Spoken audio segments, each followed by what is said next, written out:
Good afternoon. I am Ward 4 Councilmember Janice Lewis George, Chair of the Committee on Facilities and Family Services. It is 12:03 p.m. on Monday, April 8th, 2024.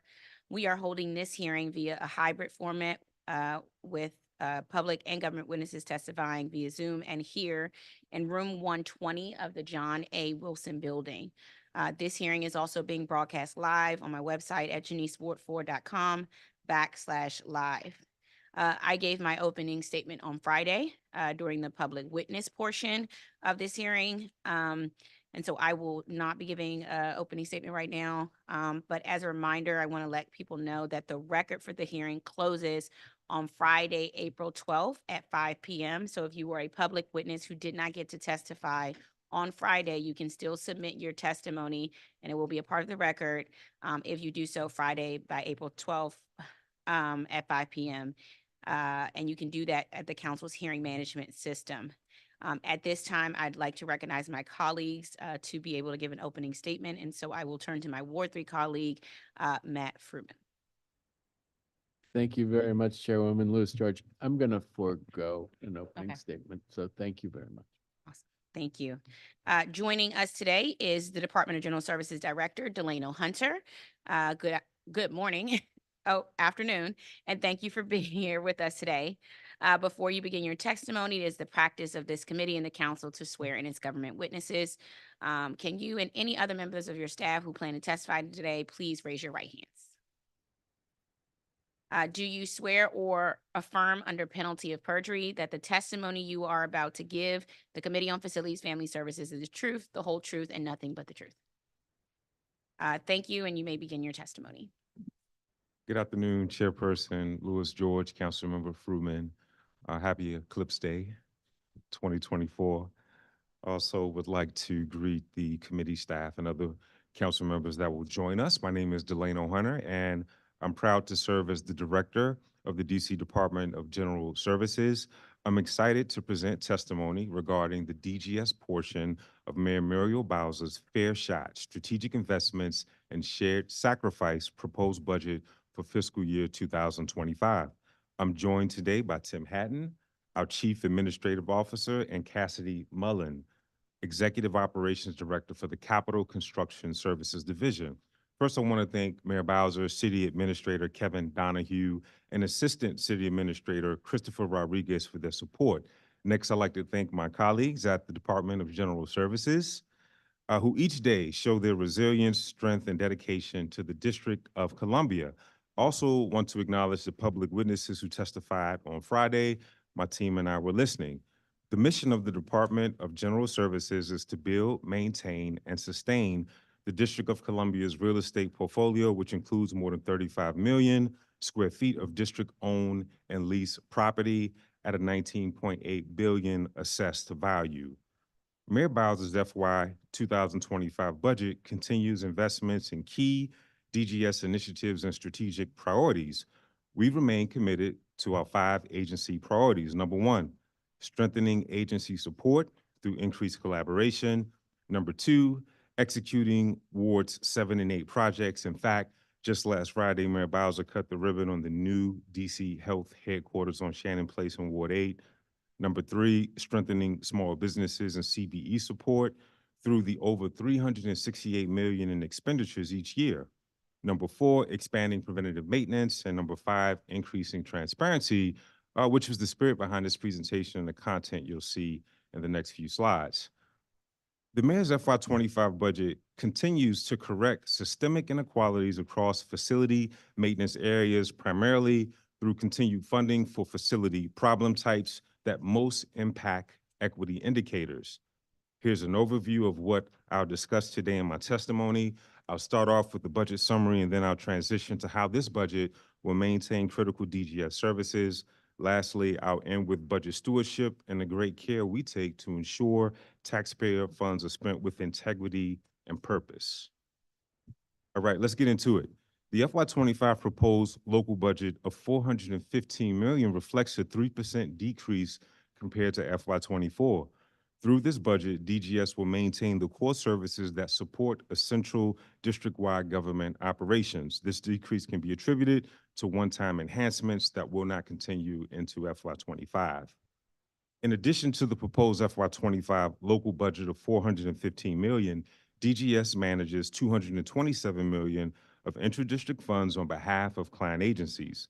This funding, which is sometime inclusive of federal funds, covers lease payments, additional security services, and special projects executed by DGS. In addition to the proposed FY25 operating gross budget of $645 million, the FY25 proposes a $41.9 capital budget. This funding is critical to ensuring that our ever-growing portfolio remains in good working order. Now let's transition to section 2 of our presentation, maintaining services. DGS must actively manage our fixed cost services in an unpredictable market with macro and micro influences that impact our financial obligations. In an environment with finite resources and infinite needs, we must prioritize, operate efficiently, and maximize existing resources. $515 million, or 80% of DGS's budget, is allocated to fixed costs. We are constantly monitoring cost drivers, and in the next few slides, I'll provide a few examples of the work across personnel, energy, rent, and security.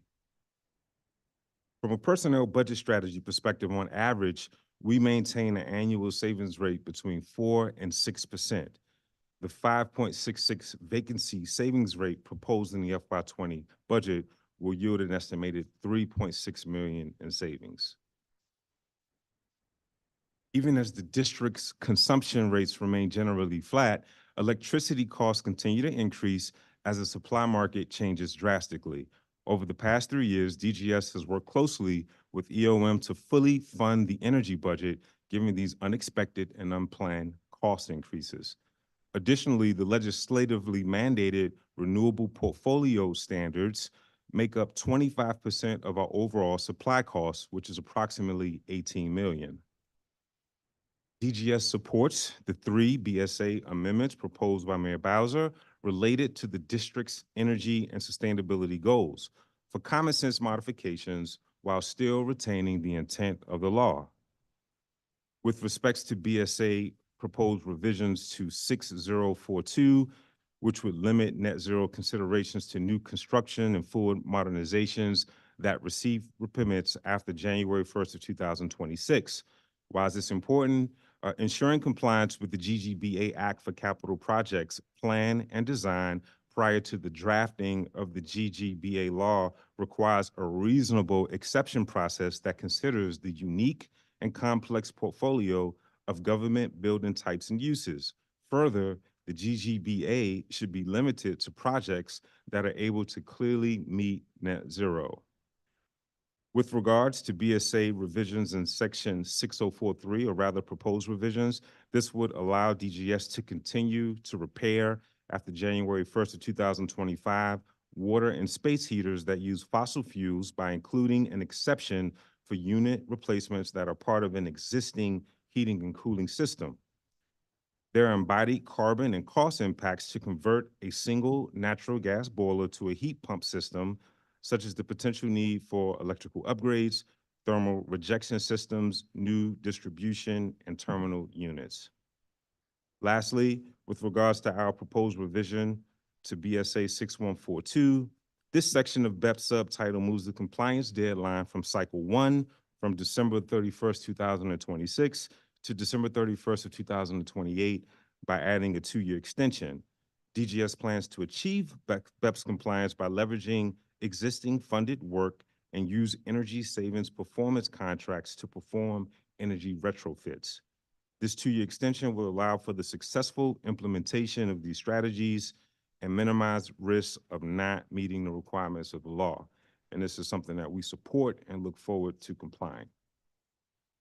Now let's transition to our rent budget strategy. The district's commercial real estate market has presented significant savings opportunities that the DGS Portfolio Management Division has seized through skillful negotiations. DGS has renegotiated 3 leases to identify $26.9 million in savings for fiscal year '25. Lastly, pertaining to cost drivers, I'll describe our approach to containing security costs while maintaining safety. Our Protective Services Division regularly reviews our total footprint in close coordination with client agencies. Utilizing the realignment principles defined in this slide, the FY25 security footprint adjusts guard types and shift lengths. This annual realignment yields important cost reductions while only experiencing a net decrease of 9 guards. Intradistrict agencies budget for security during the formulation process. These funds are then made available to DGS at the start of the fiscal year. All other agencies are funded through DGS's local budget. These funds are used for PSD services, including security guards, electronic security services, and training for staff. Now let's transition to discretionary services. Through the Facilities Management Division and Capital Construction Division, our budget allocations can be categorized as long-term, reoccurring, and initiative-based. Through various operating budget enhancements, Mayor Bowser has increased the DGS facilities budget in targeted ways compared to pre-pandemic financial environments. In FY25, key budget enhancements that have contributed to the increased performance and service delivery thankfully remain protected. This includes funding for work order reduction, citywide HVAC preventative maintenance, and DCPS HVAC preventative maintenance. While the facilities budget remains relatively flat in FY25 at $103 million, it protects what is proven to be effective in recent years. As I mentioned earlier, this reduction is primarily driven by the removal of previous one-time enhancements to FMD.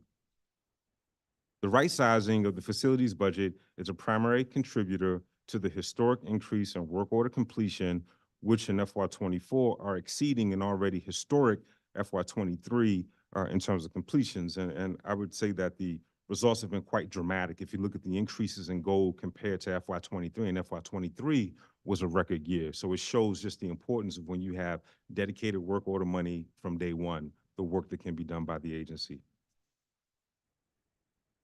DGS focuses its capital budget on strategic investments like energy retrofitting, boiler replacement initiatives, fleet, and more. And I want to specifically call out the $975,000 proposed in our fleet replacement budget. This is a critical need. This was swept by the committee last year, but again, I want to emphasize this is a critical need to ensure that our employees have the tools necessary to do the job effectively. Lastly, in Section 3, I'd like to briefly discuss the agency's budget stewardship and the strategic approach we take to ensure that taxpayer dollars are spent wisely and efficiently. This incredibly technical work is completed by the best and brightest public servants that you'll find anywhere. DGS administers a complex budget. What you see before you is just another breakdown of fixed and discretionary services. And here are 6 distinctive budget controls administered by both DGS and OCFO personnel. These controls are critical as we constantly balance routine needs, emergencies, and fluctuating fixed costs. Our effective budget management is why we routinely expend 99% of our budget. Here's an example of the detailed work that goes into utility management. On a monthly basis, we manage across 2,500 budget lines to issue utility payments for 2,266 distinct utility accounts across electricity, natural gas, and water utility services. Here's a breakdown of our rent budget administration. In FY24, we will administer $263 million of gross leasing costs across 95 leases. Intradistrict funding comprised of federal funds are used in support of lease and rent costs. Through the steady and thoughtful leadership of our Protective Services Division, we have improved contract management and client relations. We have found that as contract rates for security guards have steadily increased, so have client agency preferences for armed officers and longer shift times, as well as footprints for new and larger facilities. These are sensitive conversations with agency as public safety is top of mind for everyone. In my last 2 slides, I share the sheer amount of financial transactions that are completed. Procurement is vital to our ability to get things done. In FY23, across operating and capital, the DGS contracts and procurement team issued over $1.8 billion in total contract awards through 1,625 procurement actions. The DGS procurement professionals oversee a competitive but fair procurement landscape. And lastly, through close coordination with financial management, over 1,000 budget requisitions and pass are validated and reviewed by program staff, CAO analysts and managers, and OCFO teams on an annual basis. Over 10,000 invoices are reviewed and over $1 billion in payments are made annually. So this concludes my presentation. Councilmember Lewis George, I just want to thank you, Councilmember Fruman, for your continued partnership and support. And I look forward to discussing our FY25 budget and as we'll continue to move forward our mission. Thank you. Thank you, Director, for your budget presentation and for the budget and the appendix, which you all always is great and always is necessary. We are going to start with a round of questions. We have colleagues here, Councilmember Fruman, Henderson, Nadeau, Councilmember Nadeau online, and Councilmember Parker. So we'll begin accordingly. I want to start about sort of questions that I am waiting for. So on Monday, March 18th, the committee sent DGS follow-up questions after the agency's fiscal year 23 performance oversight hearing, and we requested replies by last Monday, April 1st. And the committee has not yet received responses to those questions. When can I expect to receive your responses to those questions? Sure. I think that the questions were quite extensive, so we want to be thoughtful and complete in our submission. I think they were almost double or triple maybe what was initially submitted. So we will have those to you. Again, we just want to be complete as possible. And I think also just given the timeline, the compacted timeline with budget and even preparing for this presentation, it has presented some challenges, but we'll get those to you as soon as humanly possible. Okay. I would appreciate that, especially, and then I know some of them were like, this question isn't relevant. And I was like, I don't know who gets to decide what's relevant, but if I ask the question, then it's a relevant question. And it's a part of my oversight duties. So I just want to make sure as we move forward that we'll get a response to those questions and that every question that's asked is considered to be a relevant question. I'll follow up on some other Ward 4 issues, but I want to start with budget and then I'll go further into sort of some of the non-responsiveness issues that I've had as a Ward 4 council member and some of the issues that we're experiencing. But we'll start with this year. What specific positions are we cutting in this proposed budget? And can you share position numbers? Yes, thanks, Councilmember. We're cutting upwards of 19 FTEs in this budget. And we can share the position numbers as a follow-up to you. Those positions are broken down across the agency. There's 13 in FMD. There's 2 in sustainability and energy. There's 1 in our capital program, 1 in external affairs, and then 1 in contracts and procurement. Okay. And in the facilities, FMD, what category are those positions, specifically FMD? Because that's the one I'm most worried about cutting any positions in. Yeah, so we have positions of the 13 that are across the trades. We have 4 that are maintenance workers. We have 4 that are painters, 2 that are carpenters, 1 building manager, 1 program analyst, and 1 management analyst. This year, Councilmember, you provided additional FTEs to our budget, which we're thankful for. Those additional FTEs did help to neutralize the impact of some of these reductions.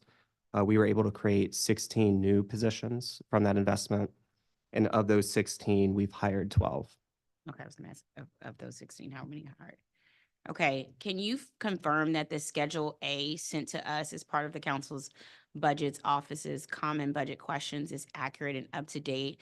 The budget office is telling me that the fiscal year 24 Schedule A and fiscal year 25 Schedule A have no difference in the Schedule A we received last year during the fiscal year 24 formulation. And when looking for positions that were cut based on attributes, the same positions still show across all 3 documents previously mentioned. Can you help explain what's happening here? I'll have to take a second look at that. The Schedule As that we send to the council are all updated at the time that we send them. So I'll look at the documents that were sent and we'll make sure you have the most updated Schedule A that we have. Okay, that would appreciate it. In your common budget question responses, for facilities and maintenance, DGS said, where I asked, it says DGS does not budget at a facility level, and as such, it cannot provide funding attributes and costs by facilities at this time. That was very confusing to me. And I guess I feel like that's the one thing you're supposed to do. Like this is your sort of one job in the sense of budget. And so is it because we're not tracking how much things cost on Salesforce? Like, why would we not be able to provide funding attributes and costs by a facility? It's done by asset classification. And I think it's just a reflection of the sheer amount of facilities. If you were to have 1,000 different budgets, it just wouldn't be practical. So for instance, all parks and recreation facilities are lumped in, right? It's the same as DCPS, public safety and justice, health and human services, and then government operations. So let's say, for instance, if there is $25 million for parks and recreation, hypothetically, right? We then take those funds and then we do a spend plan against it where we're saying, okay, janitorial services will cost X amount of million, landscaping will cost X amount of million. We typically will pay for some of those contract services costs, then we'll have dedicated funds for work order reduction funding as well. So typically what you do is we budget by the asset class, which we think is probably just the most practical way to budget with so many buildings and facilities, and it's common across our industry. Okay, but then I don't know how we get it right if we don't track spending by facility over time, because we'll never be able to go back to each facility and say this facility cost us this much during a year. And so we're not able to sort of right size budgets if we're not IDing spending by facility. We sort of like guesstimate and then deal with what we can, but we never, it's sort of not smart budgeting or smart spending over time. So how can you tell me let me ask you this, how much do we spend on maintenance at a given facility? So again, it depends on the needs of that specific facilities. All aren't created equal. Clearly, a newer facility that just been modernized or have just opened, they're going to have fewer maintenance costs associated with it versus an older facility. Across the board, what you see is different types of expenses, right? So what's going to be standard are the landscaping needs for grass cutting, for mulching, for maintaining those shrubs, right? In some instances, janitorial costs will be consistent versus a new versus older facility. What you see, and I think what you're driving at, is really the work order reduction funding, or sometimes small capital projects that are needed on facilities basis. So while it isn't budget, because we're always in an environment where you have a finite, resources and infinite needs. The one thing I just would share is that this agency has consistently expended over 99% of our funding on an annual basis. So we aren't like leaving. Oh, no, I know you are. behind. I'm just was trying to see if we can budget smarter. And I just think there's a way, if we have it sort of, if we were, I thought we would be tracking this. If we were tracking by funding attributes by facility, then over time, we will be able to better budget each facility based on what we've seen over the years regarding those type of facilities. So by not doing that, we're ending up sort of guesstimating and then being underserving in certain respects. And so I can't figure out why we wouldn't do it. Well, I think Salesforce has the ability to do this. Right. So Am I right? we're able to track expenditures by location. So let's say, for instance, there were 26 work orders closed at a given facility. Mhm. We can then tie that back to the actual cost for those work orders, depending on if it was expended through a contractor or if it was done through internal labor. Like, that's very possible. Clearly, small capital projects and large capital projects are easier to track. But those are just a portion of the cost. Remember, janitorial, there's landscaping, Right. there are other on-call services, and Can you also use the diffs transaction report? Is that possible? Like, can you figure that out for fiscal year 23 or fiscal year 24 with a diffs transaction report? The diffs chart of accounts does not allow us to, at least at this time, to track by facility. So part of what the director is also describing is just some of the limitations we have just within our chart of accounts. So we don't have unique budget strings that we can tie to each of our 1,000 properties, which is why we will budget based off of the service type, the initiative. Okay, all right. I'm asking this line of question because I want us, my next set of questions are gonna be about our different facility operations budgets. And it would help me in certain areas like public safety and justice and parks and recreation and other areas to sort of know by facility how much we're spending so that I can know if we are underserving certain facility operation buckets. And so that's where that line of question is. I'm at my time, so I'm gonna move to my colleague, Councilmember Fruman, first for a round of questions. Thank you very much, Chairwoman Lewis George. Great to see you, Director Hunter and others. On this theme that Chairwoman Lewis George was just talking about, that does seem like it's got to be fixable. I mean, it's got to be that we should someday be able to track by facility how much we're spending inside of each facility. I hope Well, so. we can track. I think she posed the question, can you budget by facilities? And what we're saying, we just don't believe that's the most prudent way to budget with so many facilities. Okay, so I'll let her go back to it when it comes back around, but tying two individual facilities seems like a very important thing. So on individual facilities and into Ward 3, MacArthur High School, there'd been an open question as of 2 weeks ago, whether or not the budget was going to include money for an auditorium and an expanded cafeteria. As you know, there's a feeling in the community that those things were promised and critical for a comprehensive high school. And as of the last SIT meeting, on the eve of the release of the budget, folks said, well, we'll see in the budget. We've seen in the budget, there isn't money in the budget for those things. And now it falls to us, if we're going to change it in this budget process. So I don't so much want to argue the merits one way or another about it, but I want to talk about process. I've spoken to the chancellor, I've spoken to the deputy mayor for education.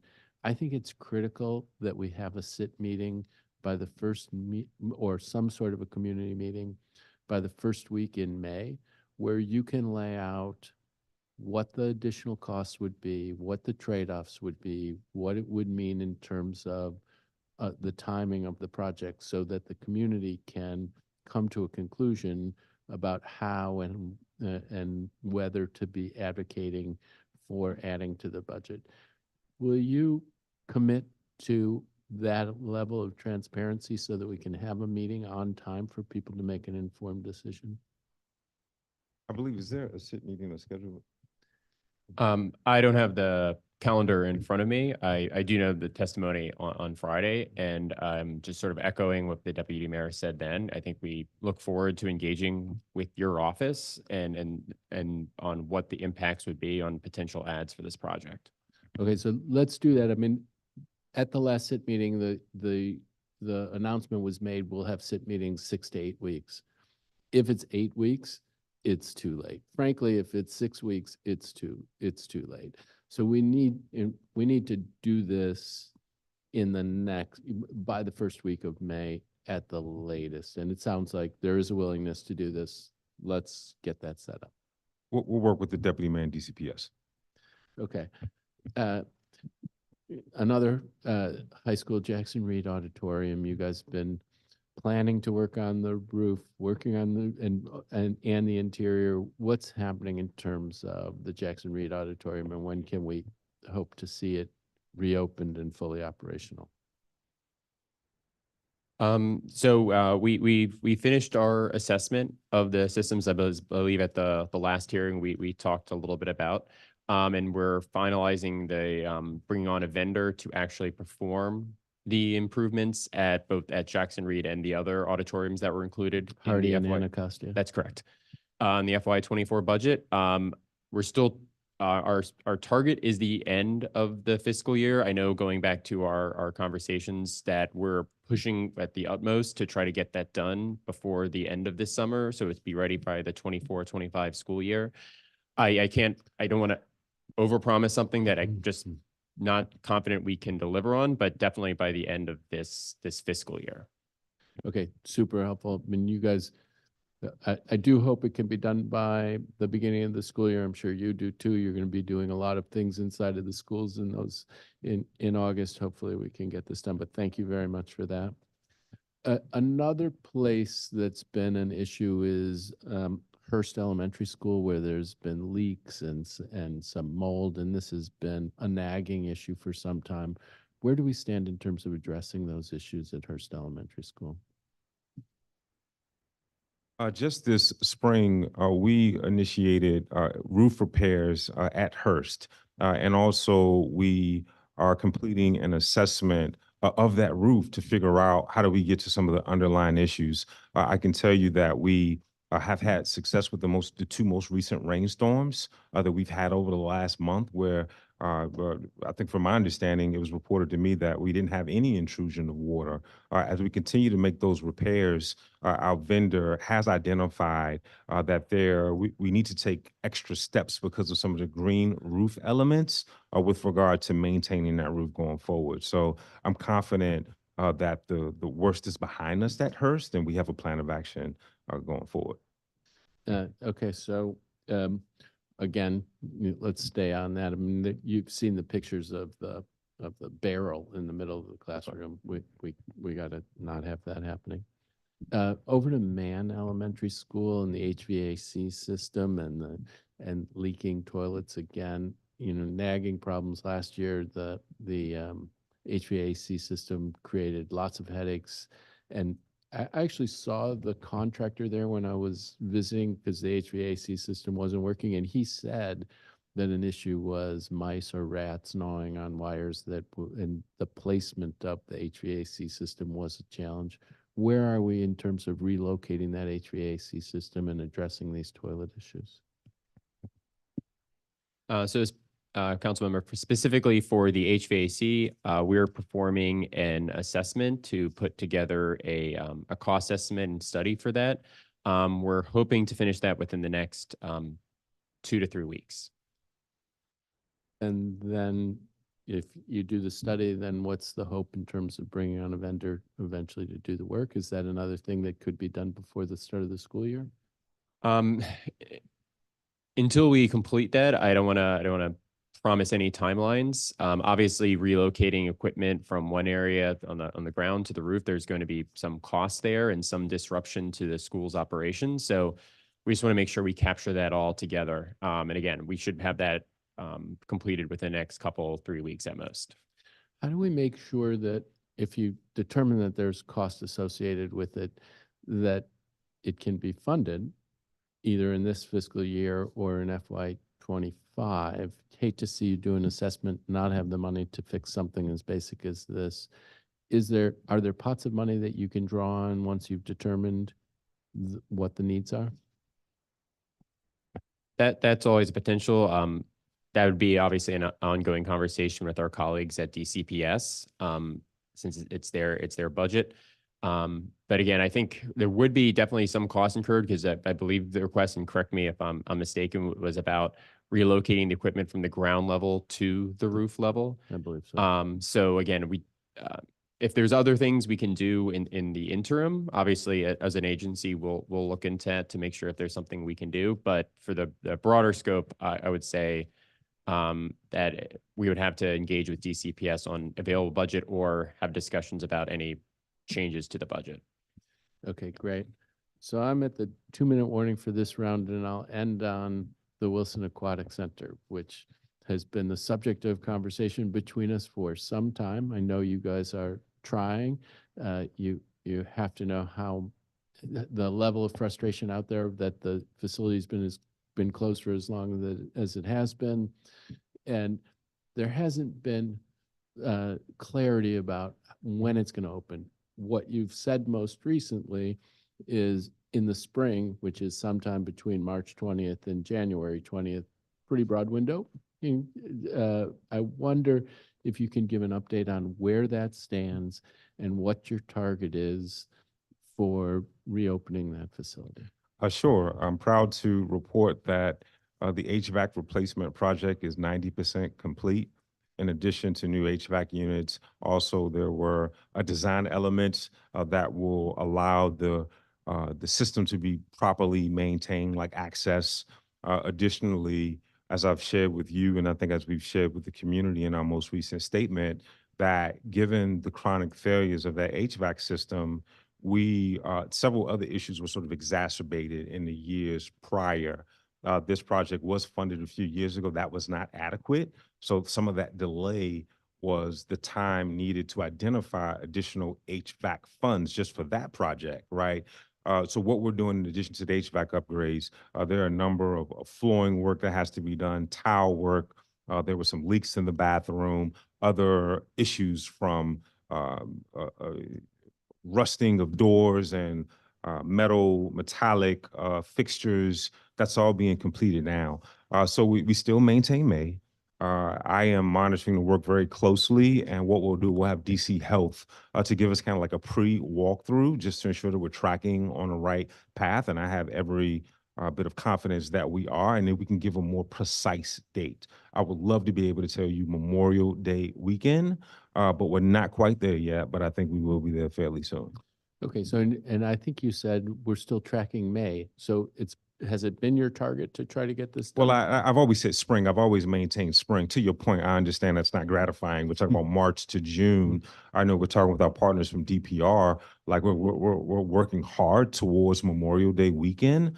So that is our sort of goal. But what I want to do is, again, do that pre-inspection with DC Health. We have full confidence. We've identified an additional $2 million to do some additional upgrades in that building. Again, those are issues that were exacerbated by the chronic HVAC failures. So we're just about there, and I feel confident that we can provide a narrow window, an actual target date very soon. Thank you very much. Really appreciate it. Councilmember Nadeau. Thank you, Madam Chair. Hello, Director. I wanted to get into some of the facilities in Ward 1. I know DGS did a walkthrough of the Henderson buildings as a potential space for Bancroft and Rosemount. Could you give us a summary of what DGS found and the rationale behind why you believe it was incompatible for what we've been looking for there? So that's correct. Our some members of our team did do a walkthrough at the Henderson building. I wouldn't maybe say it was incompatible, but that the building did require a great deal of capital investment to bring it up to DCPS standards in order to have some programming there. Obviously, whatever the cost is would be determined by exactly what would go there. And then in addition to the cost would be to purchase and or lease the building. But that's our initial assessment of the Henderson building. What were some of the conditions there that led you to believe it would be a major renovation? So in a nutshell, and I don't have my notes exactly in front of me, but it was mainly just changing out of classroom sizes and then bringing in district infrastructure like security, IT, and those type of elements into the building. And how has DGS been working with the Deputy Mayor for Education to locate space for additional classrooms at Bancroft? I know that so we have been working with DCPS and DME as they've wanted us to look into particular locations and also to perform assessments on different areas and different buildings or things that we could even do on the Bancroft campus itself to deal with the capacity issues, which I know have been pretty well documented. Again, we defer to them on identifying the space and the need. They're the experts on the education side of things, and so when they want us to look into a site or a series of sites, we're obviously more than happy to oblige them and work with them to perform an assessment and tour those sites with them. Has DGS toured the old CVS building at 14th and Irving? Yes, we have. And is it a possibility for Bancroft? Again, I'll say that, you know, anything's a possibility, and I know that I don't want to sound super vague there, but again, similar to the Henderson building, there would definitely need to be upgrades and modifications to that space in order to accommodate a DCPS program there. Obviously, again, devil's in the details in terms of what exactly would go there, but there would definitely have to be probably a pretty decent capital investment into that. That space was recently a public charter school. Are the standards significantly different? Again,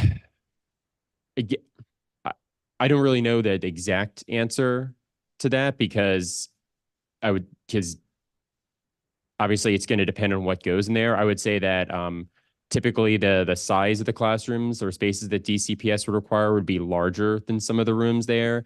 And I think the other issue is sometimes the age of the infrastructure in there that we need to make sure is upgraded so we can ensure that both students and staff are working in a proper space. And then lastly, similar to the Henderson building, we would need to bring in the infrastructure to put it in the DCPS, either IT network, security, so on and so forth.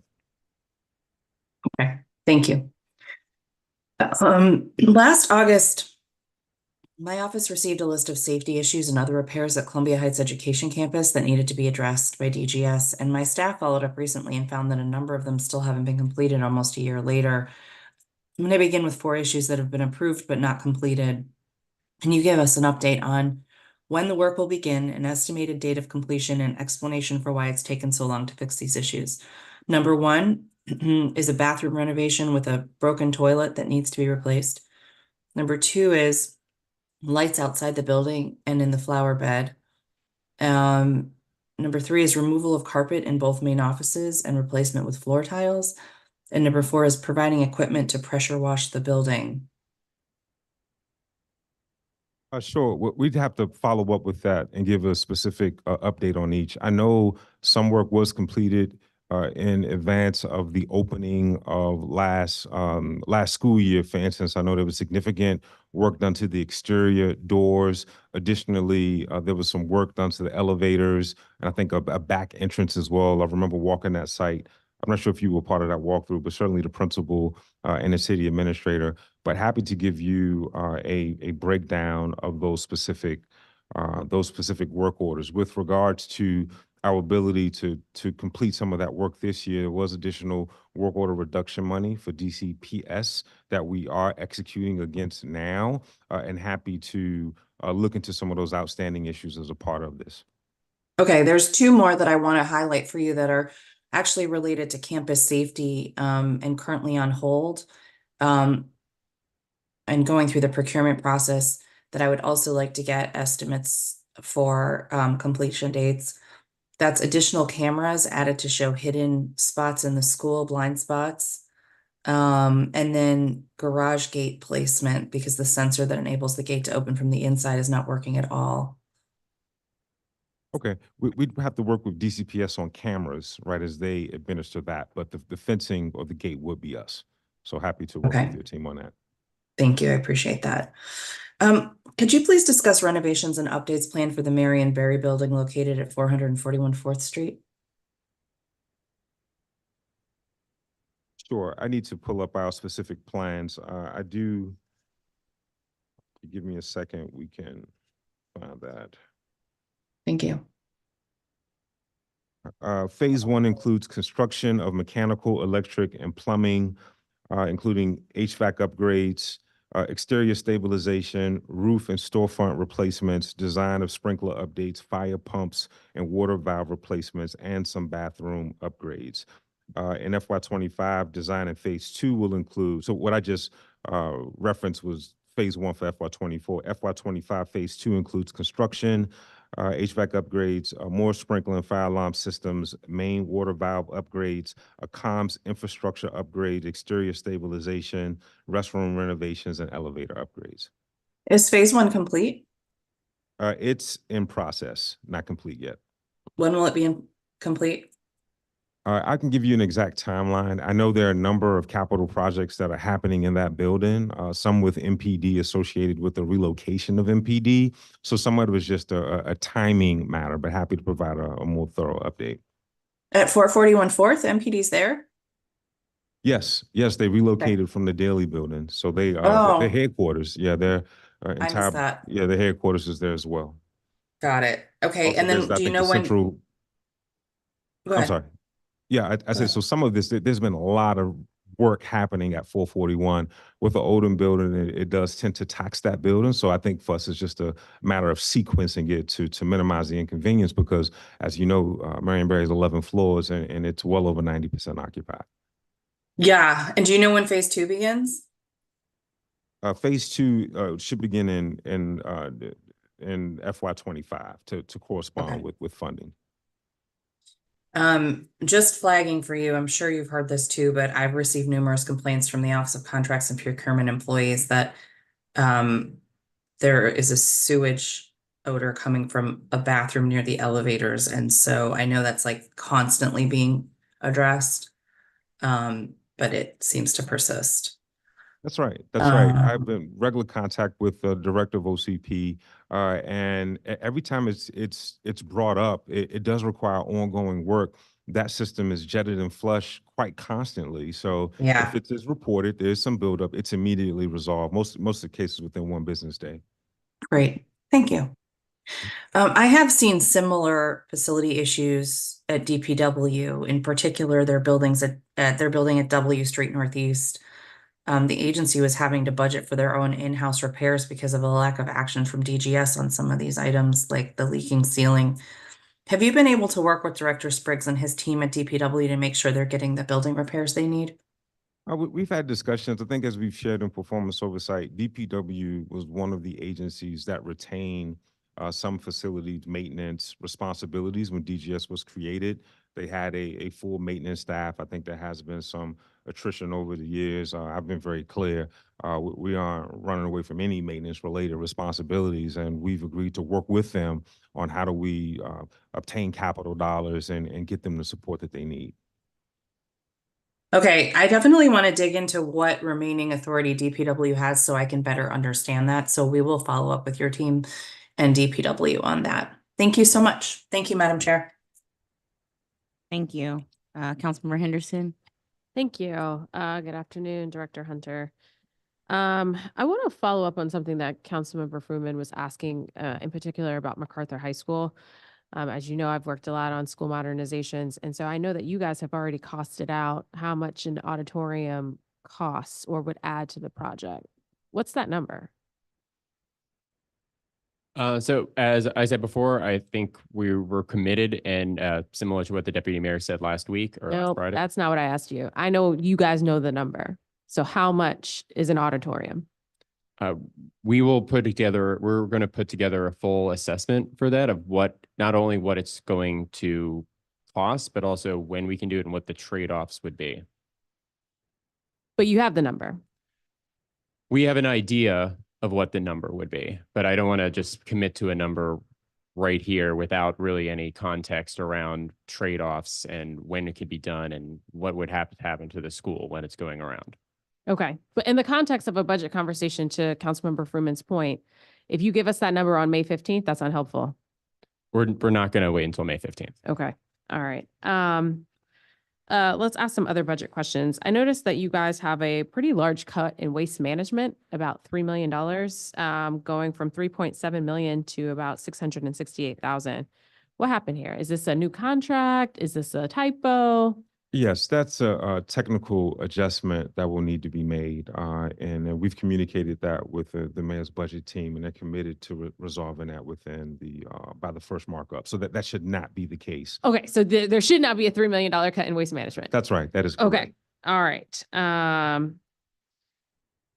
All right. Chair Lewis George, I hope that they don't expect you to find that 3 million, but that will come in the errata letter or something. Let's talk a little bit about the BSA. So I noticed in the greener government buildings subtitle, there's a definition added for full modernization. does this definition mean that smaller upgrades like roof upgrades at a school or other small capital projects would now be exempt from green standards from the Green Building Act? So the proposed legislation is it's just a modification to the Greener Government Buildings Act. This wouldn't exclude any smaller type of projects. For example, a roof project from green standards or the larger Green Buildings Act. What we're talking about here is, I think, a common sense clarification to the Greener Government Buildings Act that would essentially limit it to only modernizations, very large projects.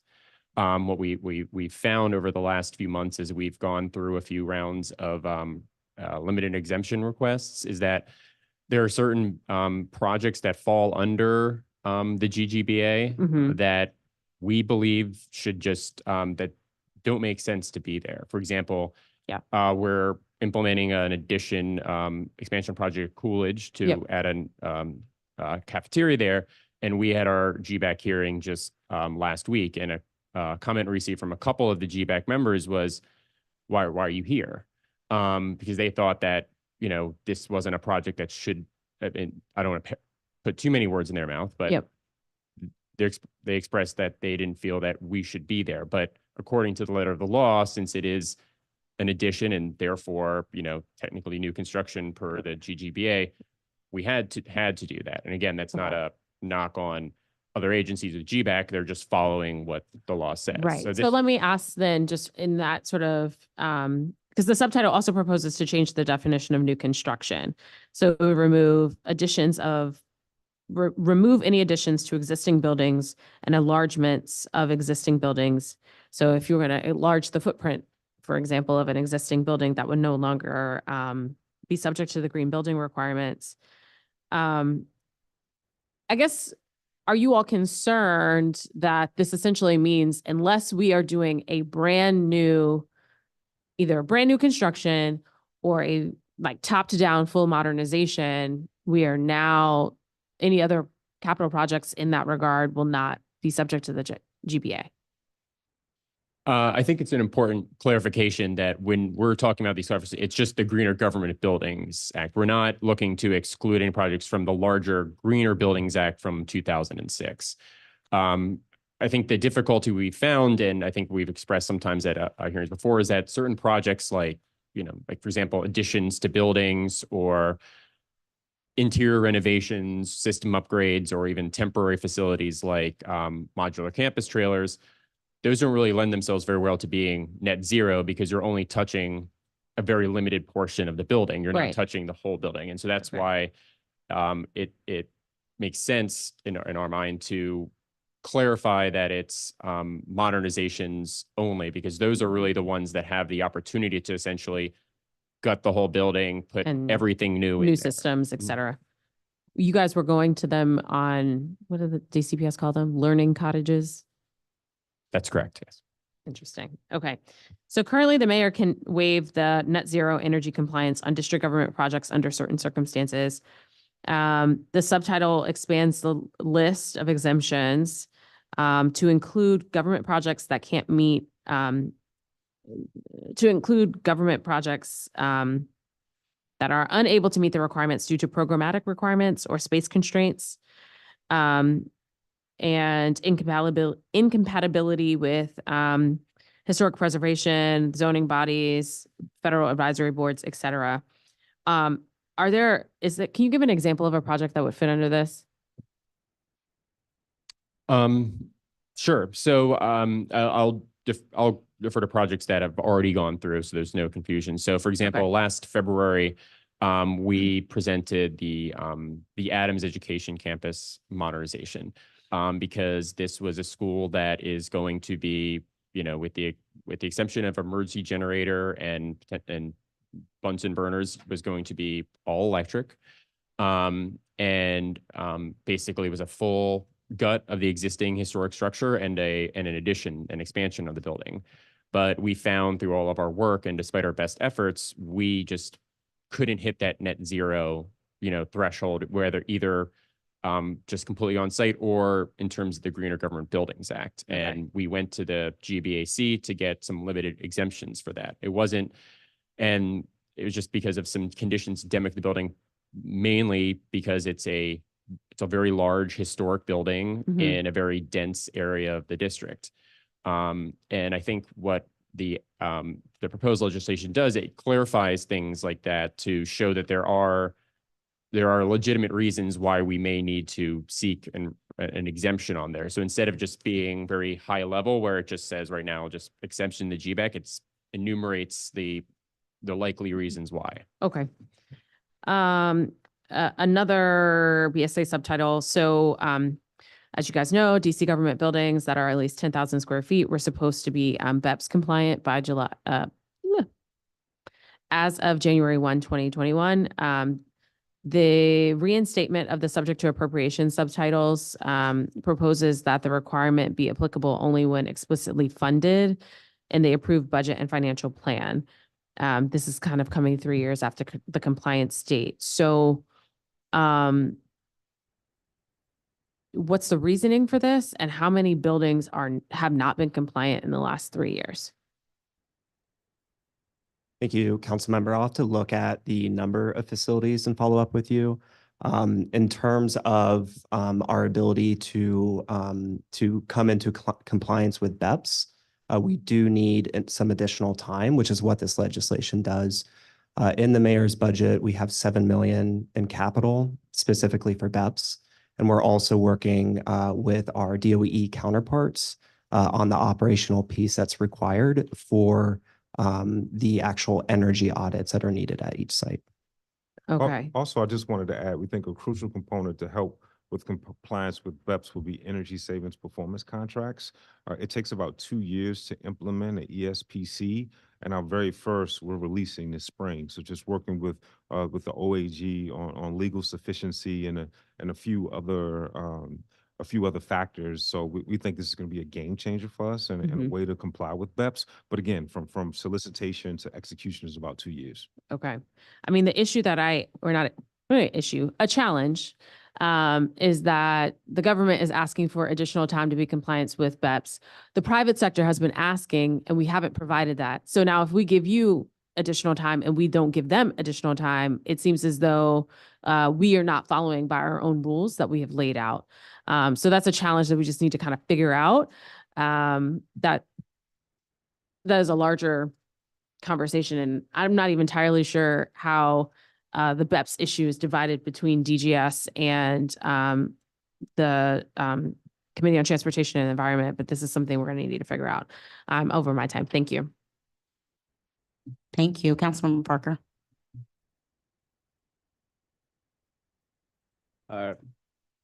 Good afternoon. I'm going to start with Ward 5 projects and then move to some broader issues. In preparation for fiscal year 25, how much of DGS's fiscal year 24 budget was reduced, and what criteria did you use to reduce the budget? All right, if you look at it, I think with FMD in particular, well, to answer your question more broadly, there were a reduction of about 19 FTEs, and in terms of spending authority specifically in facilities maintenance, I think about close to $5 million. I think that I would defer to the city administrator, Kevin Donahue's comments and even the mayor's comments. They discussed shared sacrifice, right? And I think they would also discuss that this was going to be a tough budget cycle. And I know it's a tough budget cycle for a number of agencies. And I know they looked at vacancy rates and vacancy efficiencies. Also, they looked at one-time funding that maybe was, or projects that may have been launched in FY24 that hadn't quite taken root just yet, therefore would be a target for not continuing in FY25. And can you provide this committee a breakdown of projects across the city that were swept or stopped by giving up that roughly $5 million? Sure, absolutely. One was an ARPA-funded project for I believe it was air quality monitoring. There was another project that we're launching this year for door and lock preventative maintenance that was funded in FY24, which has allowed us to kind of do the initial assessment That won't continue in the FY25. However, we'll look at some of our dedicated work order reduction money to accomplish some of that. And I think the third was. We had 1.2 million that was provided by this committee this year for rapid response work orders for DPR and DCPS. And that didn't move forward. That's right. That's right. It's worth noting that we talked a lot last year about preventative maintenance, and that work was handicapped by a budget reduction. In terms of projects that were impacted by the reduce in revenue from fiscal year 24, do you have a number of projects that were either stopped or stalled? Are you referring to capital projects? Yes. The majority of our capital projects remain unscathed. I know there's a lot of confusion with the budget chapter in terms of some of the wording that we're working with OBPM. If you don't mind, we do have an appendix slide that kind of gives that breakdown of capital. Again, there were some projects specifically in Ward 5. If you go to the next slide, please. Some projects in Ward 5, continue on one more, that we're really proud of. I think like the Fort Lincoln Recreation Center. Coming to it.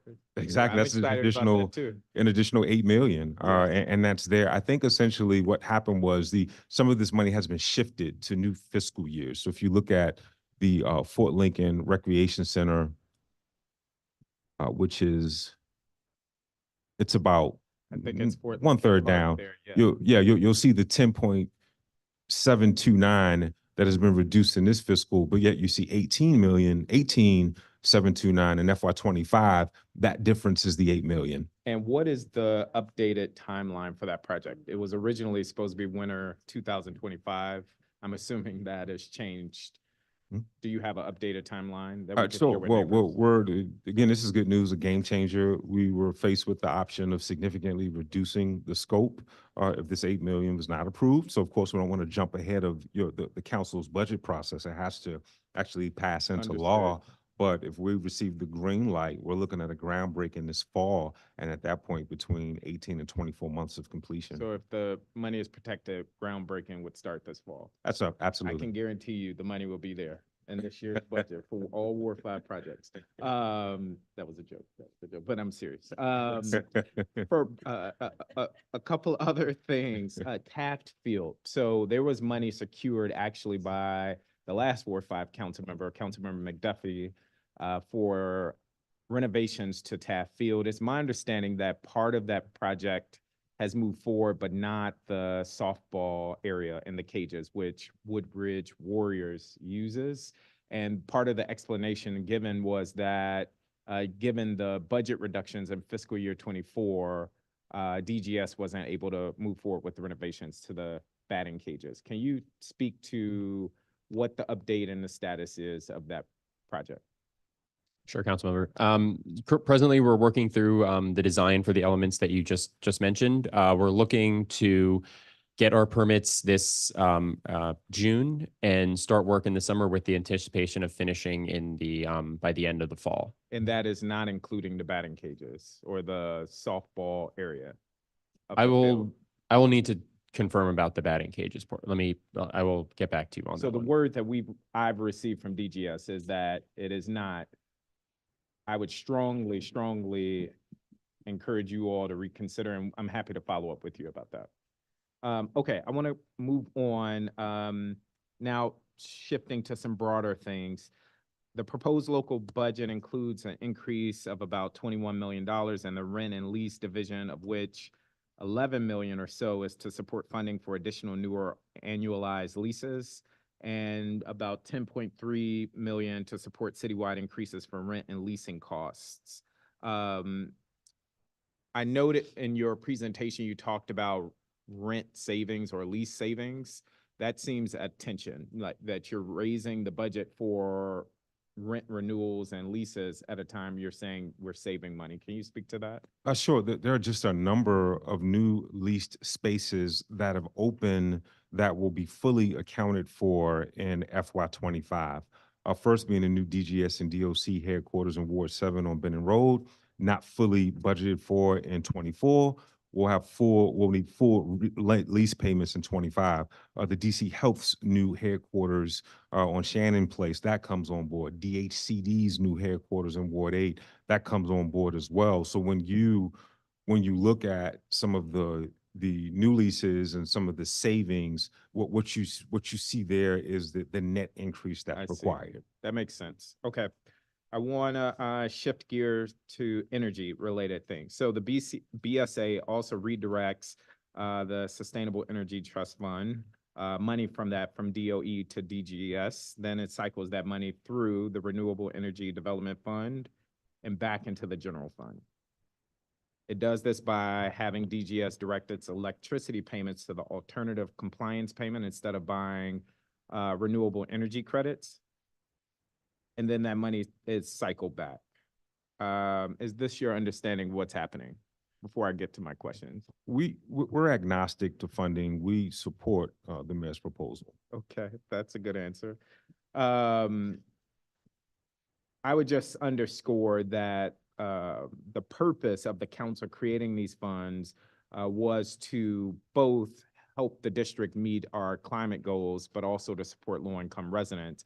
And I want to be clear with residents, what is happening in this BSA adjustment is that we are rating the SETF fund in part and undoing DGS's commitment to renewable energy credits to funnel some of that money that was meant to go to low-income residents and meant to help advance our climate goals back into the general fund. So, question, how much electricity did DGS purchase on behalf of the district government in fiscal year 23 and 24? Sure.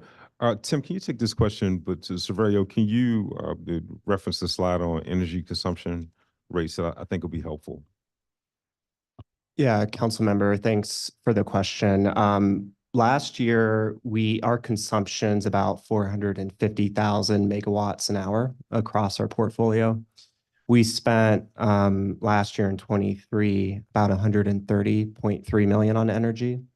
And just keeping in mind between FY20 and FY23, that's a $46 million increase in energy costs alone in those 3 years. And there's two separate things happening, council member, with SETF and REDF. The SETF fund, you are correct, there's 26 million that's being funded for district utility costs across the district. Those funds don't go to the REDF. There's a separate action, which you noted, which is the payment of the alternative compliance pathway. Instead of paying for the renewable energy credits, we're paying the pathway. And that goes from our provider to the REDF.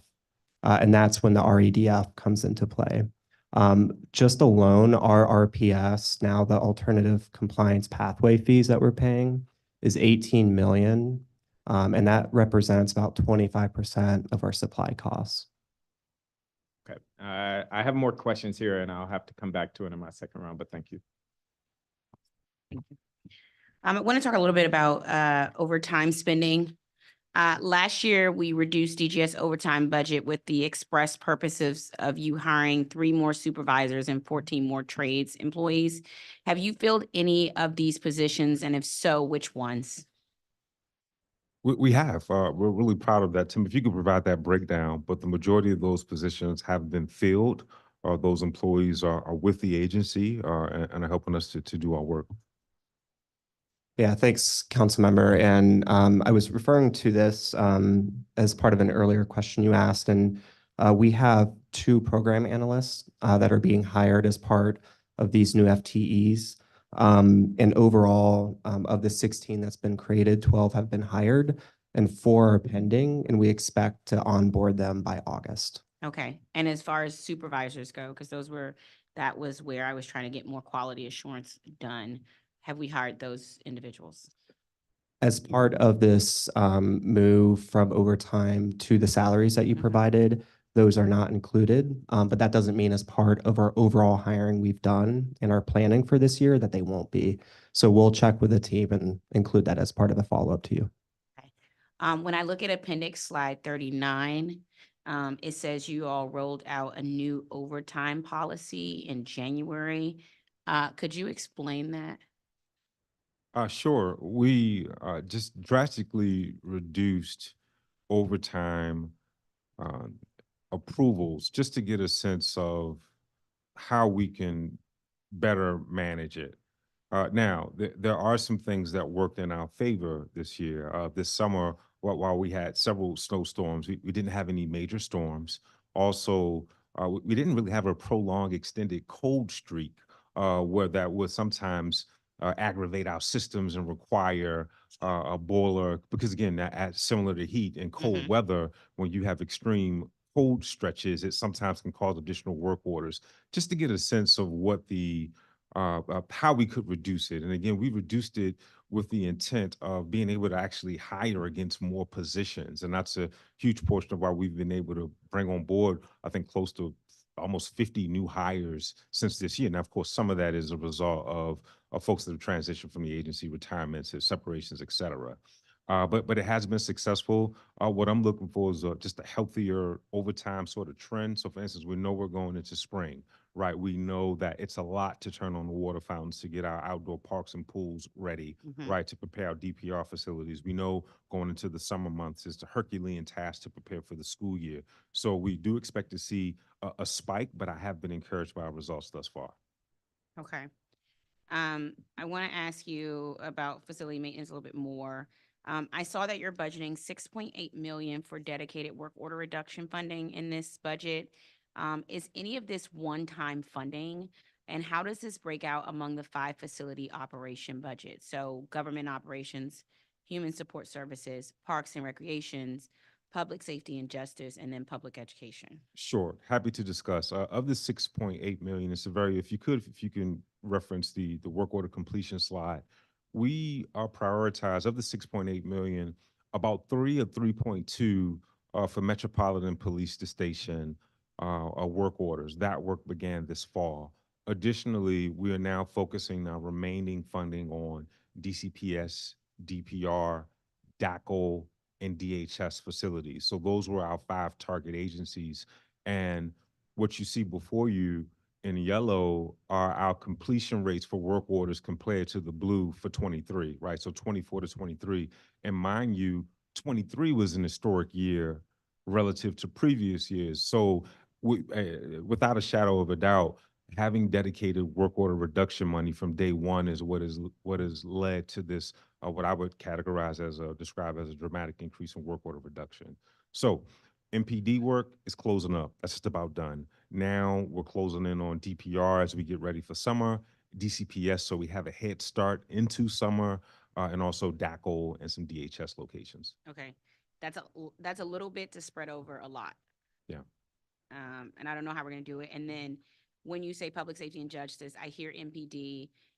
My impression is that fire and EMS is included in public safety and justice, and so are fire and EMS not getting anything? Because that's the big worry, is that they're clustered with MPD, and because they're clustered, all of them have to they have to share a minimal amount of funds when they're both the 24 hours, 7 days a week, similar to shelters, 24 hours, 7 days a week businesses where if something's broken, it hurts them. No, absolutely. I would say that there was dedicated work order reduction money for FIMS last year. That we were able to make significant progress on their open work orders in FY23.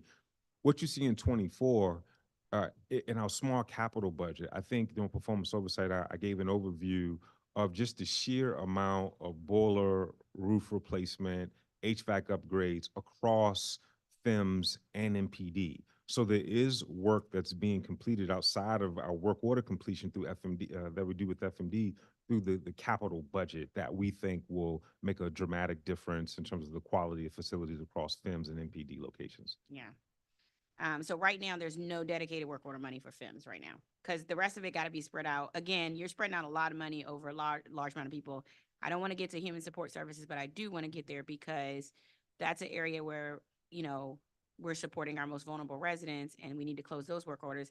I don't want to have to, it's so hard to compete with, all of these are important clusters. I think we all know that. So it's really hard to hear that we're trying to spread the rest of this I guess what's left of 3.3 and some change amongst the other 4. That doesn't even include FIMS at all.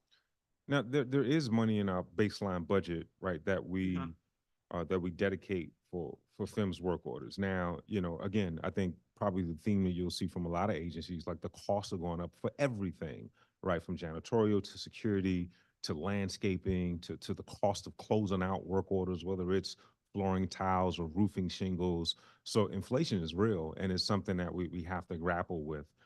We just have to do the best that we can with what we have.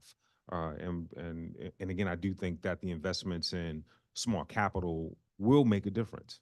Got it. This goes back to my main point in the beginning, which is we got to do a better job tracking by assets, because that's the only way we're going to be able to ensure we are spreading these funds fairly, and where they need to go at the end of the day. So we got to figure out a mechanism, whether it's through Salesforce or diffs, to be able to do that so we can budget smart and effectively. The budget book shows a reduction in each of DGS's facilities operation budget lines. Is that correct? And what's the plan to ensure we keep up our progress here? That's correct. However, that's in reference to what the director was just discussing in terms of the one-time funding that was removed. So there's about a little over 5 million that you'll see as a reduction to FMD. And that is solely one-time funding. So 2 million for a pandemic era program, which was air quality standalone HEPA units for Okay. DCPS. Yeah. Okay, yes. Mhm. Got it. Okay. You shared a slide in your performance oversight hearing showing that FMD represents, I think, 25 cents of every dollar spent in DGS. Can you share a version of that again for fiscal year 25? And can you also share how those 25 cents are broken out by problem type? Yes, we can. Okay. And if you break it, and can you break it down by client agency? Yes, we budget again those 5 buckets that I said. I think that we can certainly accomplish that. Okay. My overall goal is, if we wanted to know how much of FMD goes to specific work orders, could you answer that? So, like, for example, what's our budget for pest control? What's our budget for grounds maintenance? Yes. So I think I understand what you're requesting, and it will take some work, but it's possible. What we can do is we can look at, let's say for any given year, 23 or maybe 24 to date, we can look at our total expenditure. So basically, of that 109 million that you see, right, we can drill down by cluster, right? And then within those clusters, we can drill down to client agencies, right? And then some of it will just be percentages. Let's say, I think our landscaping budget is about $6 million, right? DCPS is probably half of our landscaping needs, right? Followed by DPR. So just through some calculations, we can with confidence say that 50% of that 6.8 million for landscaping is to DCPS. So those numbers, we do have a sense of what it costs to maintain those facilities. Again, it's just not laid out on a per facilities basis, but we're happy to provide what we have to the committee. Got it. So right now, if I ask you, like, so what's our budget for pest control? That would be our overall budget for pest control. That's It right. would not be sort of broken down by pest control for schools, pest control for shelters. It would just be this massive, what pest control represents. That's right. But we have Got it. a sense relative to the clusters and the agencies, what percentage goes to each, right? So let's say hypothetically it's $1 million and DCPS accounted for 30% of that. Then we could do the math and could get you that figure relatively easy. Okay. Mhm. I mean, I want the figure, but the purpose of it is so that if in the areas that we need to see improvements in, that we can move around budget in a way that I don't want to move it around just like guessing. Like the goal is not to guess here, is to try to be as close to where we need to be. And so just having those numbers would be helpful in figuring out when we want to make areas of improvement in specific client agencies, that we can do that without with certainty that would be the answer to improving it.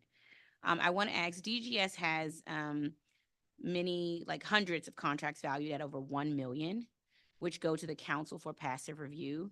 The vast majority of these contracts are for high, in quotes, not to exceed values. So you have a healthy stable of vendors ready to provide services for roofs, plumbing, etc. I'm curious, could you all share a breakdown of how much each vendor was paid in fiscal year 23 and 24 to date? And can that breakdown also show for which client agencies and problems types? Yes, it'll take some work, but yes, we can provide that. Okay, my last question here is, do we track costs associated with specific work orders completed by in-house employees yet? And, or are you still using sort of the symbolic 1 cent prices for jobs completed by DGS employees? Well, for internal work orders completed, we're able to tie back the cost of materials, right? So if an internal plumber replaces a flush valve and that flush valve is X amount of dollars, we can determine the exact cost to close that out. Of course, we aren't tracking their labor per se. I was gonna say, what about man hours? So to know, I Well, just yes, wanna we know do the know, yes, comparison. we do know man hours, yes. So we can't say it took, plumber X, Okay, 1 hour to complete this work order. okay.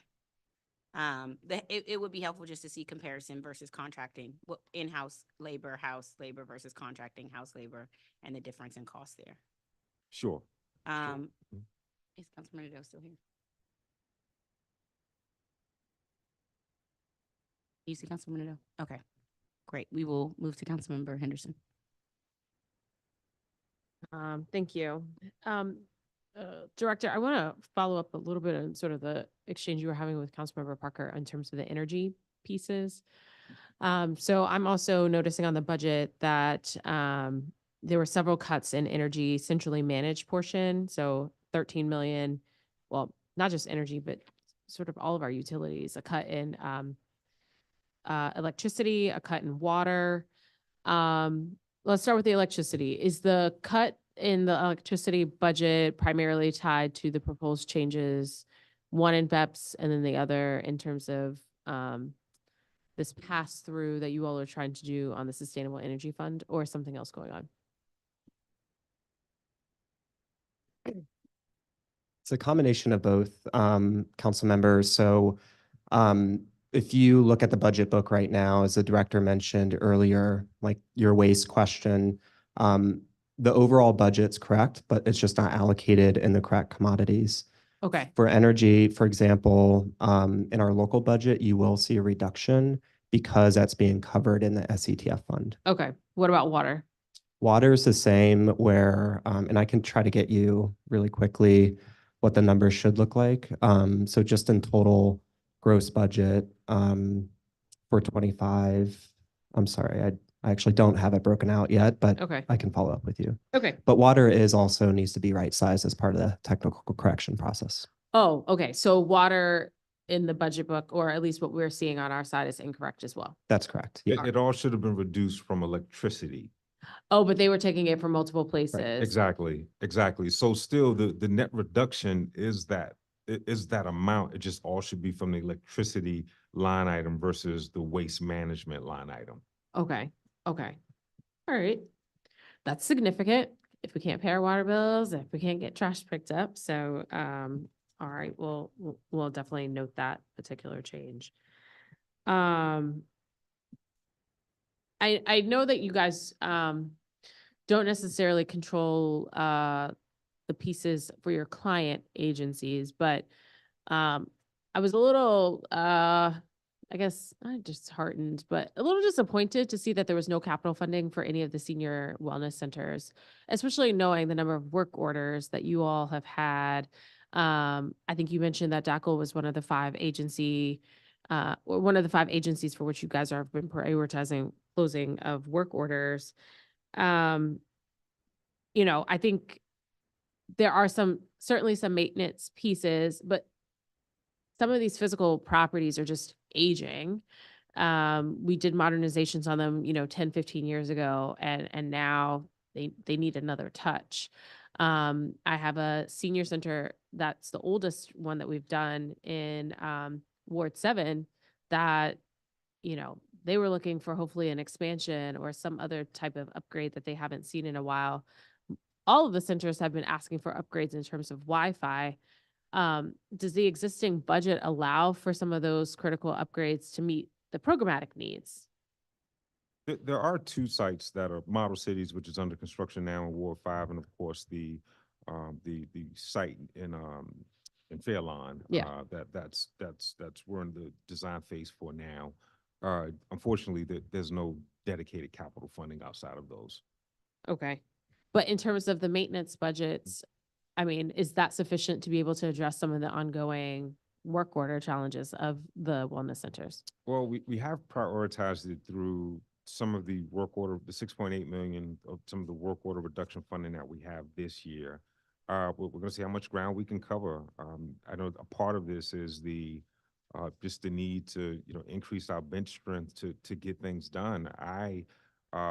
I'm hopeful. I have piloted and have taken great interest in a new plumbing PM. I think I've shared in my performance oversight hearing, this is just having a year on the job and really digging into how we operate.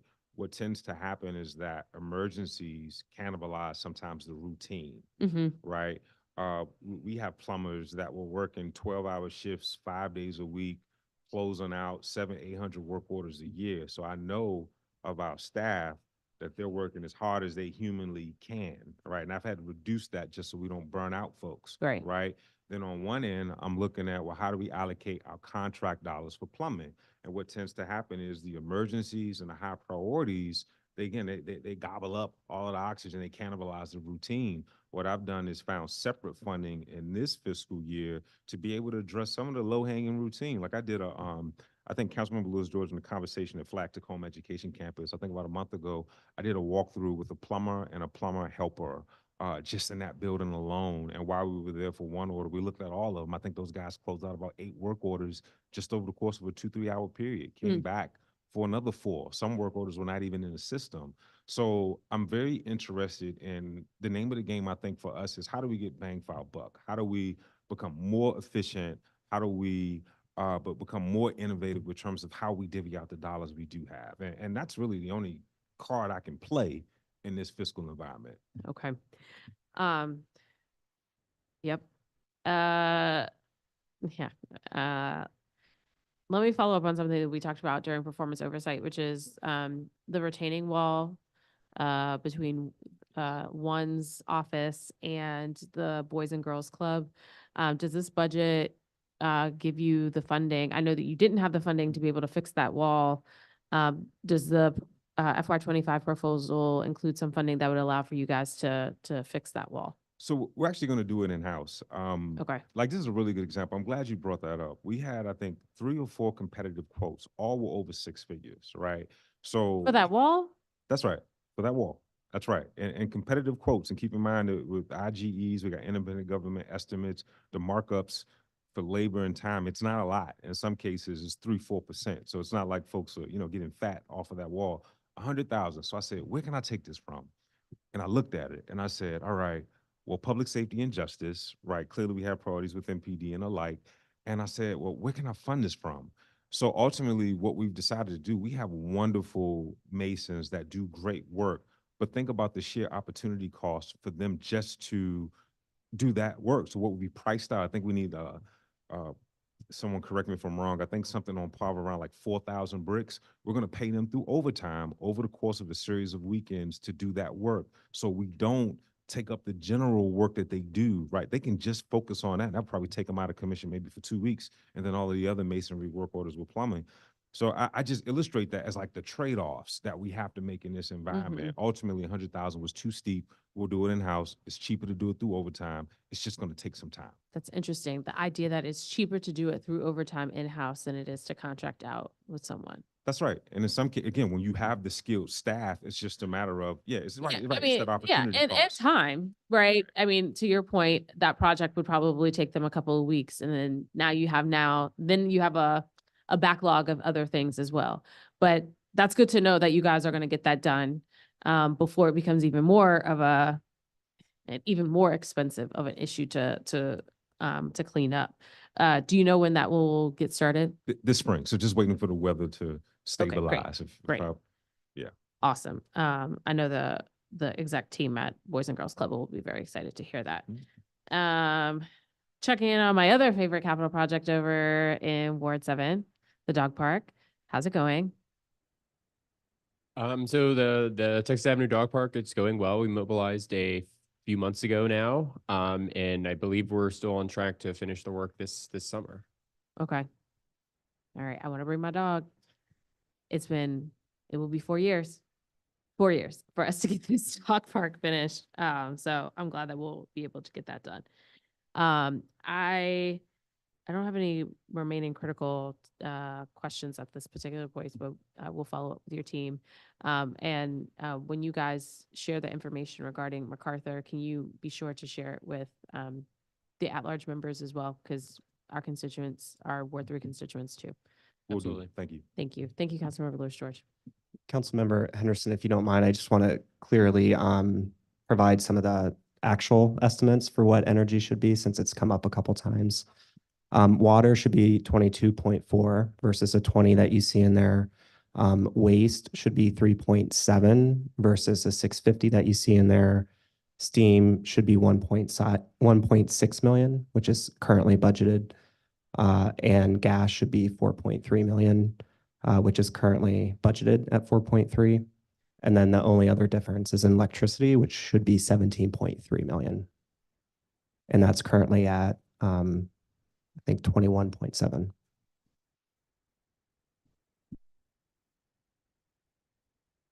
Councilman Parker.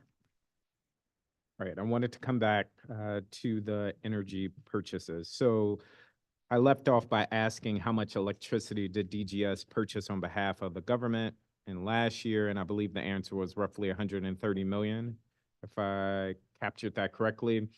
That's total energy. Total energy. How much was it for electricity?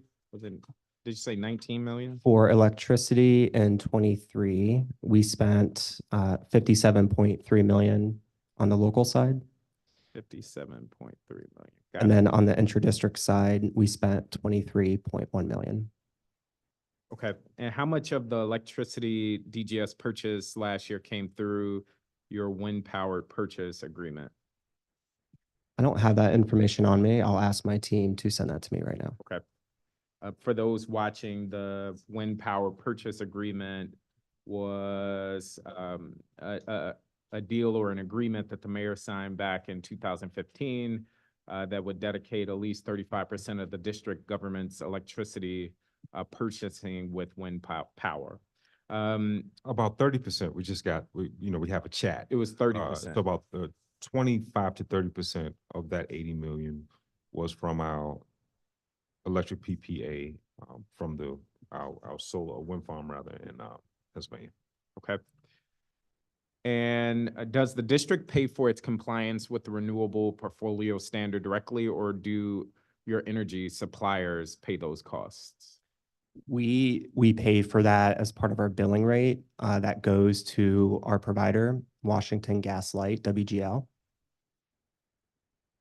So DGS is paying that. We pay that, yeah.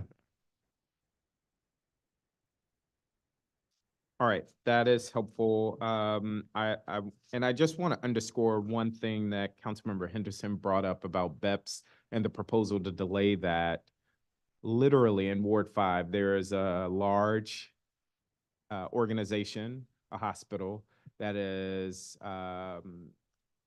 being taken to task for not being in compliance with the district's climate goals and metrics. There is a potential fine being imposed, and it's not that it just, we can't save face by doing that. I think it opens the district up to litigation if we're trying to impose fees and fines on organizations, while at the same time, our organization, i.e. DGS, is not wanting or trying to comply with BEP. So for me, I think we need to have a real conversation with our general counsel to say, like, is this even sound legal advice to delay BEPS additionally for DGS? I just want to throw that out there. And then finally, I wanted to come back to some Ward 5 projects. Really excited, Director. I don't want to underscore the importance of the Fort Lincoln project. I'm sure you've heard from Fort Lincoln neighbors just like I have. And for that project to be back on track, should this money stay in the budget, is significant. So it's not all bad news. That's really good news. And what I'm again hearing you say that is that if that money stays in the budget, we could break ground as soon as this fall. That's correct. Got it. Brentwood Rec. I'm noticing that it seems like the allotted money is the same. However, capital funds are broken up over fiscal year 25 and 26. Can you give a timeline for that project? That's right. If we can go to that slide, and I think you and I had discussed, we got to engage the community. I think that there was a desire for a larger scale modernization. Yes. I think an Edgewood style modernization.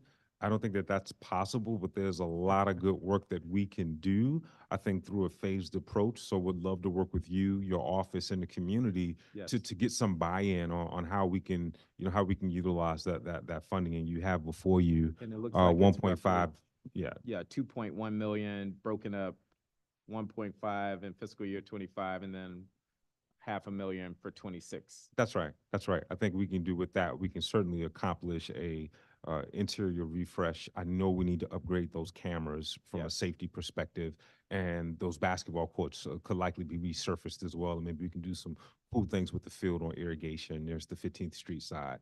So Okay. we'd love to work with your team on that. And right now, there is no scope set date No, for this. Got it. Okay. One additional question. I'm just noticing for Langdon, and then I saw elsewhere Langley. Similarly, those projects are staying on track in terms of their scopes and timeline. Is that right? that's correct. But similar to like, there'll be no impact. There was a 10 million reduction this year, but that funding was added in the added back in 25. Okay. I will end with Taft Park. My team is going to follow up. I know you're going to do some research on the scope of that project. The initial request for the funds for Taft were because of the young people that play on that softball field. And that seems to be the one part of the project that is being left out. So I would just say on the record that if we can't do a full modernization or renovation for that field, I would say let's prioritize the softball field and get to as much of the rest of the park that we can. Noted. Yeah. Thank you. And then lastly, zooming back out, as we obviously go through this budget cycle and there will be negotiations, what are some non-negotiables for DGS to maintain a level of service to our schools, our rec centers, in terms of what the mayor has proposed here in the budget? Well, I've been encouraged by the sustained investment in HVAC preventative maintenance. It is paying dividends for our DCPS schools. I think this is year 3. We're approaching year 4. As evidence and hard data, we're seeing a reduction in the number of high priority and emergency work orders. Also, while we still have challenges, buildings are not closing to the extent that they were prior to this investment. And it's just paying dividends. We have expanded that to non-DCPS sites, in fact, including some DPR sites, some DACO sites as well. We've prioritized, which is a huge portion. I would say another investment would be that dedicated work order reduction money. The increases that you see this year is as a result of having money from day one versus, again, because the funding that we do have, inflation is cutting deeply into what's left over. Remember, there are things like we do more than just work orders, as you know, Yes. right? I would say pound for pound, our landscaping is immaculate. Pound for pound, the janitorial services, when you go into some of these recreation centers and you can eat off the floor, right? So that the cost of those pricing is increasing to the point where sometimes it cuts what's left over for work orders, right? So by having dedicated work order reduction money is making all the difference in the world. That is helpful. So HVAC's work order reduction funds That's right. would be among the areas that are non-negotiables in terms of maintaining a quality of service at DGS. That's right. HVAC PM and dedicated work order reduction funding. Okay, that is helpful. That's all I have. I did. I'm sorry. Oh. I'm surprised you didn't ask about South Dakota and Riggs. You know what? I followed up with the mayor's team, but yes, is there an update? Yeah, And yeah. for the record, when I was talking with the mayor, I said North Michigan Park. That's right. That's Riggs Park. I'm very well aware of that, although I often think Riggs Park in terms of Ward 4 versus Ward 5. What is our update? Yeah, so no, I know I know you probably give you a hard time for that, but Yes, they did. I'm Yes, really they did. excited. So you have been chatting with DPR, and DPR has been engaged with DDOT, and now we're definitely all on the same page. So we won't pursue a transfer of jurisdiction. What we do, we'll go through DDOT's permitting process, right? So DDOT's permitting process will leave open in case that's needed for transportation needs. Because remember, there was a slip That's lane fine there. by me. Right, at one point, it preserved, and there's nothing imminent. It could be 20, 30 years down the road from Yes. now. So what we'll do is, the good thing about it, because don't have to wait for a TOJ, our capital team What is it, will, POJ? transfer of jurisdiction. Got it. What we'll do is we're gonna prioritize, by this summer, right before this fiscal year is out, is having a designer on board. I've asked our capital team, to prepare that procurement. CMP will Love it. prioritize it. We'll bring a designer on board. My goal is before the fiscal ends to begin community engagement. I will say, I think there's about 440 there. So that's going to give us some landscaping elements, some Yes. benches, et cetera. It'll certainly make it a more usable space. I love So- that. And would that community engagement start before the end of the fiscal year as well? Well, once we bring the design team on board. I know you said that is slated. Right, that's right, that's right. So Yeah. they're typically, from the time we award, there's a 2 to 3 week period of onboarding, meeting the team. Yes. And then, This is a before we long get time to coming. do- This is big news. This is breaking news. I can hear all the residents and neighbors of Riggs Park right now. They're cheering. They're excited. It's been over 10 years they've been pushing for this park. Mhm. And thank you for that update. And I Thank you. look forward Thanks to for the working with partnership. you all to make it happen. Okay. Great. Since we left off there, and I am too, I'm excited for this project. It's going to be a big Riggs Park party, as always. Want to follow back up on Councilmember Parker's question just around non-negotiables. The PowerPoint mentioned 4.5 million for citywide HVAC preventative maintenance and 13.6 million for HVAC preventative maintenance in DCPS, which is great. Where is all this in the budget? Like, which line covers PM and where do you budget for other PM work, like water treatment and roofs? Yeah, Councilmember, the 13.6 million for DCPS PM specifically is going to be found in the public education part of the budget book under FMD. The other enhancements you've mentioned, such as the citywide HVAC preventive maintenance, we've had to allocate that across the different activities. Okay. So it's based off of the allocation of the portfolio that's contemplated under that plan. And we try to, as closely as we can, put that in the correct activities. And I'm sorry, I think there was a third question. Just where, I mean, I was asking, where do you budget for the other PM work, like water treatment and roofs? Right, and so water treatment for PM as part of HVAC would also be in that HVAC line. In addition to the preventive maintenance that I just mentioned, Councilmember, we also have on-call HVAC. And that's also taking as an allocation across the portfolio. So the water treatment would be part of that on-call funding. Okay, so I don't want to cut anything incidentally. What would be helpful for me is if we can get a specific number for each by program or each type of PM, so that way I don't touch anything unintentionally. I always ask you all this question: do you have an overall plan for preventative maintenance? You always give me, I think, a verbal preventative maintenance plan. So I'm not going to ask you that. What I'm asking is have you all put the preventative maintenance plan in a written document, sort of that explains how you're approaching preventative maintenance and how you continue to plan on building on your PM work, as far as like a metrics and a document that you can look back to versus sort of just a conversation about it? Sure, and certainly we can. I think right now, HVAC is the only formal preventative maintenance program. We did receive funding this year for door and locks to do the assessment. That's right. Right, so that's dedicated preventative maintenance funding that does not exist in 25. However, because again, if we've invested 1.3 million in the assessment, which is about 95% complete, that'll be done this spring. It only makes sense that through other tranches of funding, if there's funding provided for DCPS summer readiness, which Got normally there is, There right? is, yeah. That'll be a priority. Next fiscal year of the 6.8, we'll prioritize much of those door and lock work orders. So we'll continue that work. It just won't be with dedicated funding. And I think I've shared with you. Got it. I was just gonna ask you, well, two things. One, I know we have one for HVAC, and so you'll add additional ones for locks and doors. I just think it would be helpful for you all to be able to have a written sort of document that tracks the improvements and the efforts you've made in those areas because they've been significant. So versus just saying them out loud, having some type of PowerPoint that shows the efforts you've made in HVAC PM, and then as you get into locks and doors, showing that progress over time. Yeah, I agree.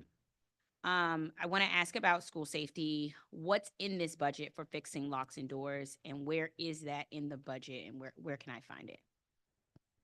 From an FMD perspective, there's not any dedicated funding specifically for HVAC preventative maintenance. It'll come from just our general bucket as we assess more globally all of the work that we have to do for DCPS. Are you aware of any capital investments?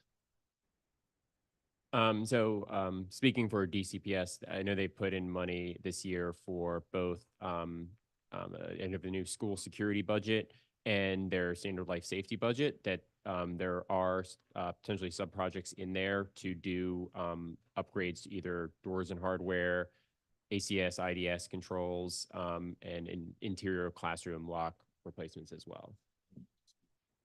That's correct. Okay, so as far as the budget for fixing locks and doors, there's no set budget for fixing locks and doors. Or there is a set budget for fixing locks and doors. Well, again, DCPS has some dedicated funding in their work for It's work in- that's under, right, that's okay. work that's under their purview. With regards to work under our purview, Uh-huh.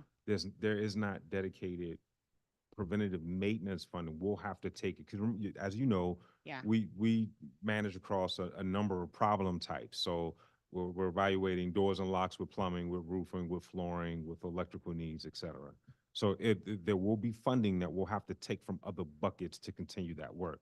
I guess the ultimate question, is there a dedicated work order reduction funding for locks and doors, money to get through work orders? Because that's an area where we would obviously have talked about this forever, that we would like to see a reduction in work orders and the categorizing the work orders versus emergency versus high priority, and sort of how quickly we get it done. So I guess my question is there dedicated work order reduction funding specifically for fixing locks and doors to There's not. improve work order time for those?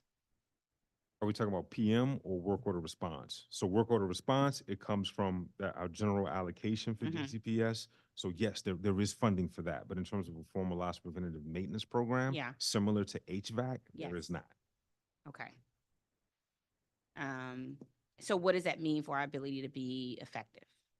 Well, again, because we've started this work and we've expended over $1 million just in the assessment phase, we want to prioritize with the resources that we do have.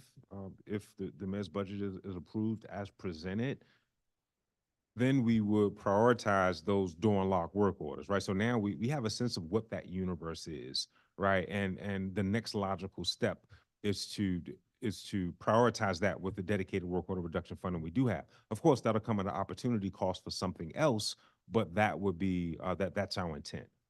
Okay. How many locksmith FTEs are in this budget, and how many of those are currently filled? We can check and get that for you. I'm sure we'll have it in a matter of minutes. Okay. If we wanted to make a substantial dent in the number of open lock and door work order requests, is it better to give DGS positions or contract money to hire vendors? I would say a combination of the two, like are required. I think it's always less expensive when you have FTEs, right? The work can be done at a much cheaper price. Of course it's not easy finding skilled tradesperson.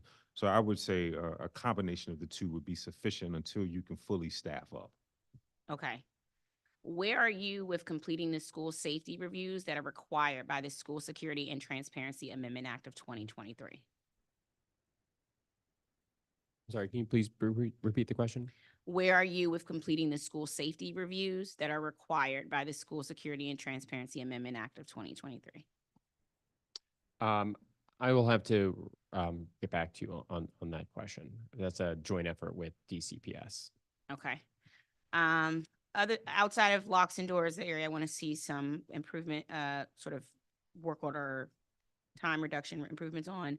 Elevators was another big thing we talked about in performance oversight.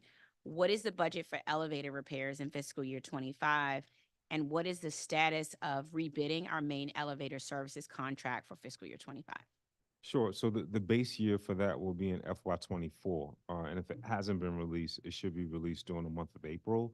That's for expanded elevator PM services. I think I shared during performance oversight, it'll lead to more technicians, a higher classification of technicians, and those costs, I want to be careful to see what the bids are so we can get a sense. I can follow up and let you know what we have budgeted via the requisition, but the true tale of the tape will be what bids we receive. So our base year will be the remaining 5 to 6 months of FY24, Understand. and then we'll have option years for the next 4.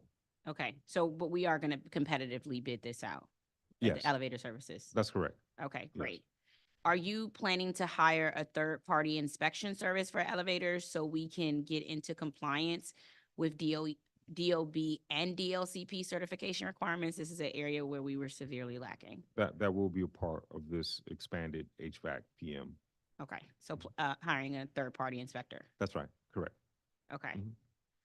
Mhm. I want to ask about another contract that we've talked about back and forth and sort of navigated to see what's best and what isn't.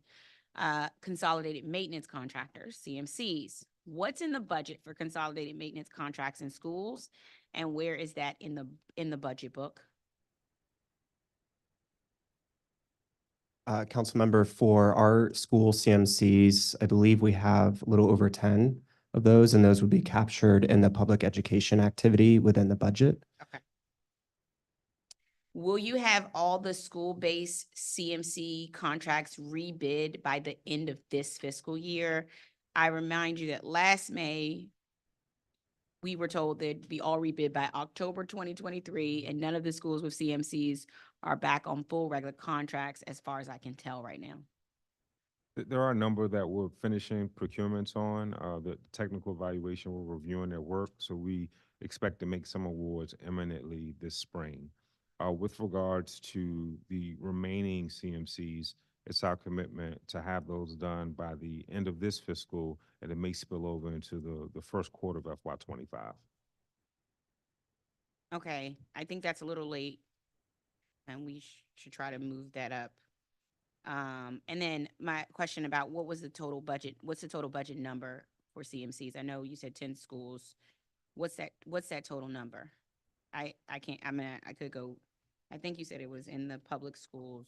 Yeah, and we have CMCs across the portfolio. I can get you the DCPS specific CMCs, but across the portfolio, we spend upwards of 30 million on 32 CMCs, and the schools tend to be the least expensive, average about $500,000 or less per CMC per school for base services. Okay.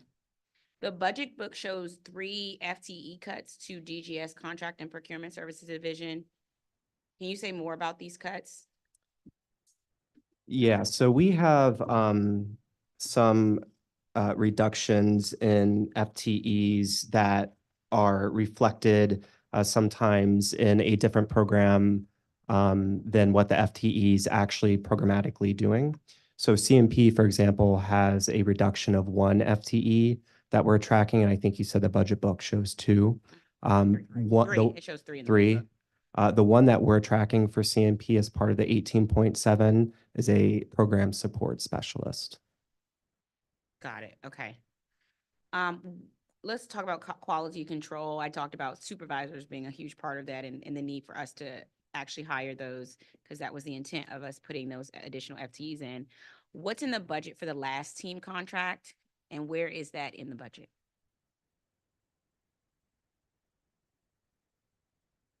I'll have to look and follow up on that. I'm not sure specifically what contracts we have for the last team. So I'll have to dig into that. Okay. And then has the last team finished review of old work orders? And are we confident that the Salesforce data is now accurate? So that's a joint effort between our building managers and the last team. The building managers are doing the visual assessments and site visits, and they're working in coordination with the last team to close out. We audited across our entire inventory, I want to say around 11,000 work orders, and we've identified about close to 3,000 that should be closed out. So right now, we're notifying our client agencies of our intent to kind of give them an opportunity to review, to say, hey, Principal Fruman, we've audited your school, we've identified these work orders should be closed. You know, do you want to weigh in on these? At that point, then we'll do a closeout. So I now I think we have a true sense of what that universe of truly open work orders, or what that number is. Okay. And so, I know, but we had a certain amount of money that we did for the last team that we budgeted for last time. I just don't remember what the number is. And so I was looking for it in this budget, and I'm just trying to figure out where would I find it in the budget if Yeah, it's definitely within FMD, but it would be within FMD. yeah, and we can Because within last very time I think, okay, oh, we have it. 950,000 was the number originally, but I don't see it now this time around. So I didn't know, I'm trying to figure out, are we phasing out the last team? Which I hope we're not, because they're a critical part of quality control. So I was trying to see where they are. Where can Sure. I find them? we can let you know which one, Okay. where specifically. Okay. And then if it's still the price tag of 950, which it was previous year. Okay. That over? Oh, wow. Okay, great. Sorry. I'm gonna move to my colleague. Who's next? Councilman Parker, and then Councilman Freeman will go. Likely won't take an entire round. I'm gonna get some more questions in here. Does DGS have written guidance or rules around what constitutes a capital expense versus operating expense? Yes, the OCFO provides a guide that they update on a regular basis regarding capital eligibility. And that's something that we're happy to provide you. And also, they provide briefings. I don't want to speak on behalf of OCFO, yeah. but I think it will be good for council. I believe they do so, they have done so this fiscal year. Yeah. But happy to. And make they've that offered introduction. to do some of those Yeah. briefings. I asked about small cap money That's that we right. included in the budget. And I imagine that their guidance is what informs what's covered versus not in that respect. Well, no, it's the other way around. Their guidance, their guidance, it informs what we can do. In fact, we, but like every agency, we have a number of new staff. We were planning what we call a capital eligibility summit, but I think it conflicted with our performance oversight here. So we decided just to get through budget cycle, and then we'll likely have something this summer, just so new project managers, new staff can ask questions. We can kick around the tires and engage on what is capital eligible, and we'll provide our thoughts as well. Okay. I'm going to ask some questions related to the Department of Corrections. On June 30th, 2023, the district entered into a contract with CGL Companies for $5.8 million to develop and provide an architectural program to guide the design and construction of the Department of Corrections facility.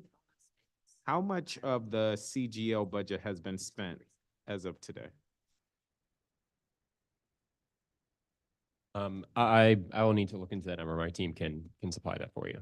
Okay, so you'll follow up with that. What percentage of the project has been completed to date? Well, are you referring to the annex project? Yes. Correct. Yes. So right now, it was just, we've been working very closely with CGL to develop the estimates that are reflected in the mayor's proposal, which right sizes that budget in order to deliver that annex. So right now, we're still working on the budget phase. I remember with the meeting with CGL, we looked at comps from across the nation to get to inform the mayor's proposal for her FY25 capital. So it's fair to say you're still in the planning phase? That's right. That's correct. Okay. Has the current contract or the contract with CGL been extended and or amended in any way? we'll have to confirm and get back with you. Okay. In last year's budget, the full funding cost of the new correctional facility was estimated at 280.5 million through fiscal year 2029. Are there any changes being proposed to this estimate, both in terms of the total funding amount, timing for construction, or changes to the facility? Sure. So the budget has been dramatically increased. I'll get the total number It's for you. being dramatically increased from the 280.5 million? That's correct. Okay. That's correct. Dramatically increased. And the spacing also, we were successful in having some of those capital funds moved up by fiscal year, which allows us to begin planning like just that early, start the work just that early, and then also which helps us out with inflation, because typically what we see for capital projects, you can expect a 2 to 3% increase. And every year. what's the reason for the change in cost? Just to deliver the type of facility that's needed. As you can imagine, there's extensive work that's needed at the CTF and CDF, that annex, in terms of delivering a facility to meet their needs. So really, it's driven by the program requirements. Like, for instance, I think there's discussions about compliance with the organization. I think it's like the American Correctional Association, in terms of like a recreation space, having the necessary support functions from cafeterias to laundry rooms, just to support the operations of the facility. Those things all influence the budget that's reflected in the mayor's budget. And I think my colleague here has thrown out 463 million as the new cost. So that is in fact significant. Yes. How long do you expect that planning phase to go until? Well, there'll be significant community impact, community engagement rather. Typically, that process will take probably on par about 12 to 18 months just for engagement and design before you can move to permitting, et cetera. Got it. And just to your earlier question, the total contract for CGL is now, it's a little over 13 million, 13.7 million, and we've spent approximately 4 million thus far. And that's just on the meeting and the planning.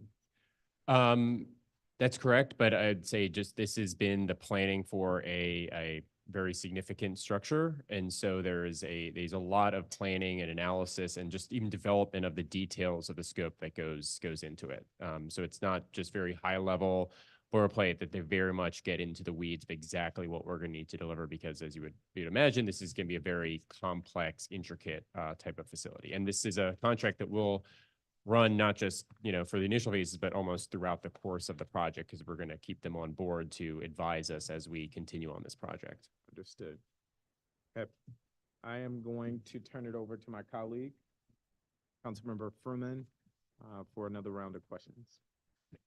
Thank you very much, Councilmember Parker. So we're tag teaming as chairs. It's exciting for us. Thank you very much. I wonder if you could call up the slide on utilities. Sure.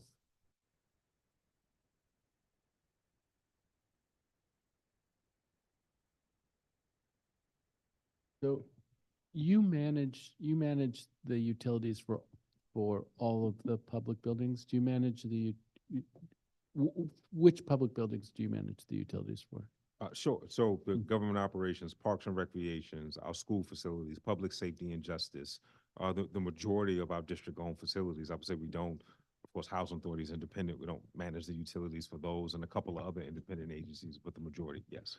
And do you pay for the utilities of all of those agencies, or do the utilities come out of those agencies' budgets, or does it vary?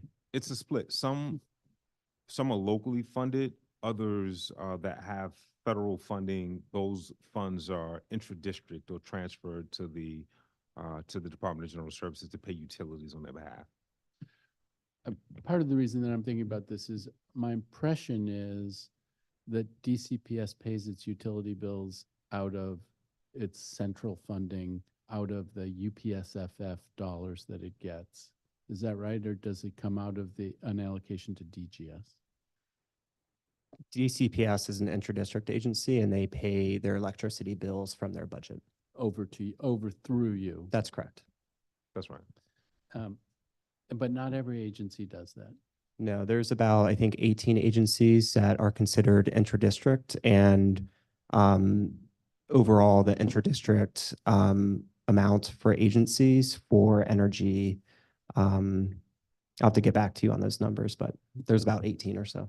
Okay, great.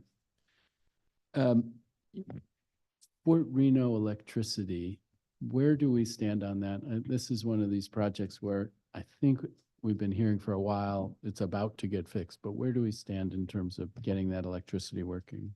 We, a part of our work order reduction funding, we are prioritizing lighting. I have asked my team, in fact, they started late last week and they're completing it by late this week, just an assessment of all of our outstanding lighting needs across our DCPS field and DPR inventory. I know the need will exceed available resources. I want to be very thoughtful and equitable about how we divvy out those repairs. And I get it, right? There are other sites that have longstanding repairs that are needed. You know, I do have concerns, sometimes very vocal, very engaged council members like yourself. We have your needs. We want to assess the other needs, maybe from some of the other communities that we aren't hearing from, so we can determine what is the full need and how we can allocate the resources we do have towards those.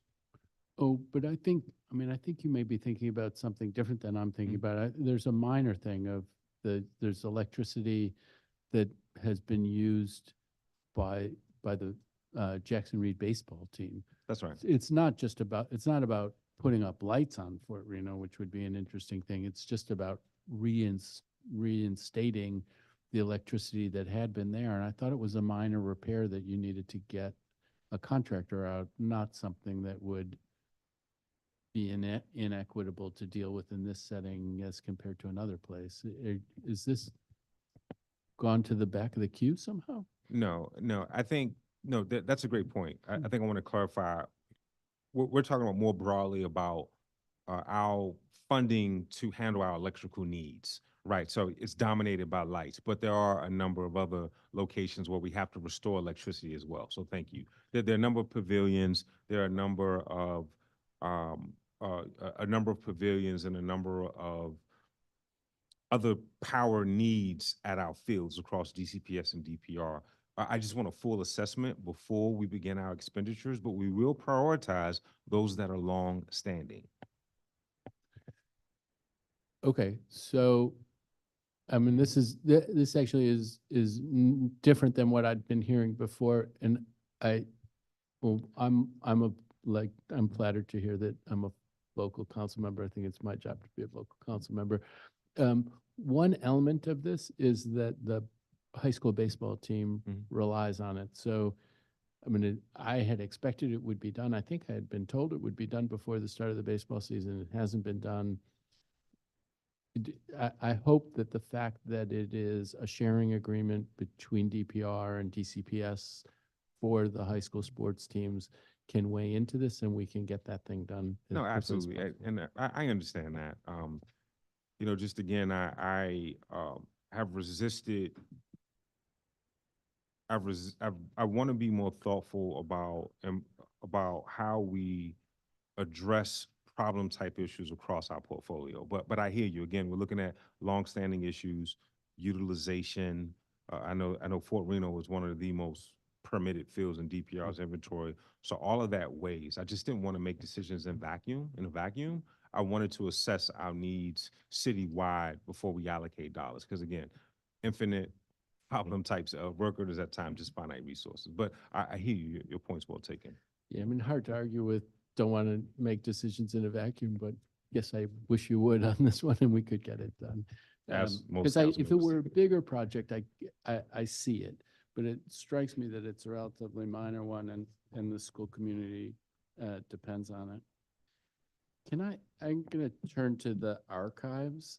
And first, sort of a technical thing, and this comes up, I think you have it behind your presentation.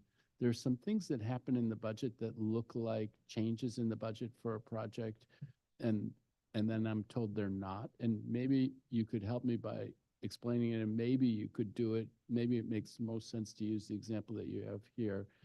Sure. It's the same for Chevy Chase Rec Center. You and I chatted, I think, on Thursday. Right. And what you see is that that estimated full funding cost of 58 million is not correct. That's not the current project balance.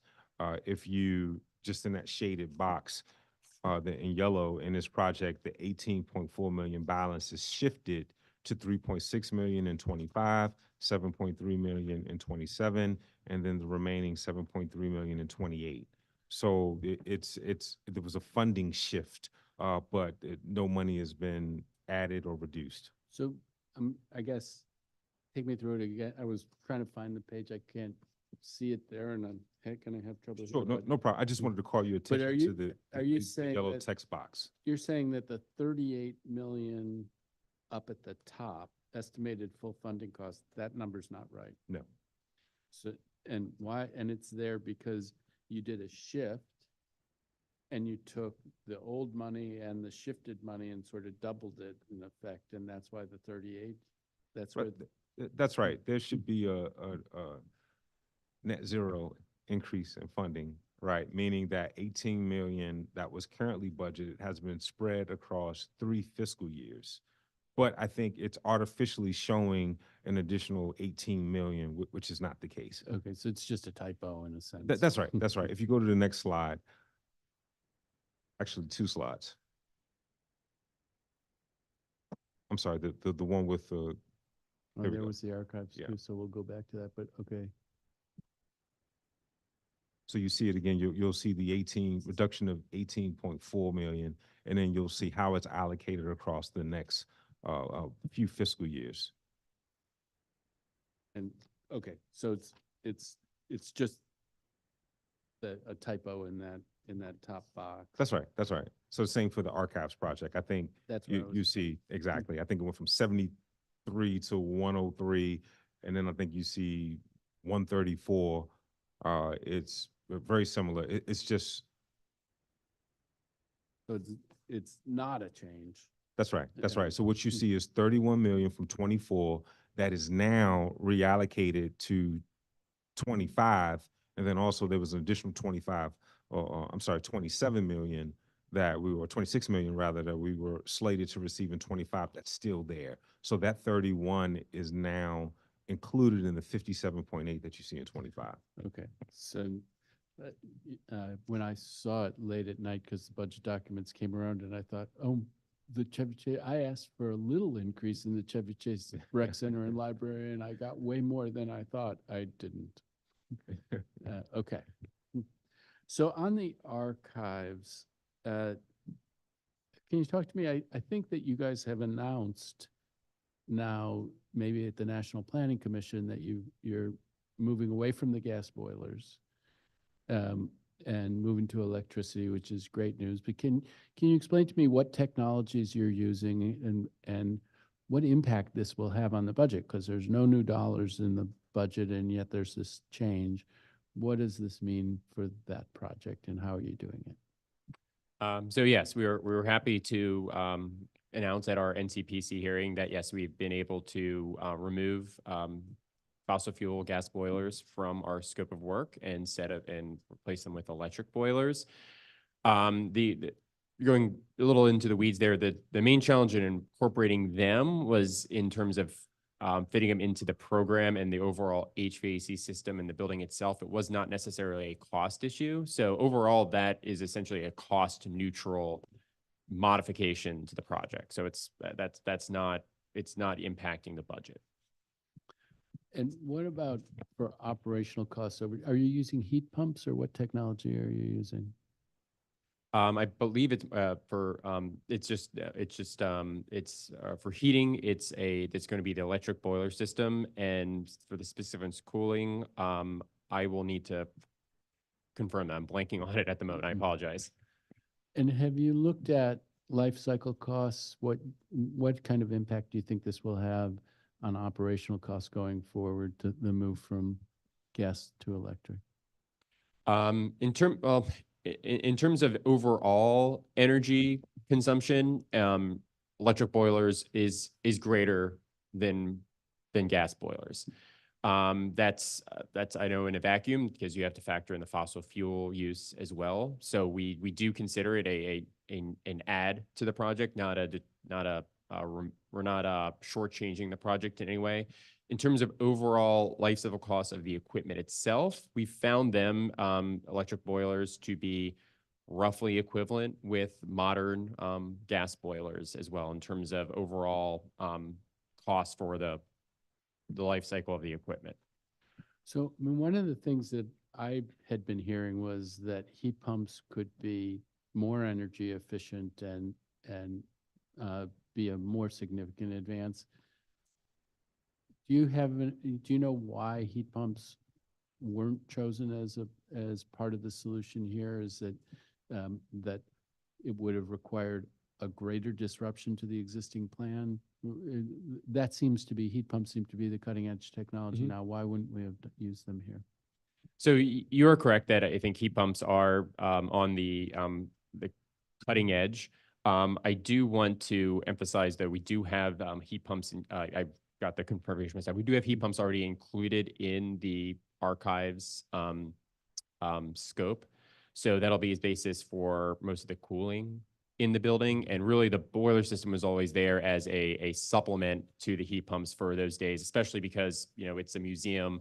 We have to be really, really precise about the temperatures there and the humidity controls. So it's really just an extra level of not exactly redundancy, but actually just covering all our bases there. Okay, super helpful.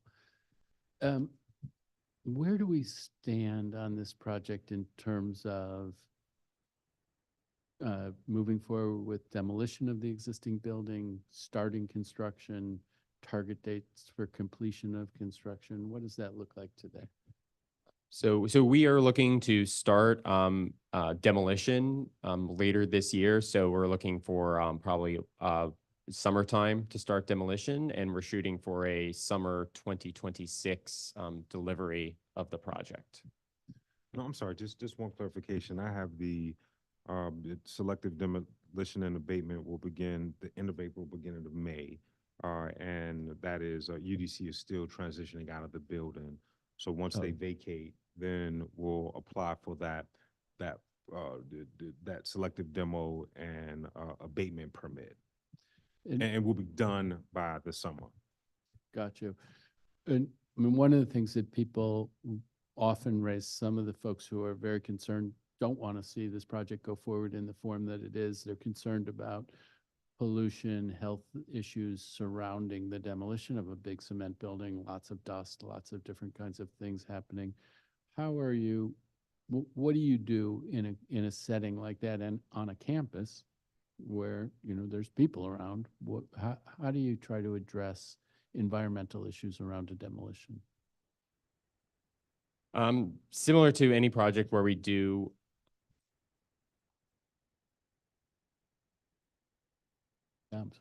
similar to any project where we do major demolition like this, we're going to develop a very serious construction management plan and dust control plan to prevent basically the neighbors from, you know, dealing with as much as possible the inconvenience of this project happening next door to them. So this is something we're going to be, and we already have been working hand in hand with our colleagues at UDC for, but also to any of the work that we do also has to get approved and reviewed and approved by DOE.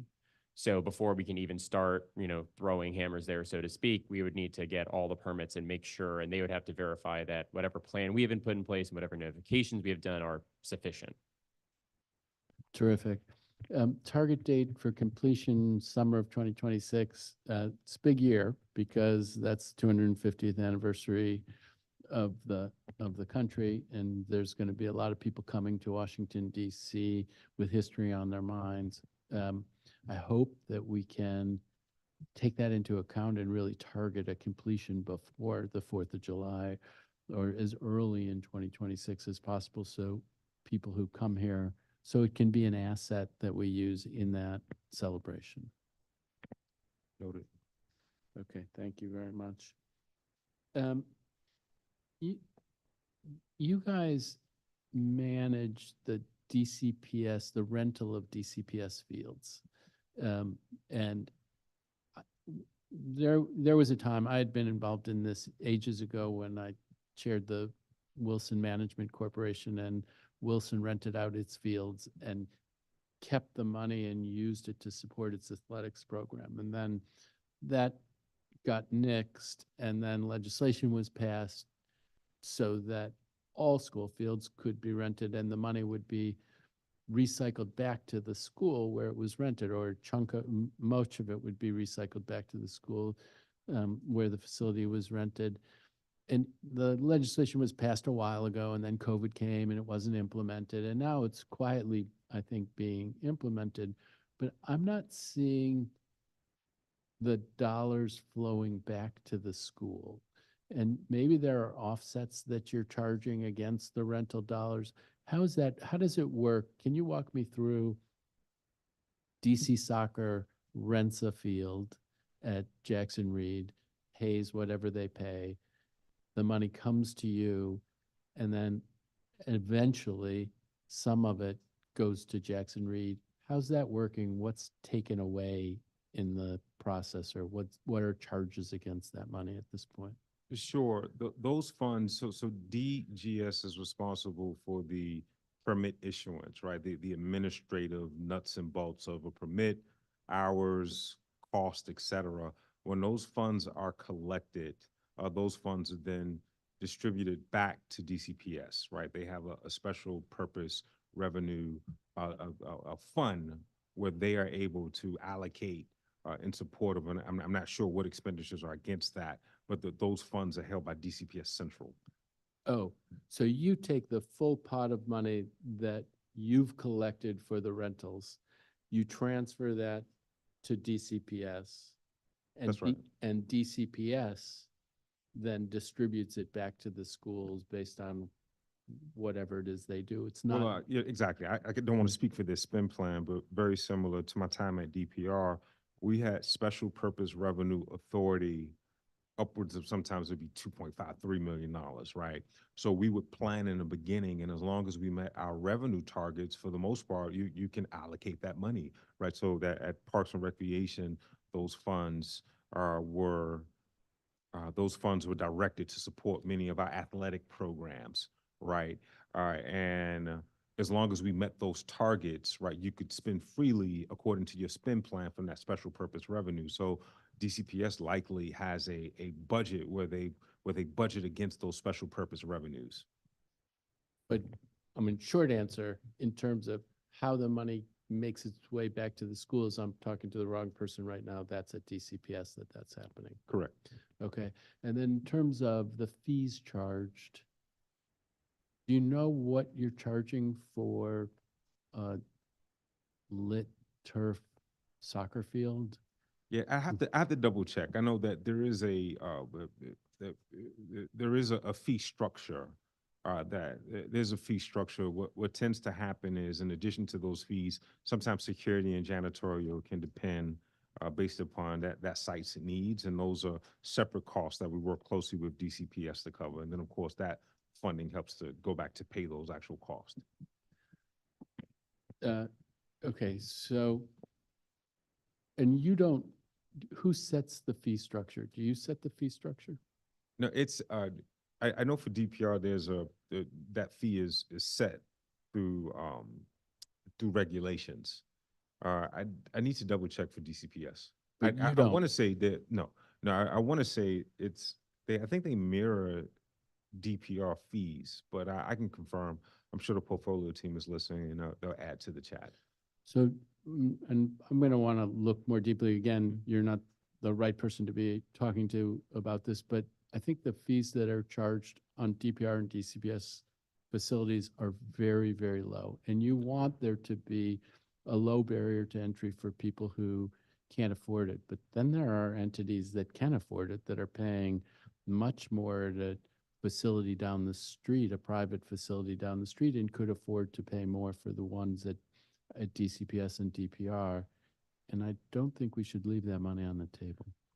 Yeah, I agree in principle. I do know that fees charged to youth serving organizations pay less than adults, right? DC-based organizations pay less than non-DC-based organizations. So there is a pricing structure that accounts for some of that, but by and large, it may be time to revisit those fees.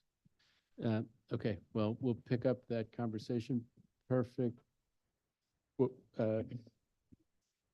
one last question while the chairwoman gets herself set up. You, in the BEP setting, you talked about the energy performance contracts and the time it took to set those things up. Now, am I understanding it correctly that those contracts, what they are is contracts where you fund renovations, energy efficiency investments through the energy savings that'll be achieved over time?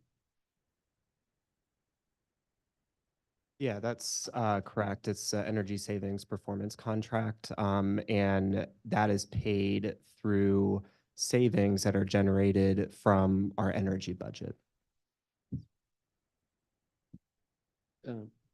So, and who buys those? How does that, is it that you go out and market those contracts to investors, or how does that work?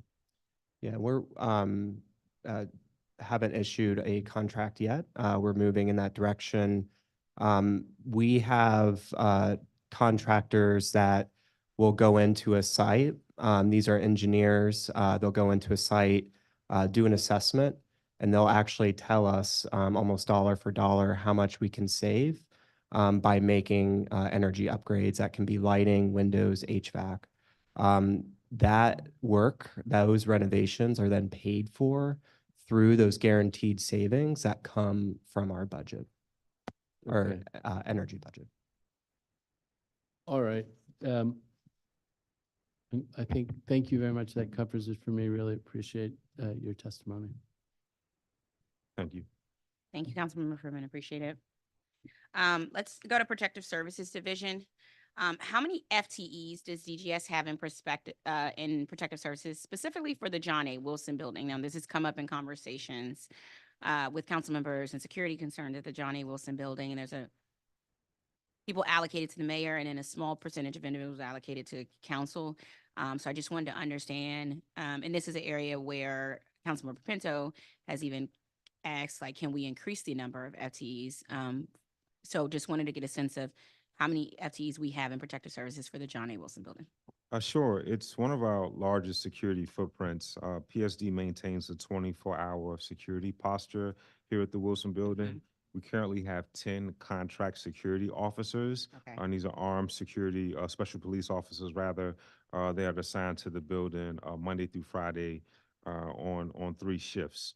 And then also we have 13 PSD officers that are assigned to the Wilson Building across 3 shifts and weekends. Okay. So quite the extensive footprint. Okay. And then as far as the 13 PSD officers and contract security officers, are you aware of how many are dedicated to the mayor and how many are dedicated to the council? I'd have to double check. I know that there's one dedicated to the mayor suite, but the others are more broadly utilized. I think, as you've seen with some of the First Amendment protests during the hearings, you have those officers that are there to help to maintain order. Okay. I'm gonna just seek some sort of clarification there, just because my colleagues are asking to increase the amount of PSD officers in this building for an increased amount of safety. And so I don't know where we are as far as, and as far as the FTEs we have there, are all of our positions filled? Yes. Okay. So we had some through MOU we have with the DC National Guard that footprint has been reduced, but we and then more PSD officers to hire. There are a number that are in a pipeline.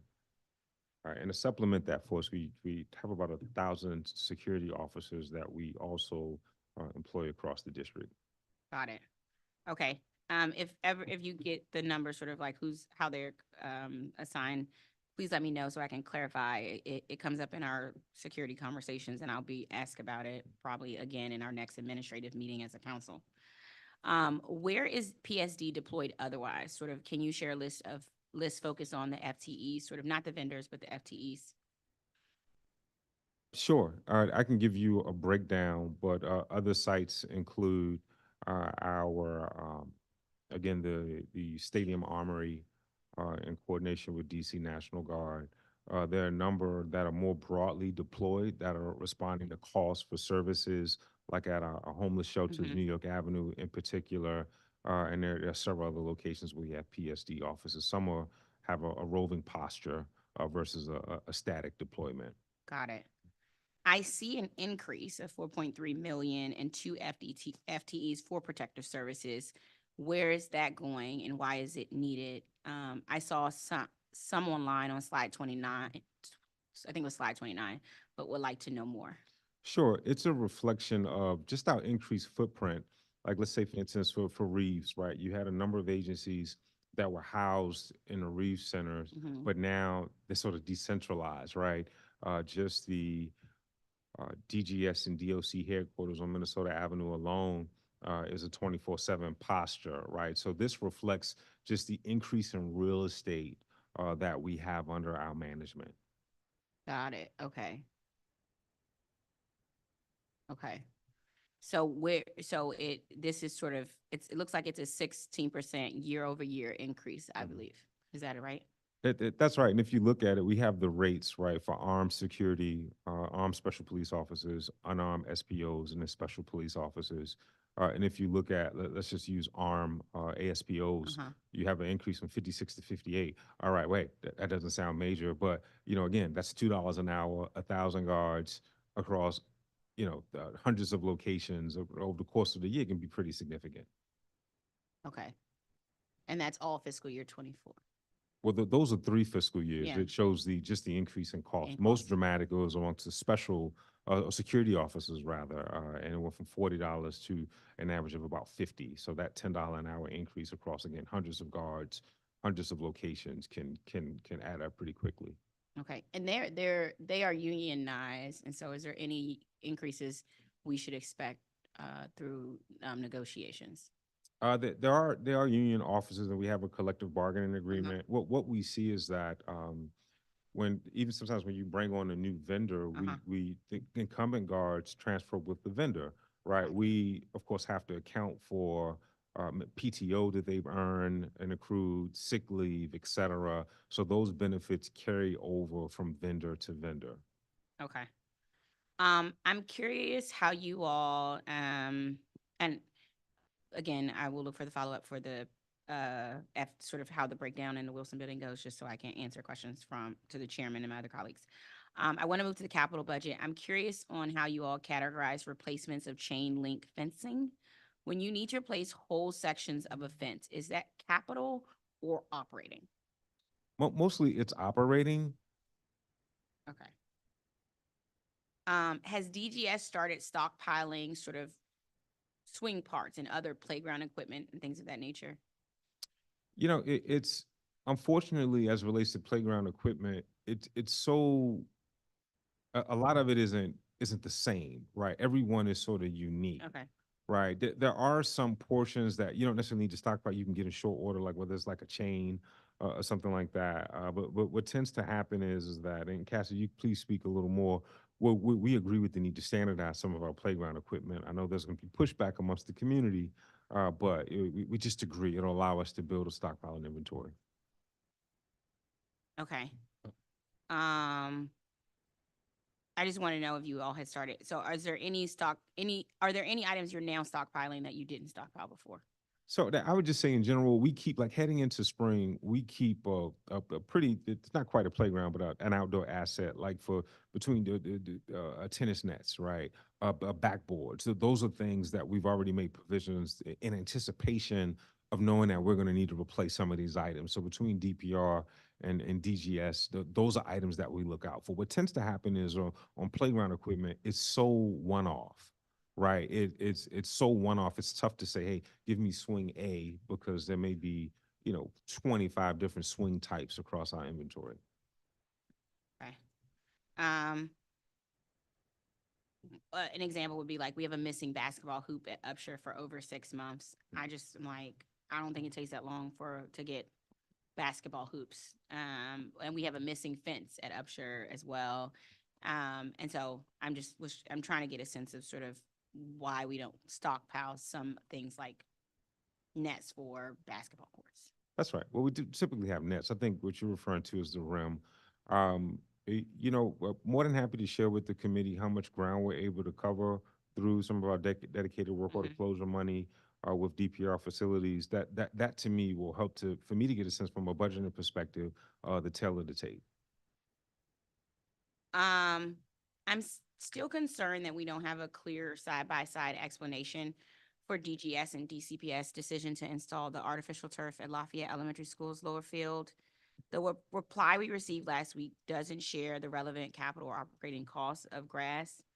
I think DC Code 10-171.3H requires that DGS obtain input on the materials to be used and explain the factors impacting the decisions prior to the replacement of any public field surface. So by law, it's something you have to do.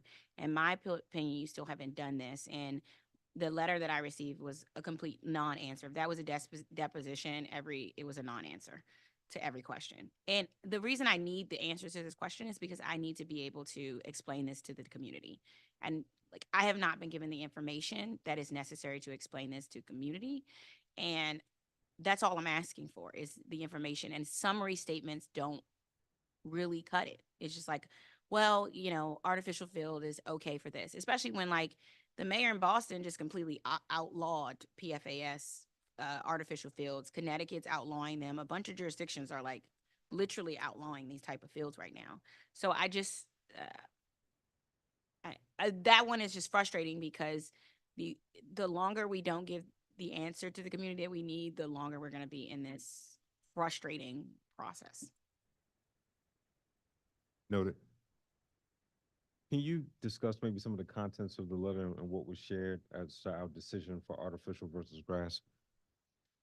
So, yes, Director. So the main thrust of the decision was the fact that this, as a school field, it has to be open and operational essentially on a year-round basis. It's typical practice for the maintenance of natural grass fields that the fields be closed and taken offline in the cooler months, which in our climate typically runs from around about late November through early mid-March. Since this is a school and, outdoor, spaces at a premium, that's not really, and then I think I feel comfortable speaking for DCPS here as well, that just saying we're going to close the field during these months, I don't think that's a viable option for the elementary school. You all are saying it would be helpful if I had a side-by-side so that we could use that as a comparison of like natural grass fields versus turf fields, the cost of maintenance, the cost. The questions I asked in my letter is important to be able to explain to the community. And then the PFAS question, it was like, there have been no conclusive scientific research shows this. And I'm like, that's a summary statement. It doesn't include information that the community can answer. And then there are some natural grass fields that don't get closed all year in the city.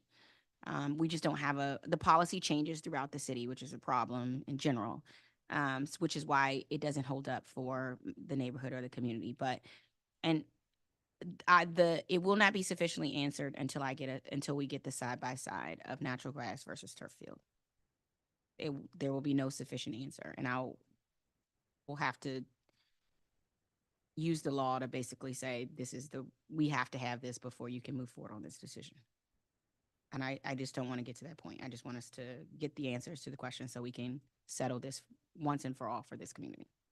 Okay. Have you formally, just by chance, replied to our response? Well, I know it's just a couple of days ago, but if you formally reply with follow-up questions, we're happy to work with Okay. DCPS and get you those answers. Great.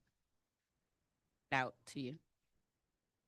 I want to ask about some DGS capital projects that are shown in the budget and understand what they are. It's important for me to know these in case if you don't want them moved. Critical system replacement. It proposes $8 million in fiscal year 25. it says, see several related projects. My question is, can you break this down into which specific projects you plan to address with this budget? Yes, council member, we can provide you more detail. Essentially, there's two major items that this project's funding. And this is a really important project for DGS because it allows us to do the kinds of things the director was mentioning earlier by utilizing our capital funds in place of operating funds. One of the major projects that we're completing is a boiler replacement project.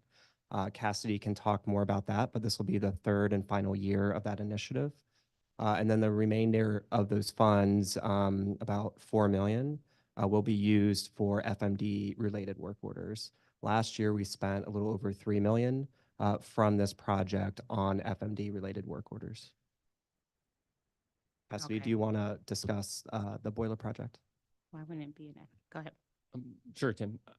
So as Tim mentioned, starting in FY23 this year and then in FY25, we've been able to utilize this funding that, again, we thank everyone for providing the funding to do a number of boiler replacement projects at public schools.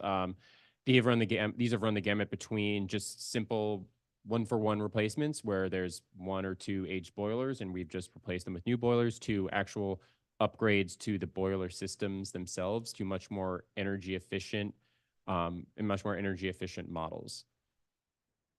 Got you. Okay. DC General Campus renovation proposes 2.4 million in fiscal year 25. Can you share what this pays for? Yeah, the DC General project has been an ongoing project. It serves the DOC, and it's the replacement of the boiler plant. Currently, we have two temporary boilers that are at that location. The boiler plant right now is down for repairs, which is why we have to have these temporary boilers. The project will completely renovate this plant to allow for a permanent boiler plant. Okay, and this is DOC? This is DOC, and I think it serves a couple other facilities. Cassidy, I'm not sure if you have more information. Yes, so I don't have the exact agency breakdown, but I believe it serves buildings 8, 12, 13, 14, and 15, which houses a number of different agencies, facilities, not just DOC. Yeah, it's CPEP under DBH, also the Harriet Tubman Shelter, and also there's a CSOSA administrative building, DOC, and a number of other buildings. But those are some of the major tenants that depend on hot water and steam from the system. Okay. Energy retrofitting, it says you propose 6.9 million in fiscal year 25. The slides mentioned Meyer and Davis. Is there more, and what's included in this?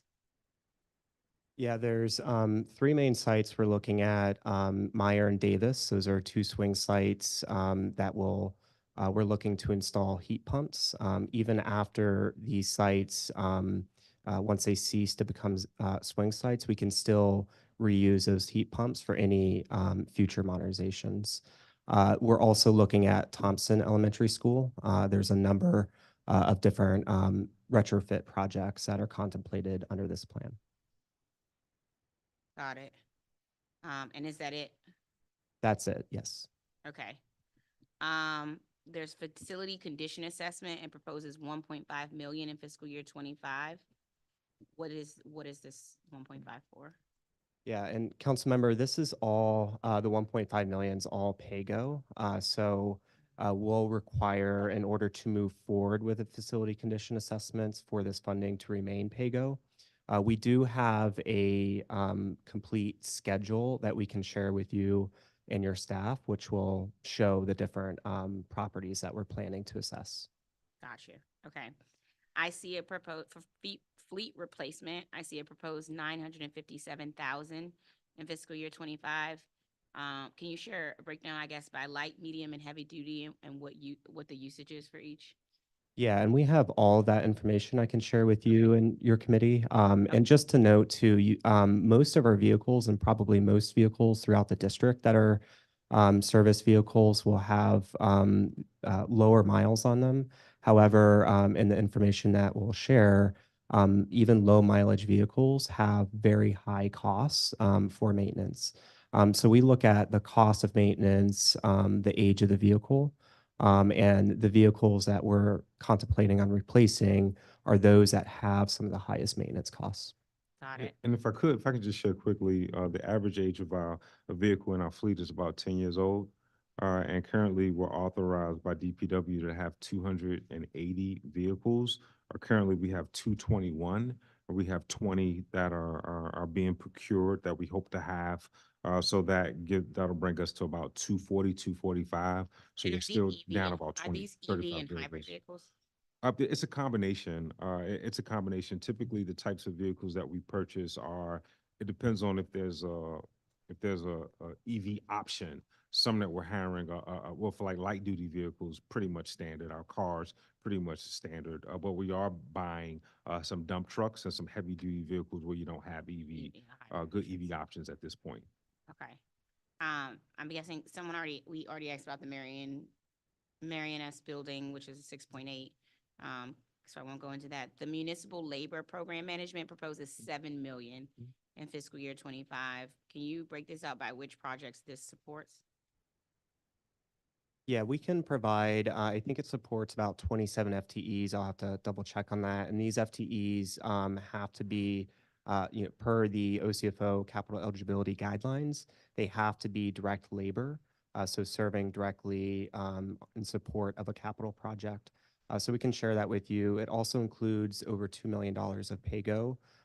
Every year we provide PAYGO in this project, which directly supports the capital construction project. That's everything from their project management software, which is project team, to support that they need in order to issue all of their contracts. So contract and procurement support, finance and legal. Last year, this was cut by the committee, and this year we had to find additional funds to make this up. Got it. Which is why I'm asking. Oak Hill campus proposed 1.25 million in fiscal year 25.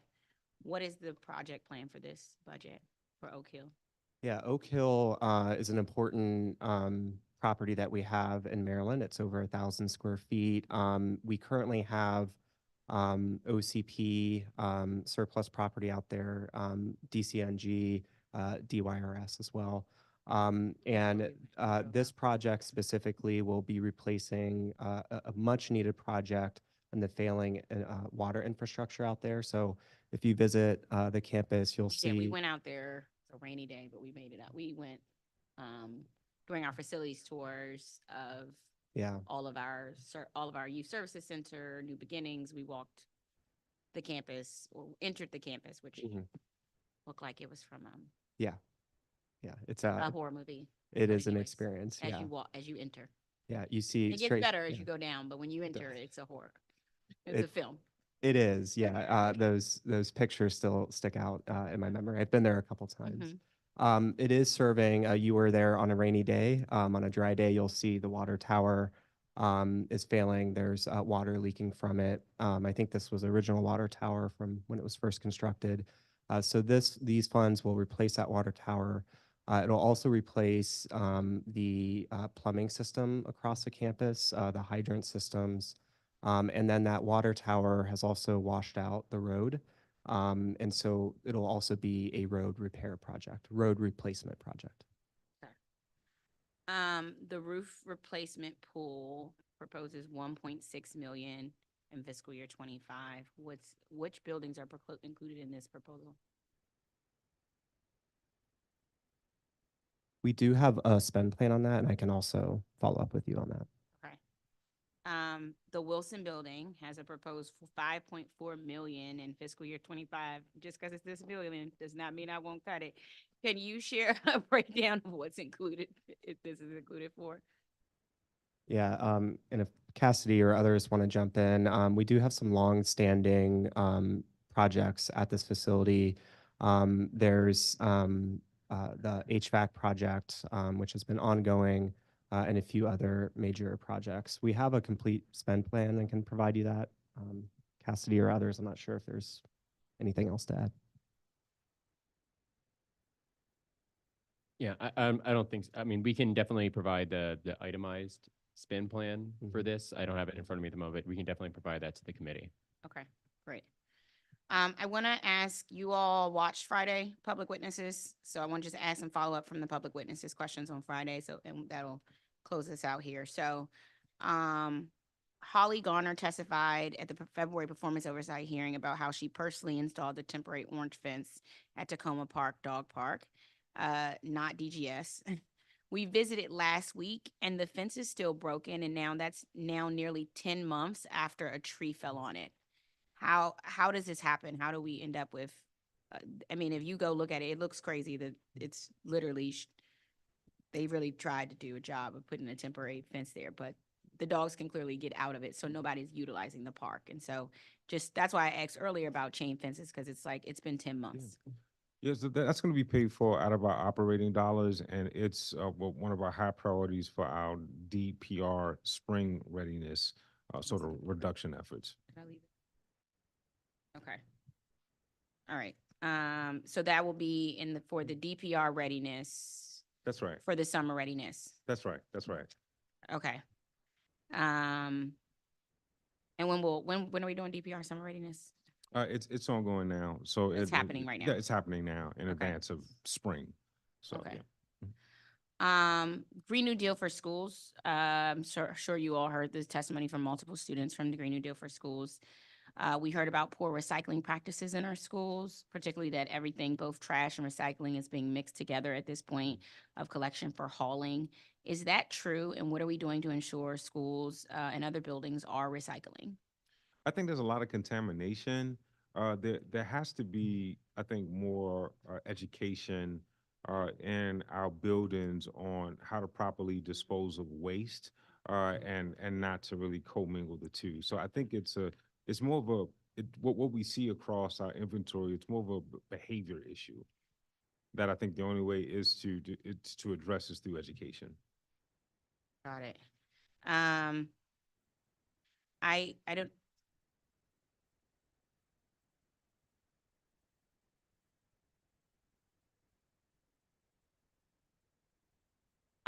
I want to ask about for the schools, one thing that the students brought up is whether the haulers actually have the capabilities. So basically, do our waste haulers have like separate sections for recycling and for trash? Yes.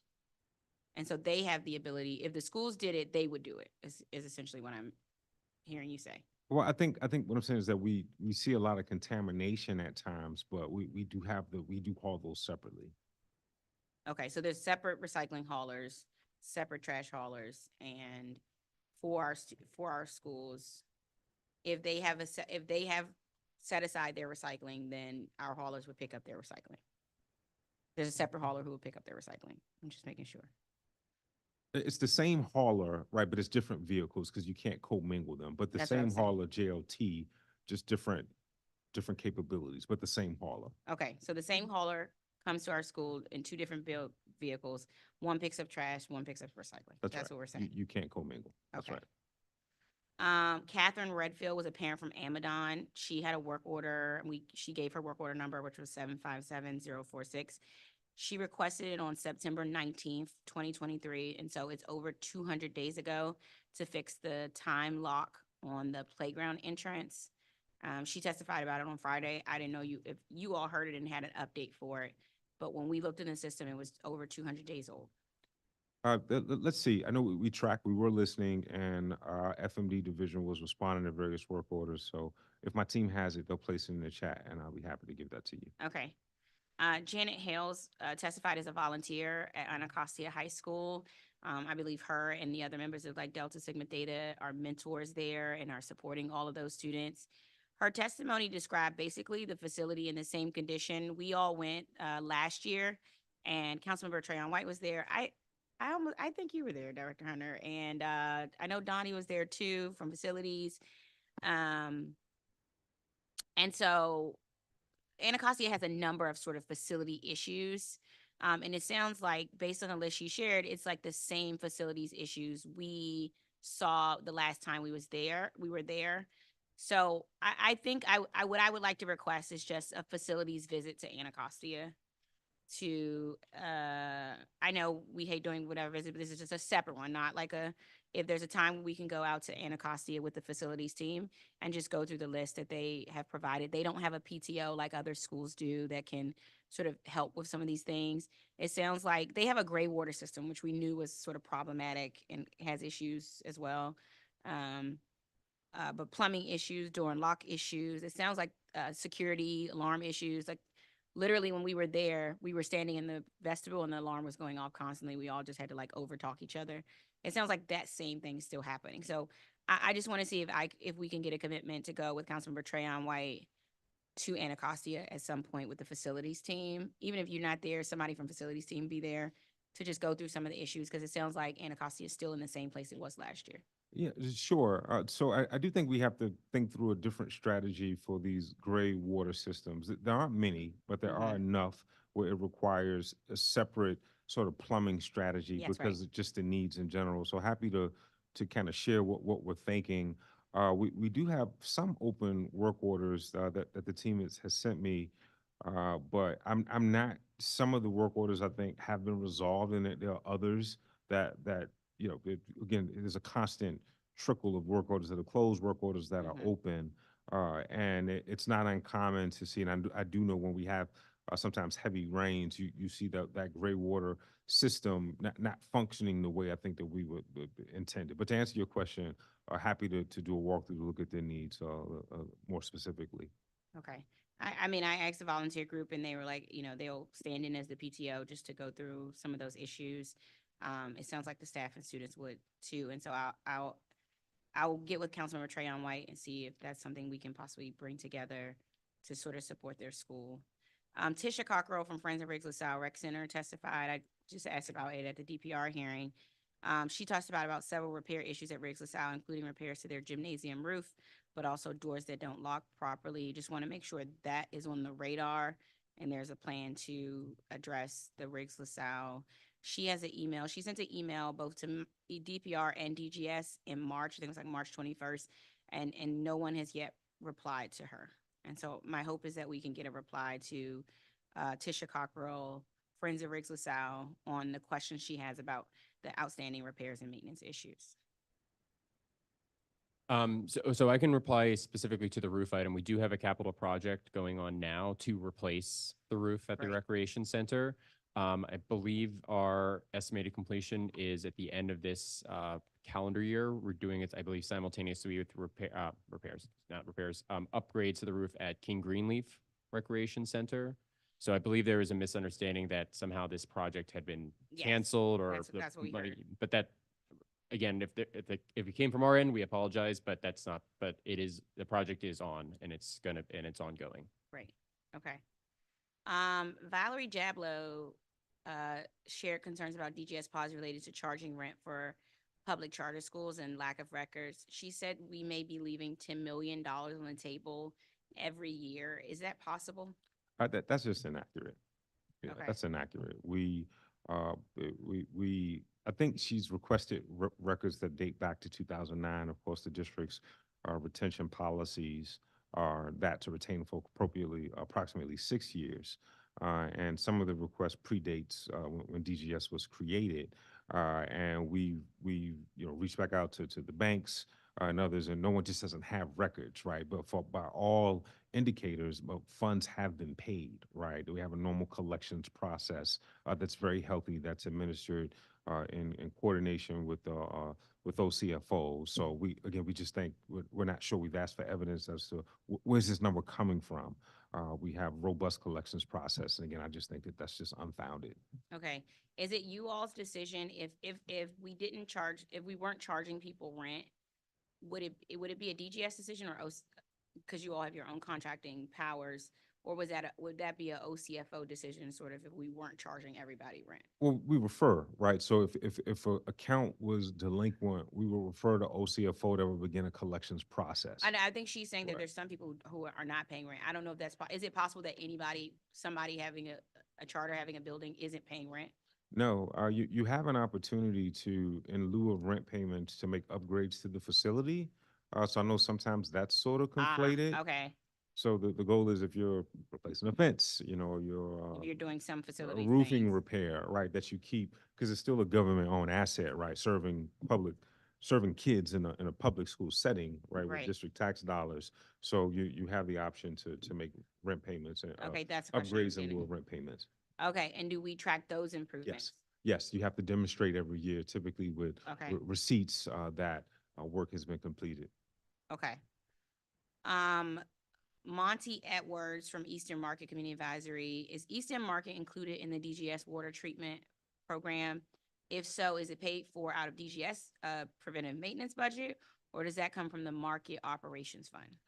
The market does collect rent and revenue, which we then funds a special purpose revenue account that pays for some of the operations. And I met with Mr. Evans, I think the day prior. I just happened to present before the Capitol Hill Restoration, and I know what he's asking for is a more intense sort of water treatment schedule that would be preventative maintenance. And I shared with him that we were open to it and would look to see how we can have more frequent water treatments. Okay. I guess why not include Eastern Market sort of in preventive maintenance? So we do have a HVAC preventative. We do provide HVAC preventative maintenance at Eastern Market. I think it's adding that water treatment element to the scope. Okay. And what is the status of the Bollard installation around Eastern Market? Thank you. So this project did face a delay. The original specified bollard system we had to pivot from because it was no longer being, fortunately, it was no longer being manufactured. So we are back on track on that project, and we are shooting for a completion of that security upgrade in early fall this year. Okay. Trupti Patel, ANC 2803, asks how much of the 13 million for, and I quote, operating costs for 2 new non-congregate homeless shelter facilities in the West End and downtown is for the Aston in West End? Let me double check. So the Aston, there are two scopes of work. One that DHS is executing, and then approximately 800,000 in DGS repairs that DGS is executing. So I'm happy to give you a breakdown for each. Okay.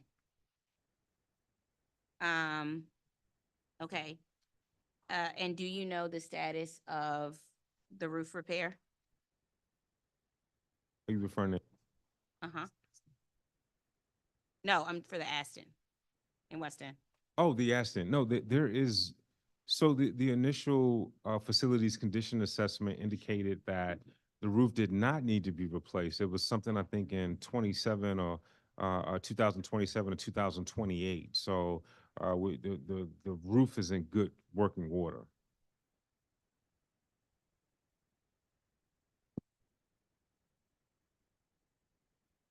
Okay. Okay. I'm going to turn to my colleague, Charles Allen, for a round of questions. And sorry, just wanted to clarify, the preventative maintenance at Eastern Market does include water treatment. Just wanted to clarify that for the record. I have to, so it does include water treatment. I need to figure out what the resident is referring to. I think he's asking for a different type of water treatment. Yeah. But right now, our preventative maintenance contract does include that. So I wanted to clarify that. Thanks to the team for providing that. Got it. I'm going to go do a quick round of DPR for 10 minutes, and my colleague, Councilmember Allen, is going to hold it down. Well, thank you, council member. All right, director and team, good to see you all. Thank you very much. I had a couple of quick questions, and I just came in on the tail end of Eastern Market, so I might start there. And I apologize, I missed some of what you just said, so I might ask you to help repeat a little bit of that. But one of the things we have continued to have for Eastern Market as a district-owned asset is just the maintenance costs and facility there. Can you just outline what in this budget is going to make sure that we've got the systems replacements? I think I heard you talking about some of that. So again, you may have just reiterated this, but I'm going to ask you to do it again since I wasn't sitting here at the moment. As I forget exactly when you came in, so we were talking about the security upgrades there, the bollard system. So we did have a delay on that project because originally the system that was specified through our security assessments was no longer being manufactured. So we had to pivot to a new system. That project's back on track. We're scheduled to be finished early fall this year. And that is in- with the construction by early fall? That's correct. Okay. And in terms of the ongoing HVAC work, we have identified the needs for, the upgrades to the BMS system and pipe replacement project there because of ongoing leaks. Right now, we're in a sort of we're trying to find the funding to finish that, so we know it's an issue. And once we are able to identify funding for that, we can proceed with that. Okay. On the security system, real fast on that, where specifically are we actually installing the bollards? 7th Street, intersections of North Carolina, Pennsylvania Avenue, So the C Street. sorry, go ahead. No, you go ahead there. So the primary area, if I, and my team can jump in the chat if I'm misstating here, is in the loading dock area of the building. And these would be very heavy duty bollards that both move up and retract. We did look at, just a sort of a removable bollard system, but in order to have the strength, we needed to move to a more robust system. And so that's where the majority of the focus is going to be. Our team handling the Eastern Market project will chime in if I'm leaving something off here. Well, I appreciate while they perhaps are chiming in. Are you saying that the bollard system is only going in on essentially the loading dock or the alley area that is between the Rumsey Pool and Eastern Market? It is definitely going there. I don't want to state that it's only going there. Okay. So we'll confirm that for you. Is it going on the 7th Street side, the portion of the public roadway that is closed for pedestrian traffic and for the market on the weekends? That is where it's always been envisioned as Right. necessary to help. There are upwards of 7 locations, and my team confirmed that, yes, 7th Street is one. Okay. C Street is another. And they'll provide the other, we know the loading docks, and they'll provide the other 4. So there are upwards of 7 locations that are envisioned. Yeah, thank you. I think, and that makes sense if we're talking about those locations. Mhm. Where in this budget does it provide for the ongoing maintenance required to manage the hydraulic lifts and the bollards? Typically that's taken from, as you know, the revenues that are generated from rent goes towards maintaining Eastern Market. Those revenues are down, and those revenues are being impacted just by inflation. So it's a real concern. It's a real concern for the agency. Every year we've had to step in and sort of subsidize more. I think the original vision is that the revenue would be self-sustaining. I think it's time we jointly look at revenue rates there that won't have an adverse impact on businesses, but more revenue to invest in that facility. I know that's a broader conversation that we don't want to do in a cycle, but I'd be remiss if I didn't mention we have to look at that. Have to look at bringing those rents a little closer to market rate reality. It's a district-owned asset, and it has never been envisioned that the revenue generated from rents would completely subsidize the public asset because it is a public good to have this type of marketplace. And I think traditionally we've looked at that in a shared vision there. So I don't think if we're putting in a security system like bollards, we've been talking about this for years to have this type of security setup. I don't think that it's wrong for us to think about what would the maintenance cost be. And I guess I'm concerned if we're going to build it, but we actually don't have any maintenance costs planned in the budget. That feels a little bit like what we do at a lot of our sites where we put the capital dollars in, we build great things. And I think that whether it's a park or a playground or a school or a rec center, I think we do a pretty good job of actually building some really exceptional spaces. What I find is we don't always do a great job of actually managing and maintaining those spaces. And I'm just concerned around this. I guess one other related option, then I'm gonna switch to a couple other topics. Was there any conversation or have we looked at, you mentioned portable bollards. There's other tools that have been used. I know most recently Adams Morgan has been using a type of, not a bollard per se, but essentially a device that is able to be used in the roadway that provides the same level of security, but is a very mobile system. And I think the district now owns several of these that they're using at Adams Morgan Day, and DPW is storing them. Has that been part of the consideration of how to use that type of dual, that kind of use that can be temporary and then can easily be stored or moved somewhere else? Because obviously the construction costs of a hydraulic bollard system is not insignificant. Yeah, so I know on this particular Eastern Market project, we consulted heavily with our PSD division, our Protective Services division, and we were advised that this system was able to meet the needs of Eastern Market for this particular case. Obviously, that's not every project is the same, so we can definitely look into this as a potential use for other other security upgrade projects. Okay, all right. I want to spend a couple of minutes to talk about something that impacts both the Committee on Transportation and the Environment and this committee, and that is the sweeping of the Sustainable Energy Trust Fund dollars to DGS. The BSA that was submitted to us redirects our SETF funds from DOEE to DGS. Then it cycles those dollars through the REDF and then back into the general fund. And so it's having DGS direct its electricity payments to the alternative compliance payment instead of buying RECs. Then when the money comes back through the REDF as an ACP payment, it's automatically swept back in the general fund. So what we're going to lose is $17 million in this upcoming year for the Sustainable Energy Trust Fund and $26 million every year thereafter, which was supposed to be going towards low-income households in DC. I'm very concerned. It feels like a fairly bizarre circular scheme. And it's, end of the day, it depletes the SETF. And it's a complete contradiction to what the council had passed in last year's budget to have these funds go towards helping improve low-income households in the district. So help me understand a little bit. How much electricity did DGS purchase on behalf of the district government in FY23? I'm sorry, Director, Sorry, think I you might want have that. to, Yeah. we do have a slide to show our energy costs. It was approximately 80 million in electricity needs in FY23. Okay.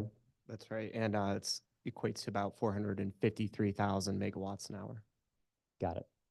And how much of that, if I'm looking at FY23, is that right? You're looking at Well, I guess I'm 4 looking at years. multiple fiscal years, Yeah, but the last 20 year is through FY23? 23. Mhm. Okay.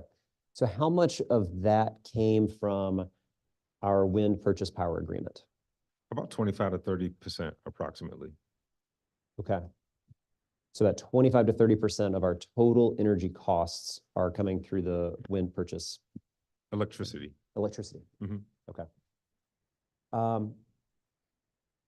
Does the district pay for its compliance with the renewable portfolio standard directly, or do its energy supplies pay for those costs? We pay for RPS currently through our billing rate, which goes to our provider, Washington Gas Light. Going forward, we're paying the alternative compliance pathway fee, and that goes to the REDF. Okay. And then how many suppliers do we, or does DGS contract with? We have one contract with Pepco. Okay. Got it. All right, so for the electricity that we purchased then, if I'm only looking at FY23, the last year in that graph there, what was the associated cost of complying with RPS, the Renewable Portfolio Standard? About 18 million. Approximately 18 million. Of our total energy costs? Electricity costs. Oh, going forward, it'll be 18 million for ACP. In 23, it was about 10 to 12 million for RPS. Okay. And then what was the associated cost of complying with the local solar carve-out in the same fiscal year for FY23? Ask the team to get us that information. We'll follow up. Okay.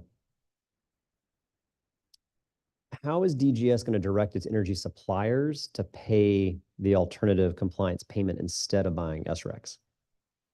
This is up to the district to decide, and that is, there's no special consideration that's needed.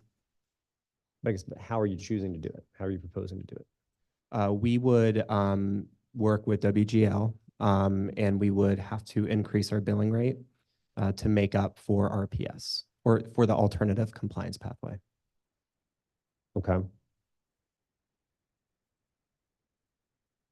If we go through the alternative compliance payment, if we go through the ACP process, how many fewer SRECs would we be purchasing as a result of choosing that path?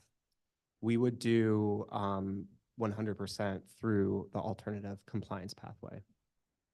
So we would be paying ACP and we would not be paying for the SRECs going forward. Right. And so I'm trying to get is to quantify how many fewer SRECs then, like based on what we have been paying to, if we go through this new model that's being proposed, how many fewer SRECs are we purchasing then? I'm not sure on that one. Is that a figure that you and your team can calculate Yeah, and get we back can to do us that. then? Mhm. Yeah. Okay. And obviously through the chair of the committee, if you can help do that. What type of, are there any contractual modifications that DGS has to make then to move to the ACP payment model? There's no contractual modifications we have to make. Okay. The legislation allows for RPS or for ACP. The legislation that is law or the legislation that's proposed in the BSA? The legislation that's currently law, which is why there's no additional considerations we're making. Okay. When we think about solar project that DGS has contracted for on DC government property, how many SRECs are generated annually from those solar projects that DGS has been able to contract for on DC government property? And who owns those SRECs? Let us follow back up with you on the number of SRECs. We don't Okay. have that right now. All right. Do we know ownership of the SRECs? The solar PPA developers, they keep the SRECs. Okay.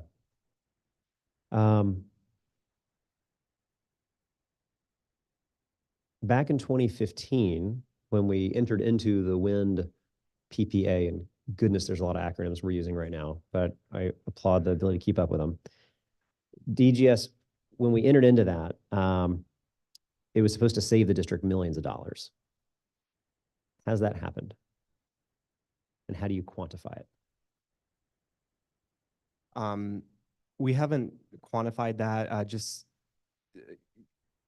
thinking ahead for just this subject for 25 and energy, what we've been able to quantify is just the sheer amount of additional funding that's required for RPS. Going forward in 2032, 100%, we have to purchase 100% of our power to be renewable. Right now, as the director mentioned, in 25, it's about 18 million to comply. Up to 2032, we could be looking at about $40 million. So the cost for us just to pay our utility bills are getting much higher. And this is how we've structured our energy budget this year. That's right. We expect to save millions over the next 20 years. But I guess what I'm trying to understand is there's many things, and I want to be careful I'm not casting aspersions here. Many times in government, we enter into a deal thinking we're going to save millions by making decision X, Y, and Z. What I'm trying to understand is, did we actually quantify whether we actually did? When we all, I remember being there. We were on the rooftop of the Reeves Center, great big celebration as we announced this big wind deal. Did we actually save the billions we said we were going to save? And have we quantified that? That's kind of what I'm trying to get at is, have we quantified that? A lot of that is when we look at utility and electricity rates, we work with what I would describe as sophisticated consultants to try to get a sense of where the market is going. And what we've seen, even as evidence in the slide, is just the market rates have continued to increase. So we think that these investments will, especially in our PPAs, it'll pay dividends over time. But did we if I go back to my wind PPA, did it pay dividends over time? How did we quantify, did we measure, did we save millions? So right now, the rates are comparable with what we're seeing, but again, our non-PPA rates are increasing while these are remaining stable, right? They sort of stabilize. So we think it is the best long-term benefit to the district. Okay.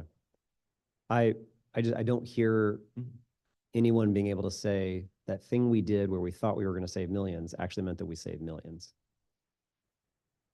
So when I hear another argument saying, well, we're going to go this route because we think we're going to save millions, I'm going to be a little skeptical. Yeah, and definitely understand, but just a context with what the director is mentioning and looking at this chart, from 2020 to 2022, our market rate prices increased by 260%.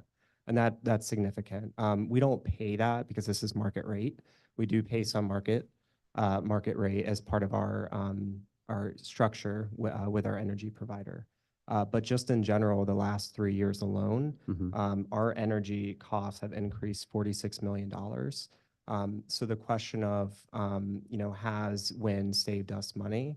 Over the long run, yes, it does. In the last 2 years, and just getting messages from my team, we do see savings. But when we're thinking about the overall energy market that we operate in, it's been very, very expensive. Okay. Do we have this same graph for FY19, FY18, FY17? We'll work with I believe we do actually, yeah. Well, we can follow up on it. Okay. What I'm trying to look at here is to help understand if our market rates, how were they impacted? Obviously,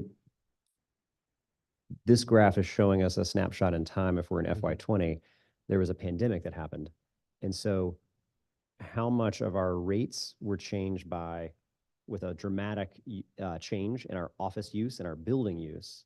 Did we see our rates change? And so I'm trying to understand my FY23 yellow line, whatever my median is there, is that in line with where we were pre-pandemic? Is that in line? Is it above? Is it lower? We're stabilizing. And your question of, I think what you'd expect, and most people would expect, is for energy costs to reduce significantly during the pandemic.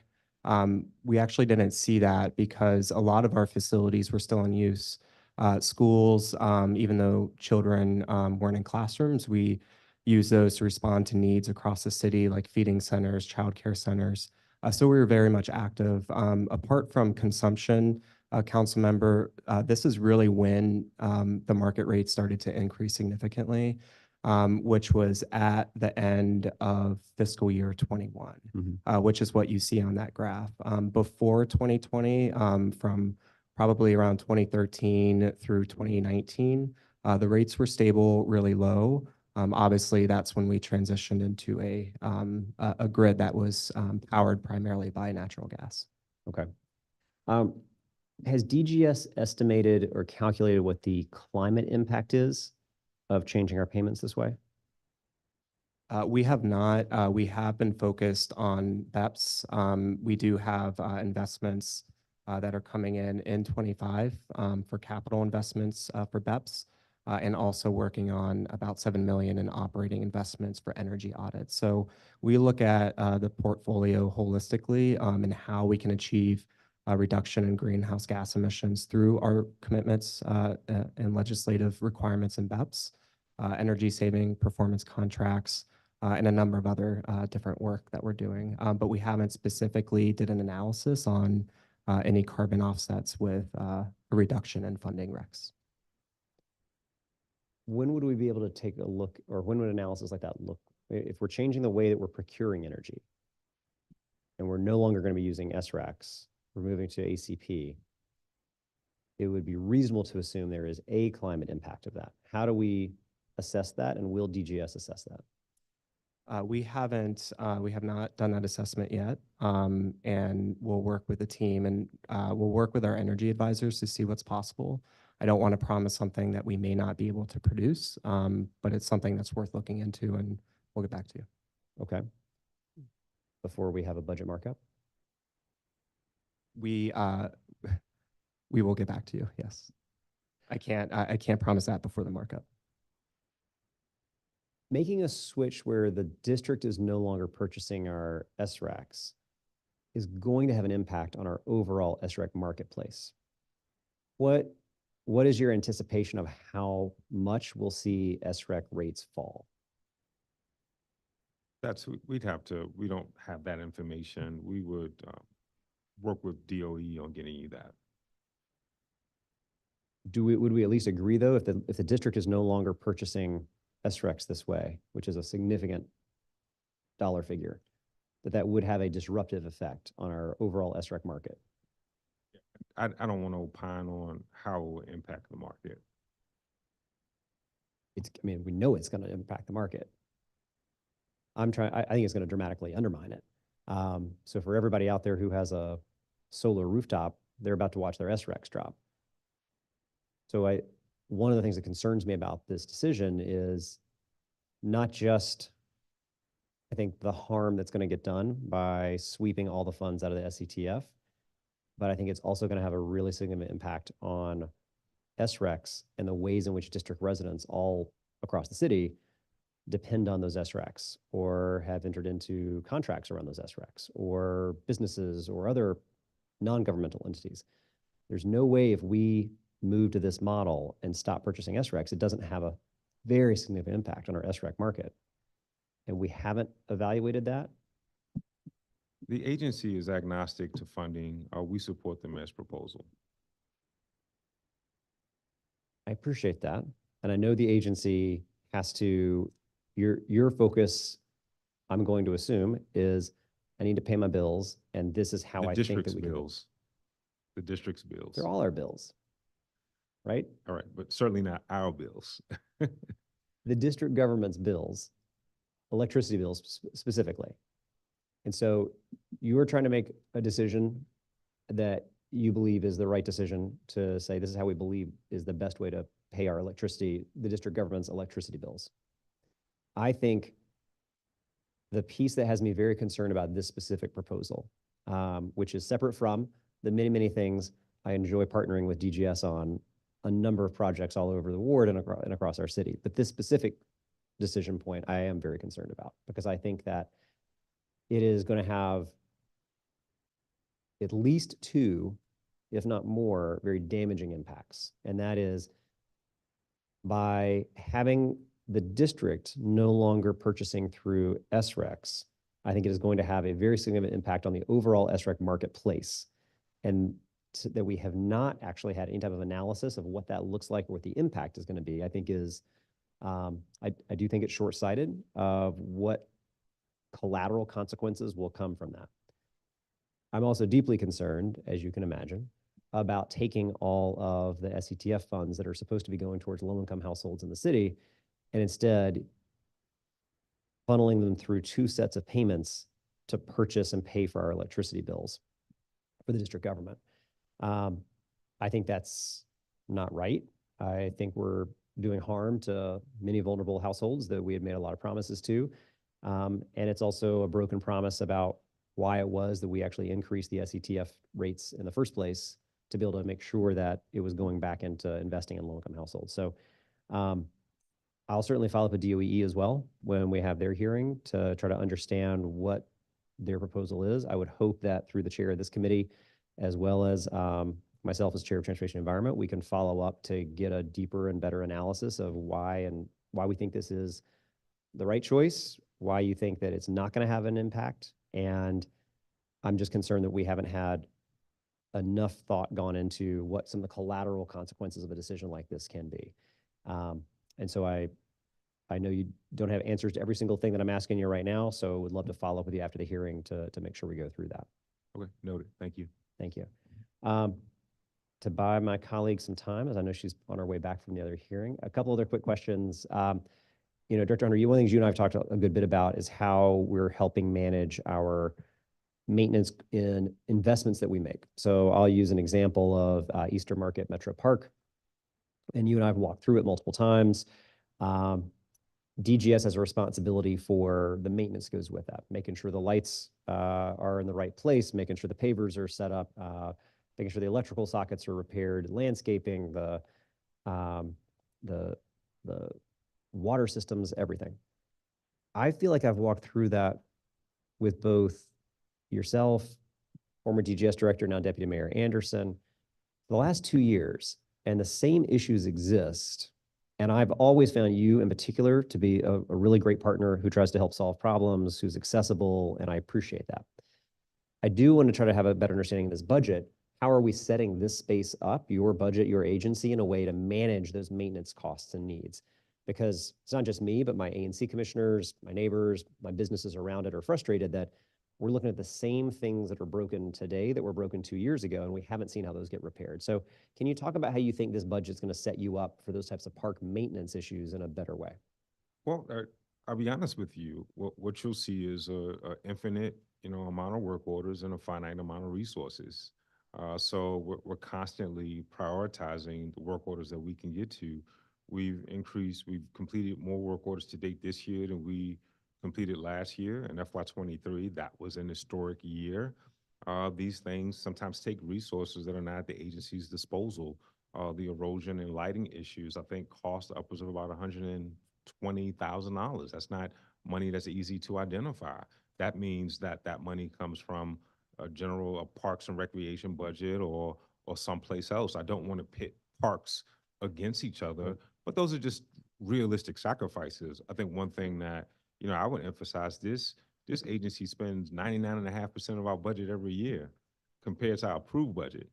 All right, our actual budget. And if you look at our approved budget, we're probably spending close to 120, 130%. So again, this is just the economic reality when you have a finite amount of resources and an infinite amount of work orders. I can give one specific update. We have identified money from DPR's work order reduction money to address both the erosion and replace some of those lighting issues. I was not very pleased with that. That is a commitment I made to you during our walks, and that's something that we will have done as we head into the more active, well, it's always active, the more active spring and summer months. I appreciate that. And I know that there's going to probably always have demands on the needs outpace the available dollars. And so where we find efficiencies in managing the work orders and how we manage the ability to get the job done and maintain these spaces. I know for my constituents, seeing us do like our Eastern Market Metro Plaza Park, it was an absolutely stunning transformation from a hulking concrete and rock space into something that now has, we could go there right now and there will be 100 children in the playground, seniors, young people walking around, enjoying a public space that I think we should be very proud of, that we invested in and had a vision to kind of remake this space. But I'll also have a lot of neighbors who look at the fact that we can't get those lights repaired, or that we've got a bunch of rat burrows all in the tree boxes, and the irrigation systems are broken, and this thing's only 3 years old. And I think that maintenance piece, I remember when we went through the debate about getting the dollars in the budget to rebuild or remake those spaces, and I had folks that said, if you're not going to maintain it, please don't do it. If you're not going to maintain it, please don't do it. I don't think that's the reason why we don't do it. We need to make and transform these spaces. They're great public investments, but I do think we got to think about how do we best equip your agency and support you and be able to have that type of maintenance need. Noted. Yeah, noted. I have one last question as the chair settles back in. I know that you and I've talked about this, and so hopefully it's a good story that I'm teeing up for you to be able to talk about, and that is we have in Ward 6, we have a lot of fields, and it is baseball season. Opening day for Capital Little League was just last Saturday. And one of the challenges that I keep hearing about are being able to maintain our lights. I know that at Eastern High School, the field there, I believe we actually had lightning that struck the light tower last summer, and the lights still aren't repaired. We've got half the lights that are out over at Payne Elementary. The power source, the plug, is out at Payne Elementary, so they're having to use a gas-powered generator now to make sure the pitching machine can run. But I do know that you've also very much helped out with identifying 3 different schools where the batting cages, where the netting is just completely fallen apart, and I think you've got those teed up and lined up to be able to replace that. Can you just share any updates you got about some of the field maintenance and some of the repairs that are coming? Sure. I believe we replaced, there were 3 schools, I think Tyler, Payne, and another escapes me. One was repaired. The other 2 are in process of being repaired. Mhm. Those items have been ordered. Eastern Lights will be fixed sooner, as that's a different allocation. And what I've shared with Councilmember Fruman, what I've asked my team to do is to assess all of our lighting and electrical needs across all 8 wards. And certainly this isn't your fault. I want to make sure that as we address these with some equity in mind. Because I'm thrilled to hear from you. I'm thrilled to hear from Councilmember Fruman, from Councilmember Lewis George. There's some ward council members we don't hear from, and I want to make sure I have a macro picture of all of our lighting and all of our electrical needs. We will prioritize, because all needs aren't created equal. We will prioritize some longstanding work orders, heavy utilized fields, and those that are in areas where the lighting contributes to a safer overall community environment. We did an audit beginning this weekend of our teams visiting all of our DCPS and DPR athletic fields. I drove around to a few sites myself. That work will be completed this week, and I'm going to see how much ground that we can cover across our wards.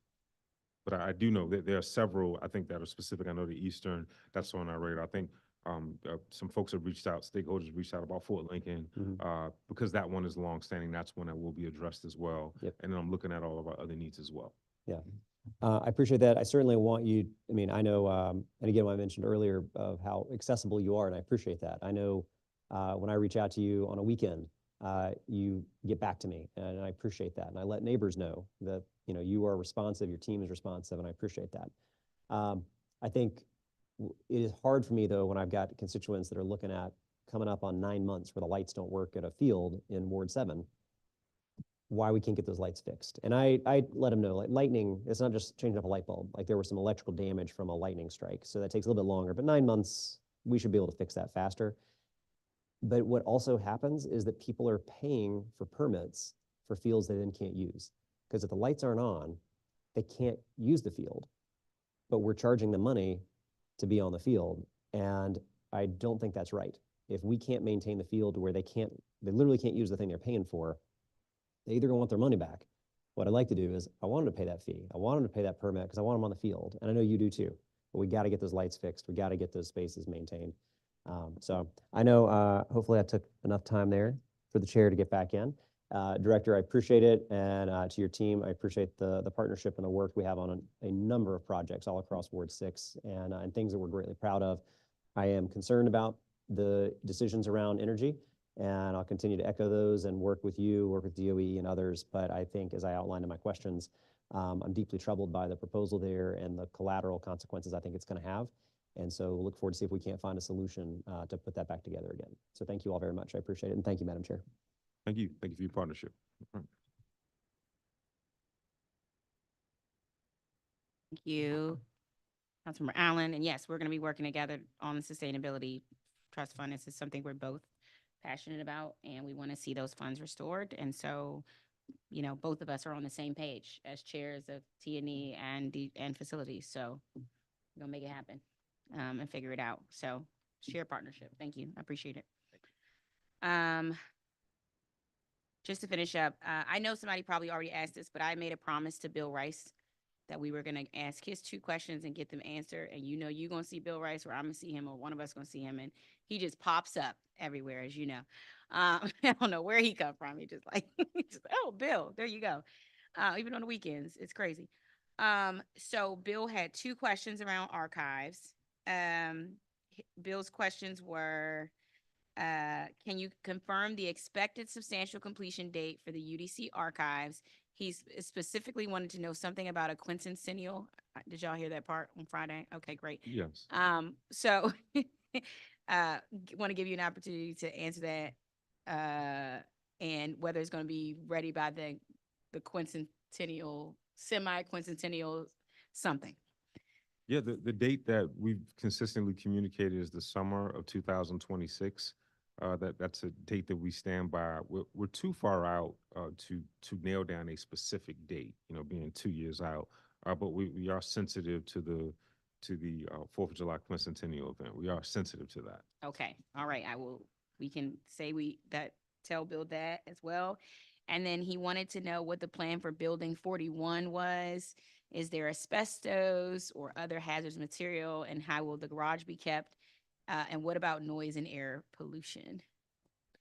So yes, there are hazardous materials in the building, and once the building is fully vacated, we're going to be we'll begin abatement and demolition. What is that? Maybe the train. Okay, go ahead. Just make sure we won't have no earthquakes. Go ahead.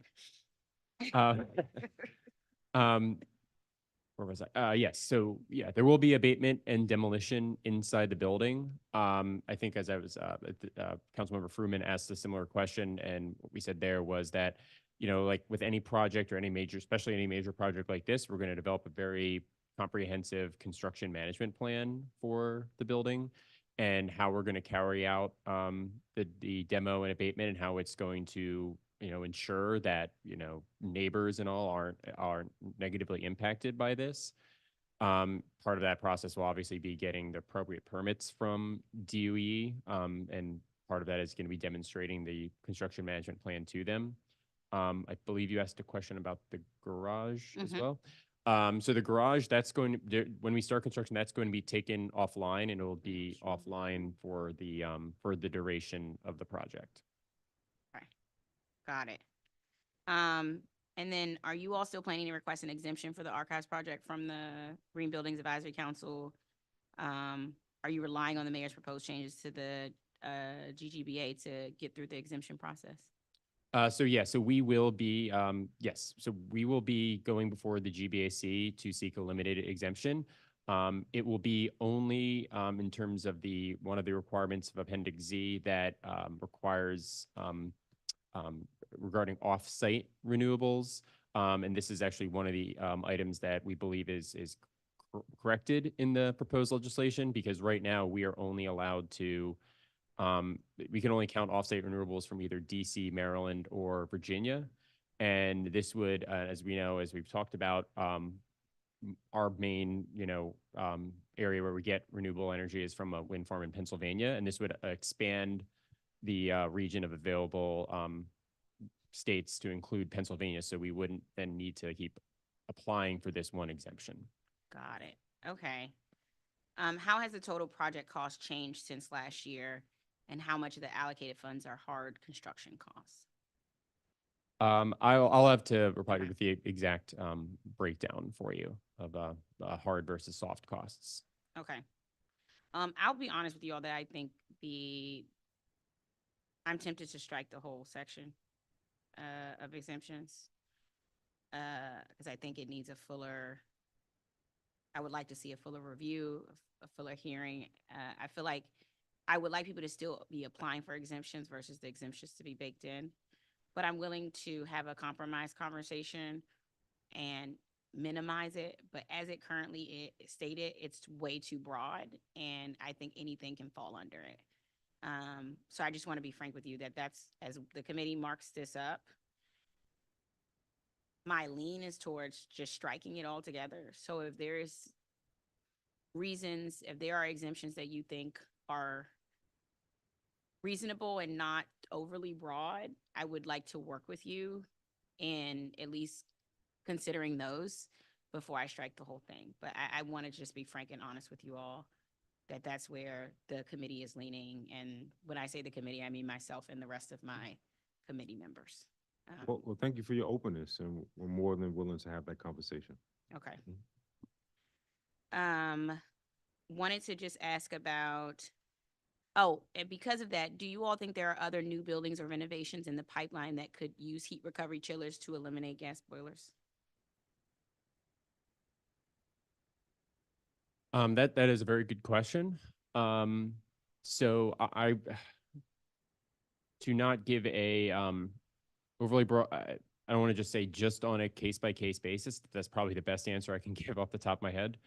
I mean, again, there is already, I know, as you know, there's legislation on the books already that requires a conversion to, or any new projects have to be all electric starting January 1st next year. So that is one thing that our agency is already taking into account.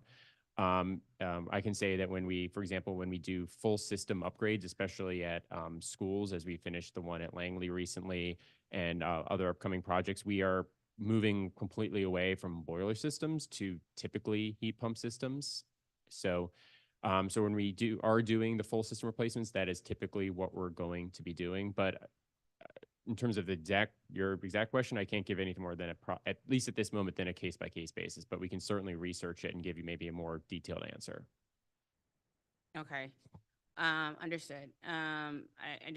Since I saw it here, I was wondering if this is something we're planning on doing in the future and if there's other ways we can utilize it throughout the system. What is the timeline through which DGS RFP for energy savings performance contracts is expected to result in installations of energy efficiency upgrades? We'll release those ESPC RFP this spring, Okay. and we think it'll take about 2 years. Okay. Okay. What fraction of facilities do you all expect will achieve sizable energy efficiency upgrades as a result of this RFP? I guess it depends on our responses, but we think this would be a good candidate for approximately 20 to 30 sites. Just as that'll be the initial sort of batch. Yeah. We have 20 to 30 sites in mind, and then of course from there we look to expand that dramatically. Okay.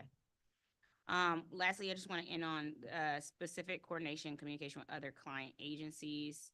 Can you all share a list of which specific agencies are included in each FMD program? Like obviously public education is for DCPS, but some of the other ones like government operations, I think just aren't as clear, and we would just like to know what those are. I'm wondering, have you considered breaking these programs down into agency-specific lines to sort of better track where you're spending time and money? Well, like as an example, of course, when we think of like public safety and justice, right, you think of the MPD and you think of FEMS, but it also includes the Office of Neighborhood Safety and Engagement. Oh, wow. Okay. Yeah. Right, and their needs on the 42nd and Benton Road and now the 9th Street location. Got it. And those other agencies as well. What I would say, again, we tend to budget by cluster.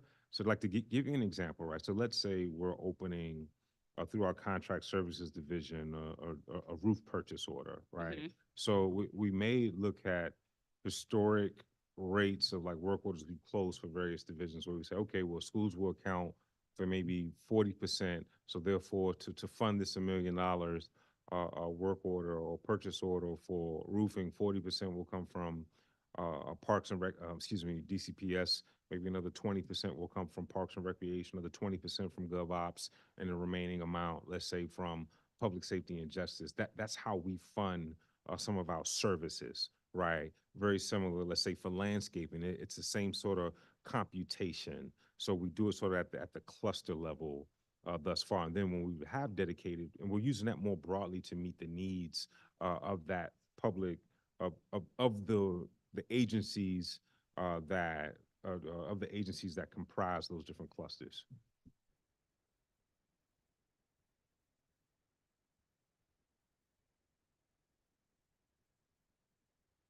Yeah.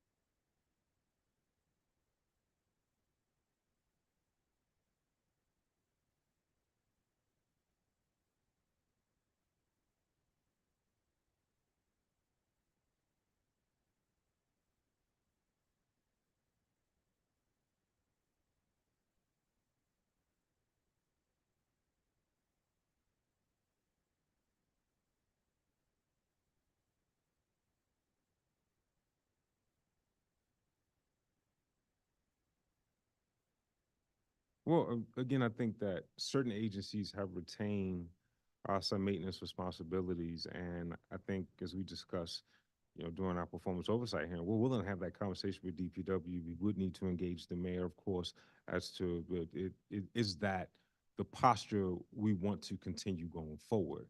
I think that if there's if DGS more fully is responsible for the full maintenance of that of that particular inventory, then at that point it would be appropriate for Salesforce and some of our normal protocols that we use more broadly throughout our inventory.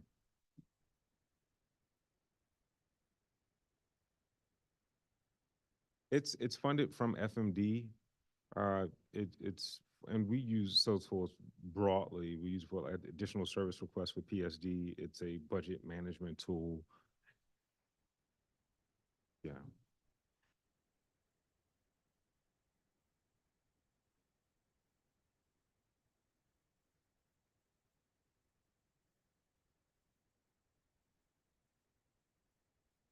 Yeah, we can pull those estimates. We have a number of follow-ups for you, council members, part of our budget, and we can make sure we get that for you.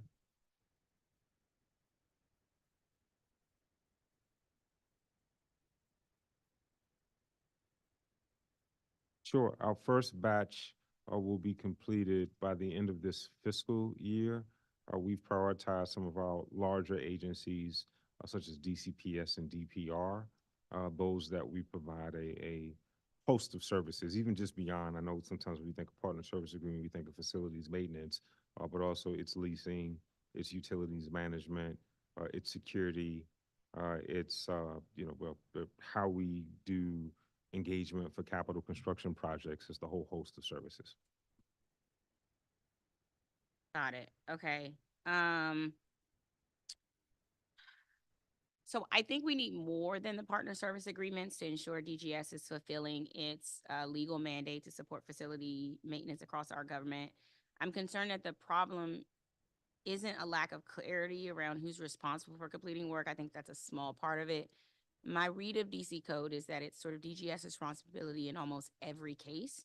And so what's happened is that agencies have started to spend their own program funds to provide their own maintenance services because they aren't able to rely on DGS to get the job done quickly or with the quality that they would like. And so what do you think the solution is there as far as, because what's happening is we have some agencies who are spending their own money. DGS is not reimbursing them. And so, and not sort of taking a read of it. I mean, when we were at YSC, they just spent their own money on replacing carpet. They had spent their own money on replacing the carpet on the floors. They were like, it's no way DGS is going to get this done. We needed to spend our own money on it. Other agencies are just spending their own. Fire and EMS talked about how they were spending money at their own stations because they were like, we can't get DGS to do it. And so that means that we're not getting sort of a full assessment of how much maintenance costs certain areas need. They sort of just are covering it themselves. So how do we fix that issue? Well, again, I would just say those are broader considerations. We know this is a city that has a number of needs. I think that that's playing out in this budget cycle and how we prioritize those needs. All I can tell you is that this agency expends over 99%, sometimes upwards of 99.5% of our available funds. So, we do we cover as much ground as we can with available resources. We just signed a new. Now, I will say, I'm sensitive to this discussion. When I was at DPR, I had very similar conversations. What I found, and this is the importance of the partner service agreement, when I begin to think more strategically about how we approach these things, that's when we saw results, right? So for instance, I got tired of blaming DGS for outdoor pools, right? So we made an appeal and then outdoor pools and received janitorial, right? I knew we had coverage gaps and securities for outdoor pools in some of our older recreation centers, and that created a public safety vulnerability. Work hard with both DGS and the Protective Services Division, and then over time, those funds were invested. So the benefit of a partner service agreement, it's not by all means a silver bullet. It is a tool that we use to help plan and think a little more strategically. And I think especially, when you have turnover and attrition, which is natural, you have to have something you can refer back to. What we do believe is that it is appropriate in some instances for very niche services that maybe it belongs. I think now Fire and EMS is conducting some niche services that are just in their wheelhouse, right? There are other agencies that should do the same. So that and some of them have that authority. I will say that, we strongly believe that from a bang for buck economy of scales and also just from a sheer expertise, maintenance it should continue to be centralized within the Department of General Services. Yeah, I mean, yeah, I agree with you. I just think that based on the code and how it's written, you all have a large amount of responsibility. It doesn't sound like you all believe that you should pierce some of these responsibilities out. You believe we should keep them all together, but then I think that's going to continue to lead to you not being able to meet your statutory obligations as they are spelled out in the code. But if we'll keep them in, I just think it's gonna continue to lead to. I mean, the code literally says you all coordinate the day-to-day operations of district-owned properties. You maintain building assets and equipment. You perform various repairs and non-structural improvements. There's sort of a whole list, and there's no sort of way around it. And so, if you continue to maintain what the code says for every cluster, there's no way you don't end up falling short every year. That maybe that's okay. I mean, it's not okay, but I mean, maybe it's okay with where the standard you're able to meet, by not taking the public safety cluster or other clusters out from under DGS, and giving them their own will to do facilities. It's still the same formula, right? It's you have to still invest in small capital. You have to invest in preventative maintenance. You have to invest in work order reduction. You have to invest in routine services. So, whether I spend $100, whether I spend $100 and $1 bills to 100 people, or I give one person $100, at the end of the day, like you have to make the investment to get the work done. So I don't think that they have a magic formula. You still need carpenters, you still need plumbers, you still need electricians, you still need to invest in PM, you still need to invest in routine services and the like, and have dedicated work order reduction money. Are we better to centralize it? Are we better to decentralize it? Those are macro level questions, but I just strongly believe that it's done. I think you see the danger when it's done the opposite way, right? And you have what you have now. Got it. I agree. It's macro level questions. It's just something that we are continue to consider as a committee and as a city as to what's the right route to go to get the best result for constituents in that regard. And by constituents, I also mean client agencies. We just signed a new contract with JLT, I believe, to provide trash and recycling collection services. Is that correct? That's right. Okay. And how much is that contract for each year? Will we have to make changes with this proposal? It's about 3.6 million, I believe. And in the mayor's proposed budget, there's a technical adjustment we have to make, that the entirety of that reduction should be in a utilities line item. I think right now it's reflected in waste management, I think steam and water. That's a correction OBPM will work with the council to sort of adjust as we get deeper into the budget cycle. But that is the funding, and we've been extremely pleased thus far with JLT's performance. Okay. And as a result of that, are they able to install more recycling cans if the existing cans aren't enough? We're looking at that with DPR about like where we locate our recycling cans. I think that because this has been a weakness of the agency, now that we're establishing a baseline for services, it's my hope that folks will, now that you can depend on that recycling service, that it'll lead to better behavior, less contamination, and we think just better results all around. Got it. Okay. I was trying to give, is Councilman Pencil on? She's been messaging me, asking me like, wait, I'm coming. I've been trying to give her an opportunity, but let me just close out on a few Ward 4 things, and if she's not here, we're gonna just have to close this out. The ADA, Americans with Disability Act, is something that we've been talking about at the Office of Disability Rights. Oh, she's here. Councilman Pinto, you are like, right, I was just about to close you out. Councilmember Pinto, welcome, and I will recognize you now for one round of questions. All right, thank you so much, Chair Lewis George, really appreciate it. And I'm still looking at this presentation. Let me come back to view so I can see everyone.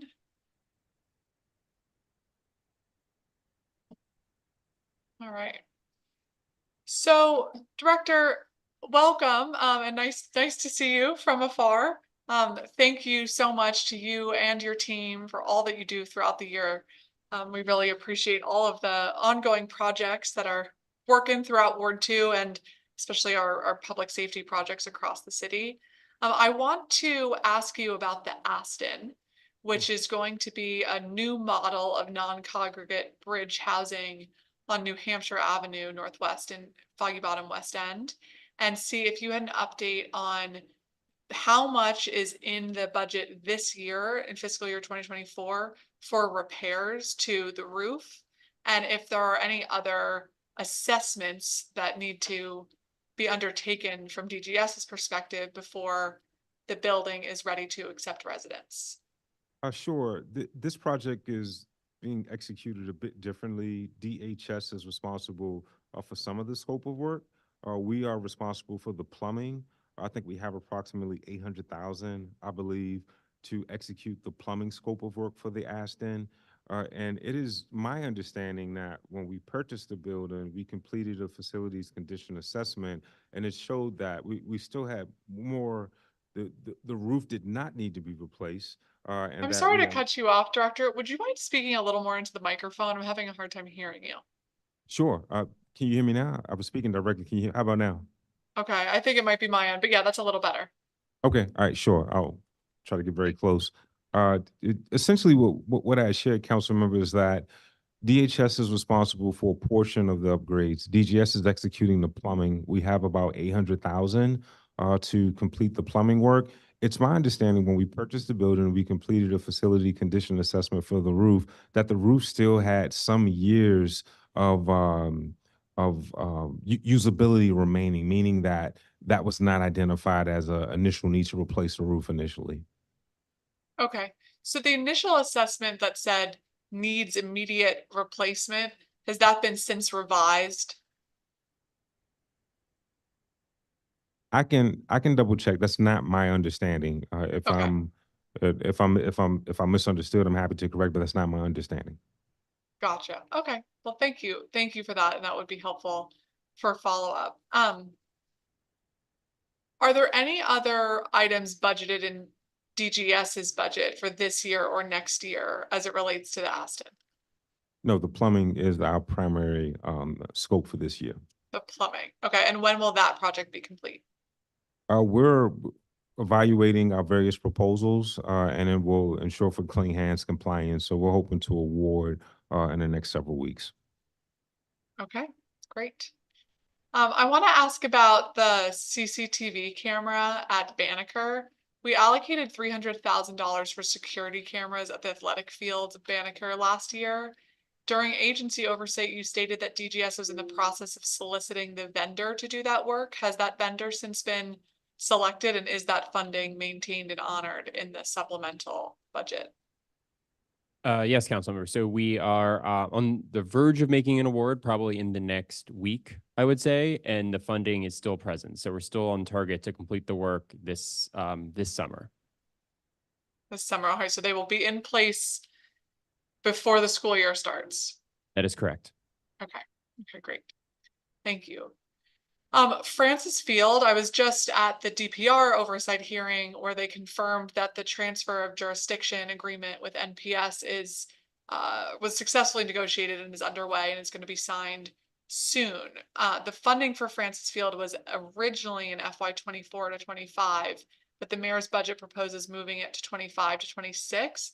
DPR said that it wouldn't affect the project, but do you have any other deeper, different understanding of that?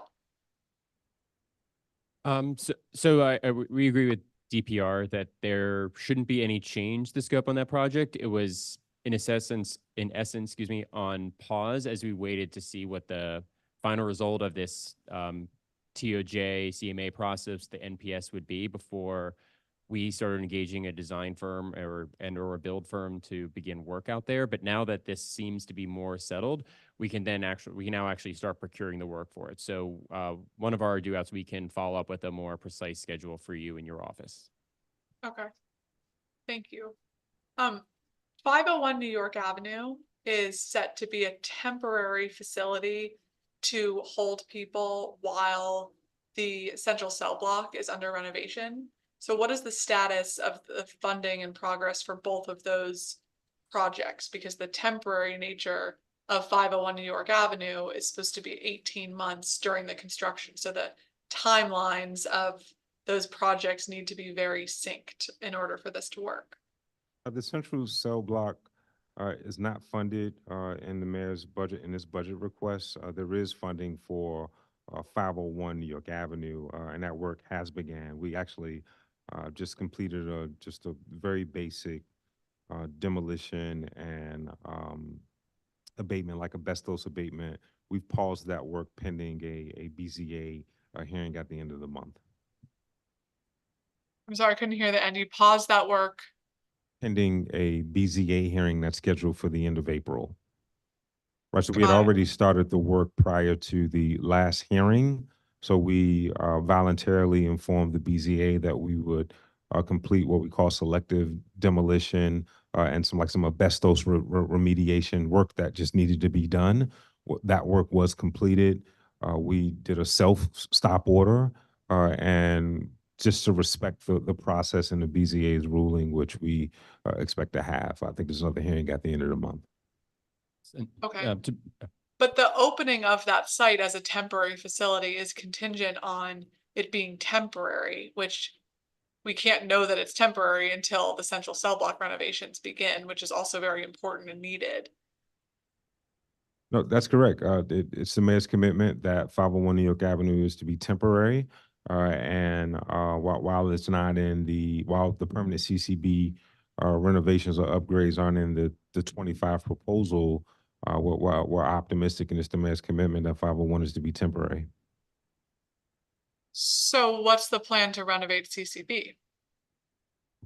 Oh, well, at this time, there's no funding. We have begun just looking at different cost analysis and doing our own just to sort of get a sense of what it'll take. But at this point, at this time, it's just not reflected in the FY25 budget request. Is it reflected anywhere in the financial plan? It is not. Okay. So I just want to be really clear about this, because if it's not anywhere in the financial plan, an 18-month temporary move doesn't seem feasible if we don't even have funding allocated for the next 4 years. Sorry, is that a question or a statement?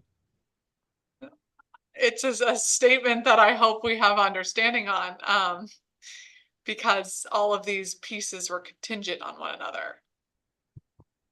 No, understood. And, happy to have additional conversations with the executive and with your office regarding this.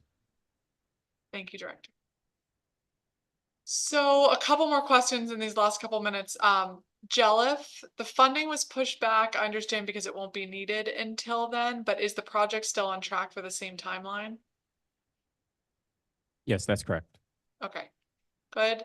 The park at New Jersey and O Street, I asked about this during performance oversight, and you said construction should be mobilizing on March 1st. What's the status of that project, and is it still on track to be completed by this September? First, yes, they did mobilize. And second, yes, we're still on the same schedule that we gave at the last hearing. So August, September this year for completion. Okay, fantastic. Hardy Middle School, we funded lockers and design review for the auditorium. Some of these lockers, as you all may recall, were so narrow that students couldn't put their backpacks inside. So they were just kind of leaving their bags and items strewn across the floor. So I had hoped initially this could just be absorbed and was a basic kind of need, but it wasn't able to. So we allocated $125,000 for the new lockers and a $500,000 allocation for a design phase of a new auditorium that is also in need because of how many students are coming into the school. DGS shared during agency oversight that you all were targeting summer completion of each of these projects. Have the vendors been selected, and are we still on track for those completion dates? So first question for the lockers, yes, we have the vendor on board for that, and we're still targeting summer completion for the locker project. For the auditorium project, that is a separate procurement. And I apologize if there's confusion. We're targeting completion at the end of this fiscal year because it's running the same track as the similar improvements at Anacostia and Jackson Reed High School. Again, similar to my comments earlier in this hearing to Councilmember Fruman, we're pushing as much as possible to have those done by the end of this summer, so they would be ready for the 24-25 school year. At this time, I can't commit to something I know we might not be able to deliver on, but definitely by the end of this fiscal year. For the design phase part. No, for the auditorium. Like For the auditorium, but the yes. lockers will be in place this summer. The lockers will be in place this summer, yes. Okay, great. Okay, 2 more questions in the last minute. Ellington Field, as of February 1st, the Ellington Field project was in the permitting stages and DGS expected to start in spring of 2024. Has this project started, and have we made any accommodations for the issues around lights and parking? We will confirm on that. I know we were just a couple weeks ago, we were very close to making an award for this project. And I don't have the exact details in front of me, but we can follow up with your office with the precise schedule. Okay, thank you so much. I'd appreciate that. That would be helpful. It is one of the most consistent issues I hear from neighbors and students and parents in that area of the city. And so it would be helpful to follow up with that piece. And then lastly, Chair Lewis George, if I can ask briefly, compliance with the Bundy Field lease.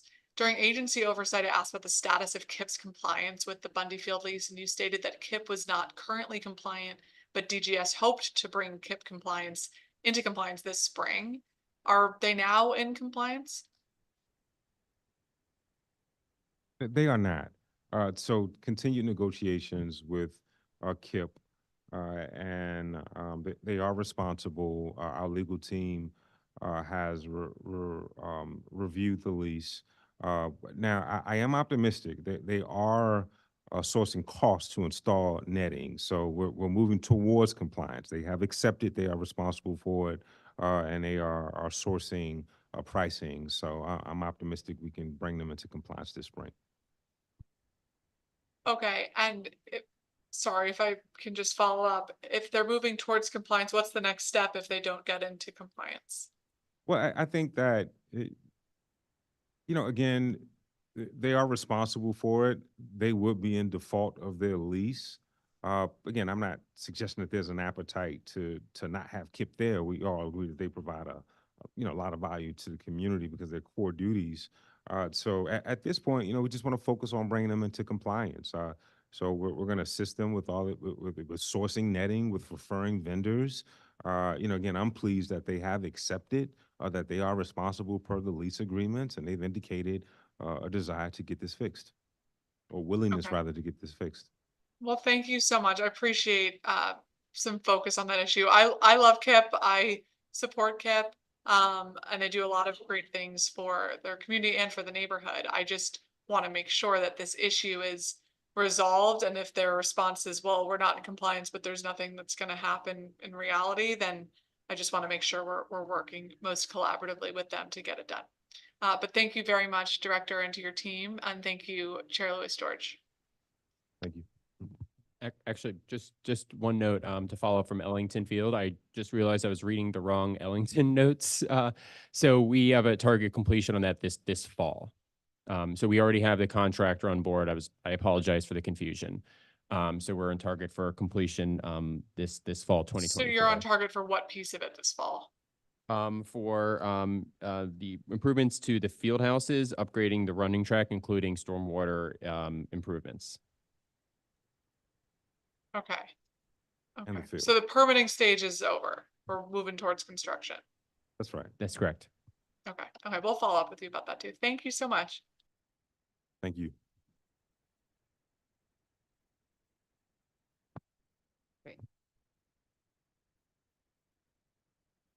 All right, thank you, Councilmember Pinto. Director, just want to put my Ward 4 hat on for 1 minute before I roll out here.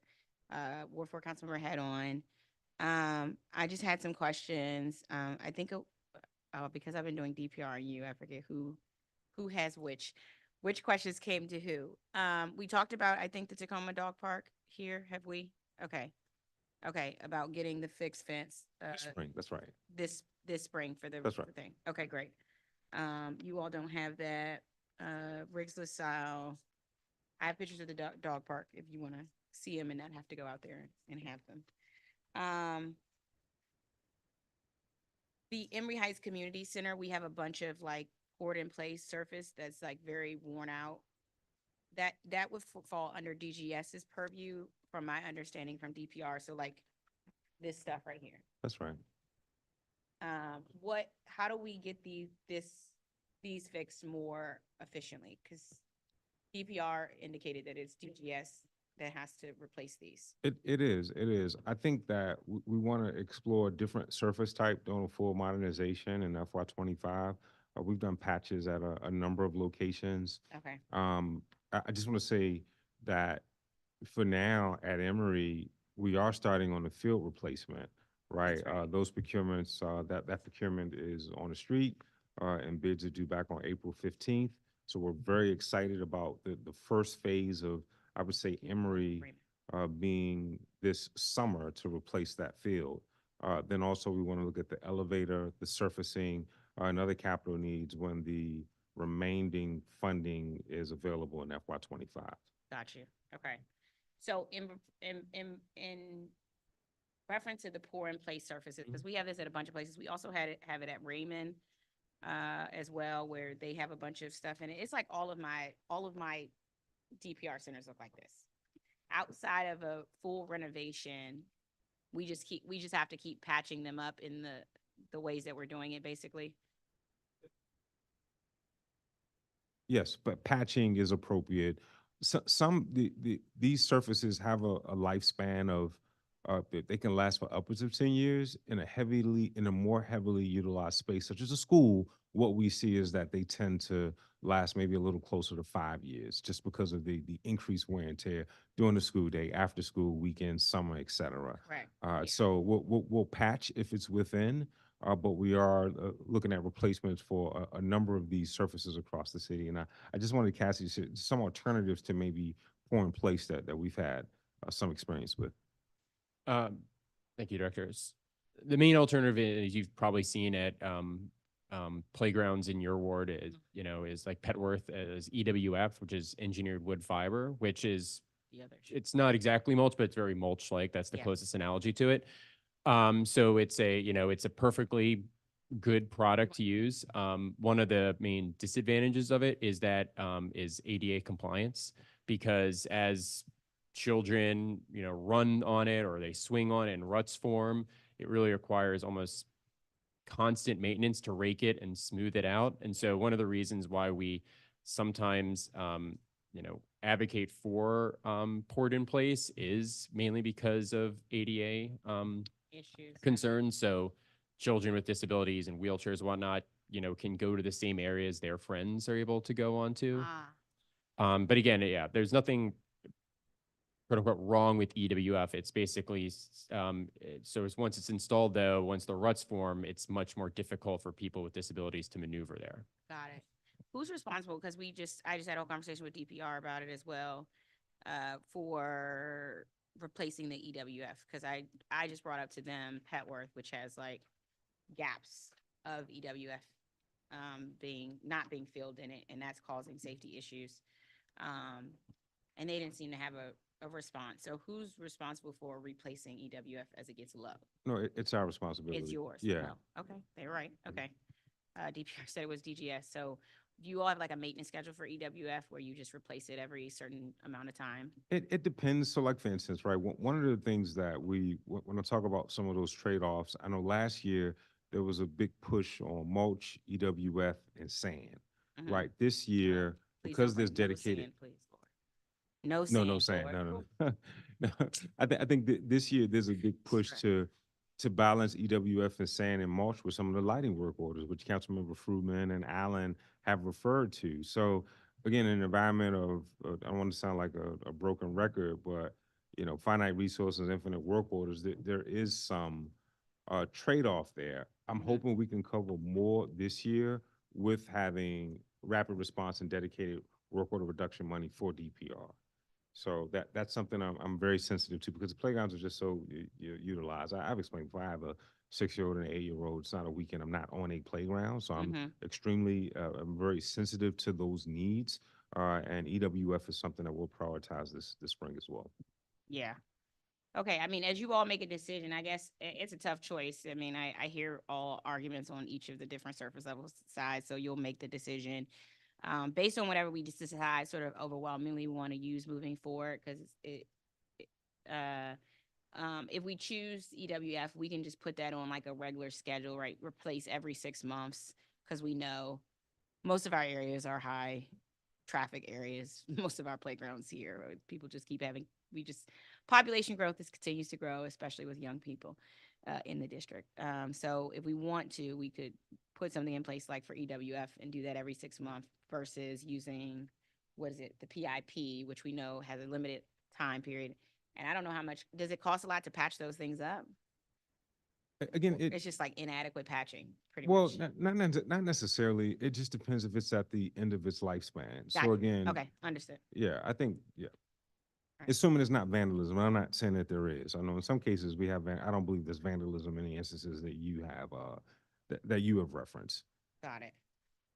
We had a question, and maybe you all have the answer. It's in DPR's budget, but it is a sort of a capital project. The historic green triangle improvements.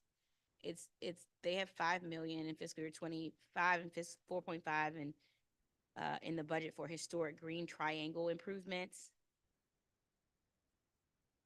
I think is this the Farragut North It is project? connecting Farragut Square and McPherson Square via Green Boulevard. I guess I'm wondering, is any of the money going to improvements within those two parks? I know there's dedicated funding for Farragut Square Park.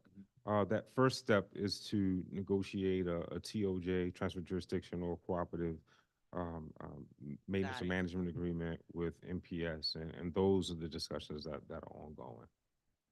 Okay. My question there, as I look at the funding there, is if whether we're putting district dollars in federal parks. It's been a successful model, like at Franklin Park. But there have been some wins, and I think they just had a concert series, and I know they do wonderful programming. Although it's a federal asset, and it has proven to be an effective way to activate these spaces for DC residents. Yeah. Okay. I have my own sort of federal parks in Ward 4, like Grant Circle. So as we look at that funding, I just wanted to get a sense of whether that funding was going into a federal park and what that means for our ward as we do some of that work as well. Okay. I'm ready to land this plane here. Want to thank you all for your time and energy here. I want to say this because we are entering budget season and this is a tight budget. We're going to have to be in lockstep together here as we do this budget season. And that means the responsiveness has to be better. And it can't take a long time. Like I can't wait 3 weeks for something to happen, like to get a response to something. If I do, then I'm going to move something and you're going to be upset that I moved it. Or I'm going to exit out a BSA title, you're going to be upset I exit out a BSA subtitle.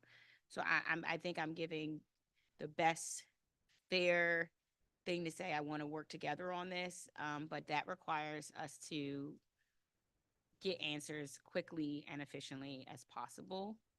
And I just have to say, I've been disappointed sort of as to where we are right now, and I would like us to improve moving forward in regards to that, but especially outside of budget, we can have a different conversation, but especially during this budget, I would like that responsiveness to be better, not only for me, but for, you know, constituents, for staff, et cetera. Friday, I know we had a hearing. You all didn't make the hearing for the Bancroft hearing, et cetera. We said, okay. But it's just been, we gotta have a better relationship as it comes to responsiveness on issues. Even when it comes to responding to questions and things of that nature, like non-answers are just frustrating. If I ask a straight question, I just want a straight answer in response to questions as far as, and I'm talking about like the Lafayette letter, for example. So now I got to go back, write a new letter just to get another letter. It wastes time. It frustrates the process. It frustrates me. I just would like answers to be answered. It's oversight. It sucks. It's oversight. It's what it is. This is the nature of the system. I'm not doing anything different from anybody else as sort of far as oversight goes, but it requires me to ask questions and you to reply with answers. And so I would just like that to be something reciprocated as we move forward, especially as we move forward in this tight budget season. Well, I, respectfully disagree, but I want to find common ground. I think that we've taken strides to be responsive to this committee. I would ask that the committee, at times, again, we respect your right and your purview.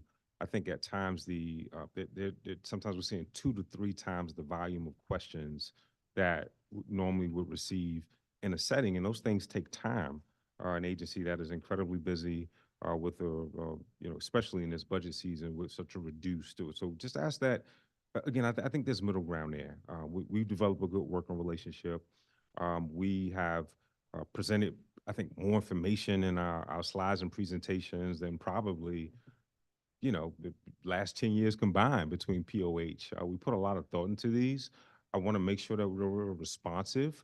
I hope that there's middle ground there. I hope that there's middle ground between the committee and I hope there's middle ground between the agencies. So I'm committed to that. I know you're committed to that. Let's figure it out. Right. With that, I want to thank all of our witnesses who testified on Friday. As a reminder for the public related to this hearing, if you'd like to submit written testimony for the record, please do so by 5 p.m. on Friday, April 12th by uploading it to the council's hearing management system. I want to thank Will Perkins, my committee director, for his work in preparation for this hearing, and Sebastian Wyman for their work in preparation for this hearing and ability for us to make this happen. I want to thank DGS, its staff and its partners and its employees for the work they do to upkeep our system. This concludes today's budget oversight hearing. The next hearing of this committee will be on Thursday, April 25th, where we'll hear testimony on our Child Family Services Agency and the ombudsperson for children. The time is now 4:29 p.m. and this hearing is now adjourned.